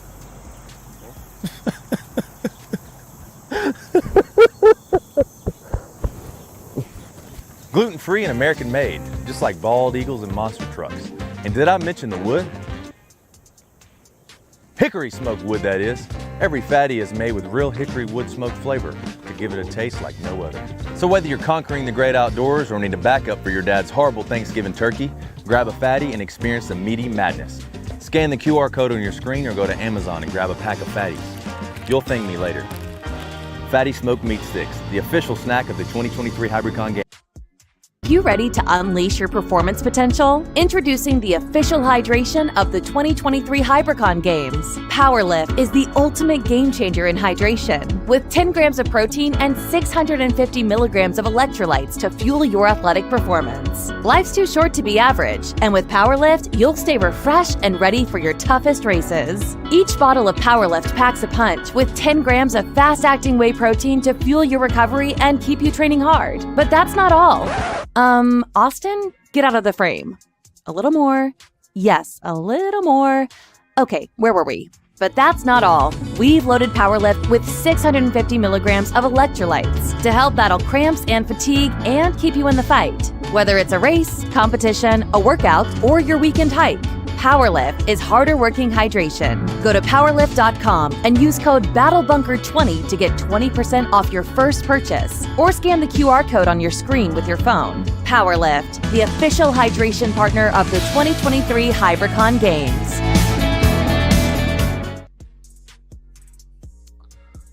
All right, so we are back and we are just moments away from announcing our winners and capping off our 2023 Hybricon Games, coming to you live from Chula Vista, California at the Elite Training Center.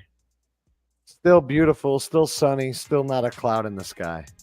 Oh man, yep. And our athletes are exhausted. They've had 2 full slam pack days. And as you heard them say, they did not necessarily love those 5 a.m. starts. And, you know, that's just a part of it. We want to make sure that these athletes are being tested in all means. And sometimes that means waking up early and having to get ready and get after it. You know, Joe, you're a coach here, and 5 a.m. classes are a thing. They are not easy, but it's that extra emphasis of grit and mental fortitude to get up that early, get yourself in a mindset to compete. Yeah, absolutely. Yeah, I mean the people who get up at that hour, like I said, it's a different type of person. Those are the morning warriors, we call it, or we have different names for them at our gym. So but yeah, I'm not one of them. I can coach people at that hour, but I'm much better off training and working out in the afternoons. I will say the Marine Corps did not give us a choice. When we were going through officer candidate school, the basic school, even MOS school, there are early mornings, UPT, you know, that's our training always happens in the mornings, even now in the fleet. So whether you like it or not, the Marine Corps is going to make you. So if you or anyone else is in the military, you know that you don't really have a choice in that, but we love it nonetheless. I will say here, the only person that maybe didn't feel early, well, I don't even know how he's doing it, but our man Bouge from France, with this time difference, I have no idea how he's doing it and how exhausted he must be. Yeah, because let's see, it's midnight where he's from right now. Yeah, so maybe he didn't feel those early mornings, but it's late days for him for sure, and sleep schedules and everything. I'm so curious. I know we haven't gotten to talk to him yet, but what his plans are, if he's going to stay and maybe make a little vacation out of Southern California, or if he's hopping and getting back on a plane to France tomorrow. Oof, that'd be rough. I would need a couple days. Hopefully he takes a few days, but we'll see. Yeah, Aaron saying jet lag is crazy on his body, especially after 2 days of competing at the Hybricon Games. That is no light task that he has just endured. And Maddie, yeah, 9 hours, girl. Joe and I have been here alongside these athletes in Austin, the whole staff. There's so much that goes on behind the scenes for this, and just really excited for these athletes, to have been done and to have had this awesome experience. Yeah, for sure. And it was Jack Driscoll, for instance, he was out front pretty much all day today with Jake Gibbs, and then they got into some of those later workouts. Same thing on the ladies' side. Jess Petro started the day out front. Carly was a few spots back. Emily Rethwell, same deal. And then into the later workouts of the day, after the Pugal sticks, after the drag race, then they got into some things that were just more obstacles, pardon the pun. Not just the obstacle course, but the tire flip especially. Mm-hmm. Yeah, I mean, what a day they've had. They're all sitting here as they should, hopefully in the shade, it looks like a little bit, just getting ready for these results to be announced. I know we haven't showed it yet. Joe, do we want to show our clothing sponsor for these Hybricon games? I would love to. I will try to get that video going here shortly. We were running into one thing with the sound on that one. So, well, you can see it in Austin and Hunters and all those attires, just what they're wearing. We're so thankful for the sponsors that have contributed to this event and allowed them and all athletes. Yeah, it's Viktos. This is what you see them wearing. Even without the sound, at least the shots look pretty cool. There's those Viktos shoes right there. We have all of the staff wearing them. They look pretty nice. Yeah, those are pretty nice. We'll get a word on those from Austin whenever we get him back. And then we'll play that commercial for all of our viewers. Is that Austin sitting on the log there? I don't think so, because he's wearing shorts. Oh, good pickup. I don't know why I just went all the way into the camera as if I got closer. I've been doing that all day. Like, can I see? Yeah, oh boy. Sorry everyone for that view, that close-up personal view of our faces. Hopefully wasn't too much. Right. Tell you what though, we will listen to another round from our sponsor Powerlift. They provided all the hydration today and yesterday. We heard for one of their top people, Nick Killeen. He was out with everybody over the weekend, working the booth, handing out Powerlift for everybody. Let's hear a word from them, and then we'll come back and see what we got going on with this podium. You ready to unleash your performance potential? Introducing the official hydration of the 2023 Hybricon Games. Powerlift is the ultimate game changer in hydration, with 10 grams of protein and 650 milligrams of electrolytes to fuel your athletic performance. Life's too short to be average, and with Powerlift, you'll stay refreshed and ready for your toughest races. Each bottle of Powerlift packs a punch with 10 grams of fast-acting whey protein to fuel your recovery and keep you training hard. But that's not all. Austin, get out of the frame. A little more. Yes, a little more. Okay, where were we? But that's not all. We've loaded Powerlift with 650 milligrams of electrolytes to help battle cramps and fatigue and keep you in the fight. Whether it's a race, competition, a workout, or your weekend hike, Powerlift is harder working hydration. Go to powerlift.com and use code BATTLEBUNKER20 to get 20% off your first purchase, or scan the QR code on your screen with your phone. Powerlift, the official hydration partner of the 2023 Hybricon Games. Well, thank you so much to Powerlift for keeping all of us hydrated, and what's so special about that is the 10 grams of protein. That's so awesome to be able to get that in a rehydration drink, and truthfully it does not taste chalky at all. Zero. I love it. Nick and I are close. I have cases in my guest room stacked almost to the ceiling. We were just talking the other day, my gym down here is actually one of the top gyms that orders power lift right now. Nice. We probably order 15 cases a month. So we got people love it at our gym. I'm gonna need to get some cases. Shoot, I need to line up mine with I'll that. give That's you my discount code too. You get 20% off. So Look at that. Look at that.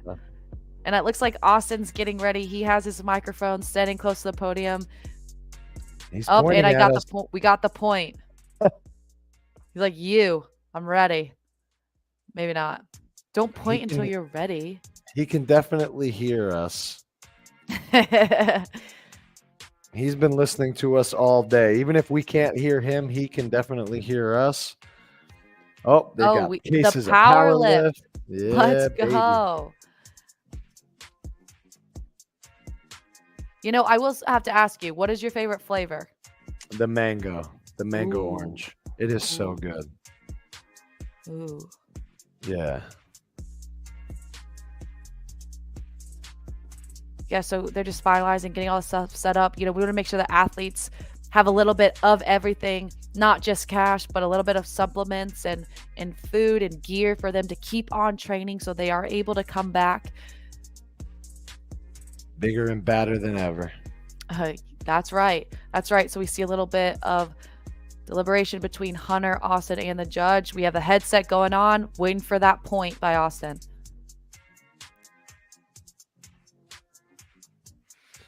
Well, as they keep talking, we know Austin's a talker, but really excited for all of them. It looks like they're gathering the athletes around, so we will be able to get this going here shortly. We have to get athletes back to y'all's rooms before 5, or you're going to be locked in here for another night. I'm just kidding. It's not that aggressive. First of all, in order to put an event on like this, it takes an incredible team, an incredible organization. I just want to, first of all, thank the judges that we have here. I think they did an excellent job throughout the weekend, and they're all volunteer basis. So let's give it up for the judges.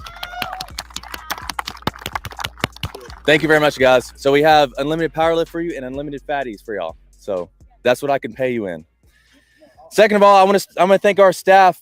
It all, 2 of which were with us last year during our flagship competition.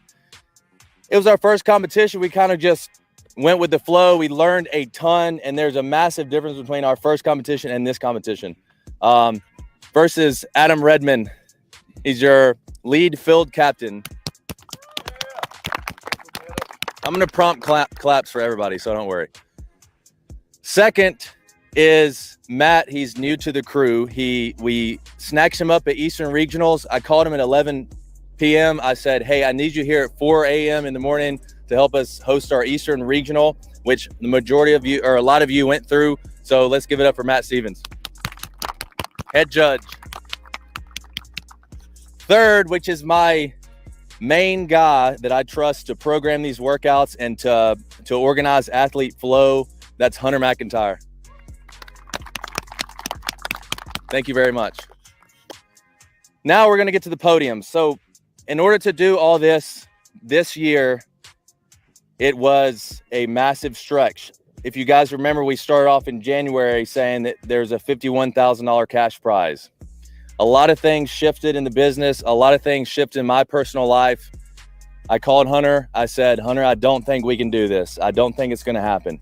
I don't think I can support it. It's too much on me. He's always been there since we started hosting Battle Bunker competitions, pushing me to the absolute max. And it's what I need. And we decreased cash prizes this year to 31 grand, which is still a lot of money. And he said, let's push through it. Let's do the best that we can, and we can do it. So, Hunter, I just want to say thank you for that. Thanks for pushing me. There were multiple times through January, February, and March, I said, we're not going to be able to do this. And he just said, fuck it, let's roll with it. And I said, let's just roll with it. And things changed through the year. We had an amazing combine, 453 athletes submitted to compete. We had 48 athletes competing at each regional. And now we made it here to this weekend. Like a lot was riding on this weekend between judging, scoring. I mean, we had Matt Morgan programming a custom software for us. I'm sure you guys noticed that scoring was so much more seamless this year. We had updates about 15 minutes after each workout. which was very beneficial to you guys. It was beneficial to everybody, and it was great. Next, I want to thank our partners for this year. We had 3 partners, incredible partners. Nick Killing is here with Powerlift. Powerlift has supported us through the entire comment. He's back there. Wave for us, Nick. Thank you. Powerlift has been a main supporter of ours, and we've been a main supporter of Powerlift through the entire combine, the regionals, and the Hybricon games, and I'm glad that he's here with us. Second is Viktos. They gave us some gear and really supported us this year. And third is Fatty Meat Sticks. I know you guys have seen Fatties. Like I just basically have been jamming Fatties down your throat all weekend long. I know that sounds kind of weird, but yes, they sent me 20,000 beef sticks, and I was just like, handing them out. So I want to thank those 3 partners. Now we're going to make it to the podiums. Matt or Hunter, do you want to announce the podiums? I'll do the presentations. Dun, dun, dun, dun, dun, dun. All right, we're going to start with the women first. Women first, ladies. In third place, all right, all the way up from the East Coast, Jess Petro with 59 points. Bring it up, Jess. Wow, congratulations, Jess. So we get it in now. All right. Awesome. She was in the lead all day. She managed to hang on to that spot, and that was only 2 points between her and fourth. All right, from right here in beautiful, sunny San Diego, in second place, Emily Rethwell with 34 points. Bring it up, Em. 34 points for Emily Rethwell. Jess Petro was at 59 to show you the difference in gap there. Yeah, great job to Emily. She was dominating all day as well. She really held on to that top spot. All right. And then just north of here from Redondo Beach, Carly Wopat, first place, 24 points. Incredible job. 24 points, Joe. That's incredible. I think that might That'll round out your women's top 3. That is like what Austin said earlier. It's not about coming in first every event. It's being consistent throughout the weekend, which is what Carly is. Incredible. And congratulations to not just these 3 athletes, but all the women that have competed, not just in this final today, even in the combine, even in the regionals. All the ladies, excellent job. We can't wait to see you guys get back and just want the talent to continue to increase. Big round of applause for these efforts. Super proud of them.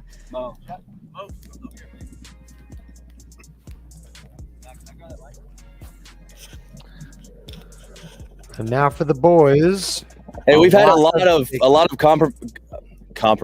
compliments on the gear that we've used this year. The vest, the sandbags, the brute balls, they've all been provided from Brute Force. I mean, Mo was there with us every step of the way. We freighted 5,000 or 6,000 pounds from Eastern to Western Regional, and now here to the Hybricon Games. He shoved 4 additional vests in his carry-on when he drove out. Sorry, it's been a long day. My brain is mush. When he flew out here, and we're going to be presenting some strongman sandbags, right? So do you want to speak about those a little bit? Yeah, just real quick. Thank you, guys. It was fun to be here with all of you. And what you guys just went through is exactly what they programmed. What Hunter made is what we teach. Our motto at Brute Force is to be ready for anything at any time, under any circumstance, in any condition possible. And that's what these 2 men programmed. That's why you guys were here doing these events. Nothing in life is stable. Nothing in life is in a linear pattern. So why should you train that way? So what my job is, as the guy who gets to run this company, Brute Force, is to build and innovate and come to things like this and watch you guys get your feedback, and then go back and talk to my team and say, hey, how can we make this better? How can we innovate this even more to make these human beings better human beings? So that's what we're able to do for you guys. And I'm excited to get your feedback on what you saw, what you did, and again, help some better products. So I've got a strongman bag for each winner of the male and female. So Carly, coming up and get your strongman bag. Carly, can you lift this?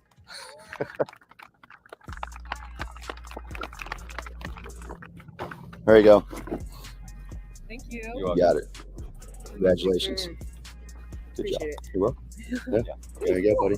Yeah. Okay, I'll bring you back up after the event. Okay. Sorry for interrupting you, Matt. I know you had a flow going on. Oh, it's all good. Now I forgot what I was going to say. It's all good. All right, rounding out the men's field. You guys will notice that these two next individuals tied, all right, with 49 points. So we used place sum, all right, their placements to determine who is third and second place. So in third place, all right, from right here in San Diego with 49 points, Cole Schwartz. Come up, Cole. Wow. Cole Hell of a definitely job, brother. moved so much because of that last event, Joe. All right, also with Wait till you 49 hear points. who's in second place. All right, placed a little bit better in some of the events. From Tejas, all right, part of Western Regionals, but he went to Eastern, all right, due to some conflicts we'll leave for a later conversation. Caleb Yates with 49 points, second place. Wow. Shocking, right? Like, because he was seventh All right, place, this last eighth guy, place. Thousand Oaks, California, your first place winner for the 2023 Hybricon Games. All right, we've been having a blast saying your name all weekend long. All right, Philip Mascarena, 46 points, baby. Woo!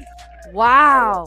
So wow. it shook the last event shook everything. Wow. Yeah. I mean, for the women's, we had a pretty good idea of where everyone was going to be. They basically maintained it throughout. But the men's, oh my goodness. Wow. That last event, it came down to last minute.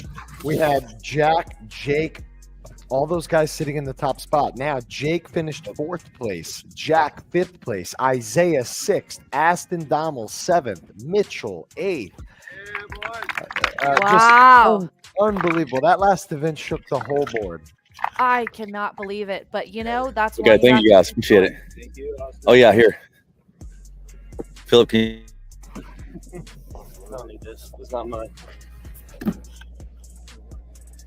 Hey, a lot of y'all have asked me like through the weekend, can I have this? Can I have that? And I've been saying yes. So I just ask that you leave me like 3 of these signs and you take the rest. First come, first serve. You can fight over them. You fought over them this morning, you know. So I'll give away vest. No, we're not giving those away. Okay, a lot of people ask like, what is Battle Bunker? What is Hybricon Games? Is this like a one-off? Is this like whatever? So I'm going to let our race director, Hunter McIntyre, give you a little teaser for next year because there will be a next year. Those of you at home or watching, you know, from the comfy of your couch, you're wondering, how do I get involved with Hybricon Games? Listen up because this is it.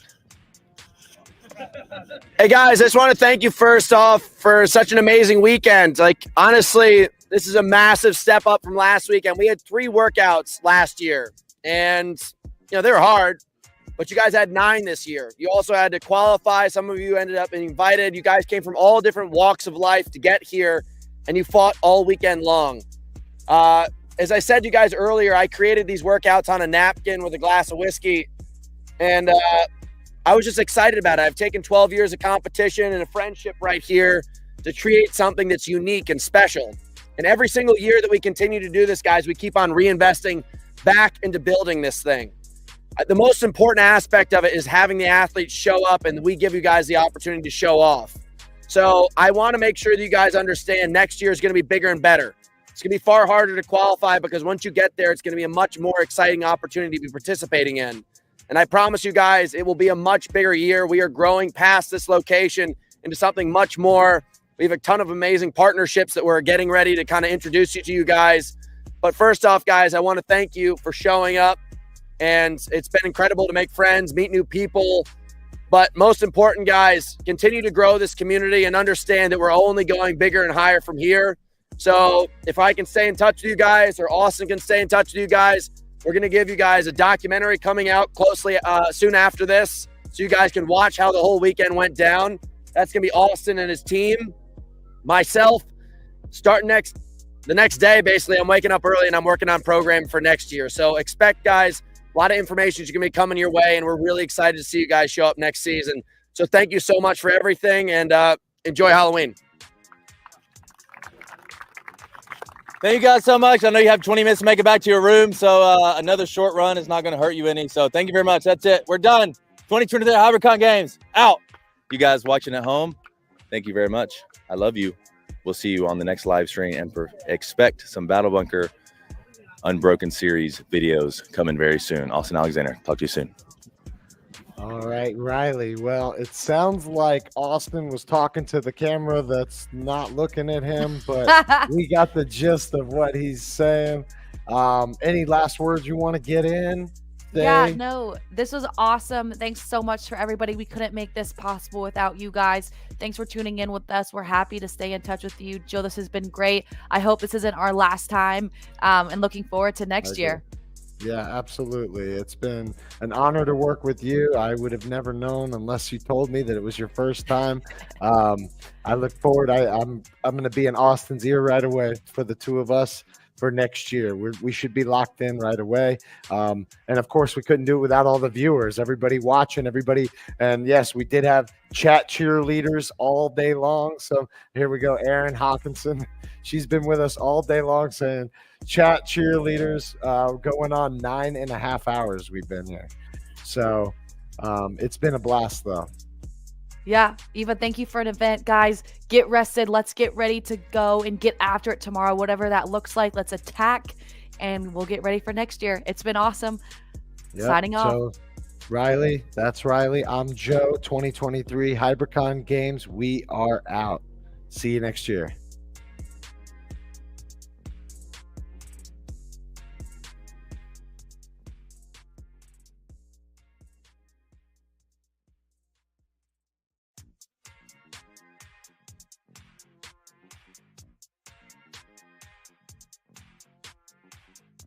To unleash your performance potential? Introducing the official hydration of the 2023 Hybricon Games. Powerlift is the ultimate game changer in hydration, with 10 grams of protein and 650 milligrams of electrolytes to fuel your athletic performance. Life's too short to be average, and with Powerlift, you'll stay refreshed and ready for your toughest races. Each bottle of Powerlift packs a punch with 10 grams of fast-acting whey protein to fuel your recovery and keep you training hard. But that's not all. Austin, get out of the frame. A little more. Yes, a little more. Okay, where were we? But that's not all. We've loaded Powerlift with 650 milligrams of electrolytes to help battle cramps and fatigue and keep you in the fight. Whether it's a race, competition, a workout, or your weekend hike, Powerlift is harder working hydration. Go to powerlift.com and use code BattleBunker20 to get 20% off your first purchase, or scan the QR code on your screen with your phone. Powerlift, the official hydration partner of the 2023 Hybricon Games.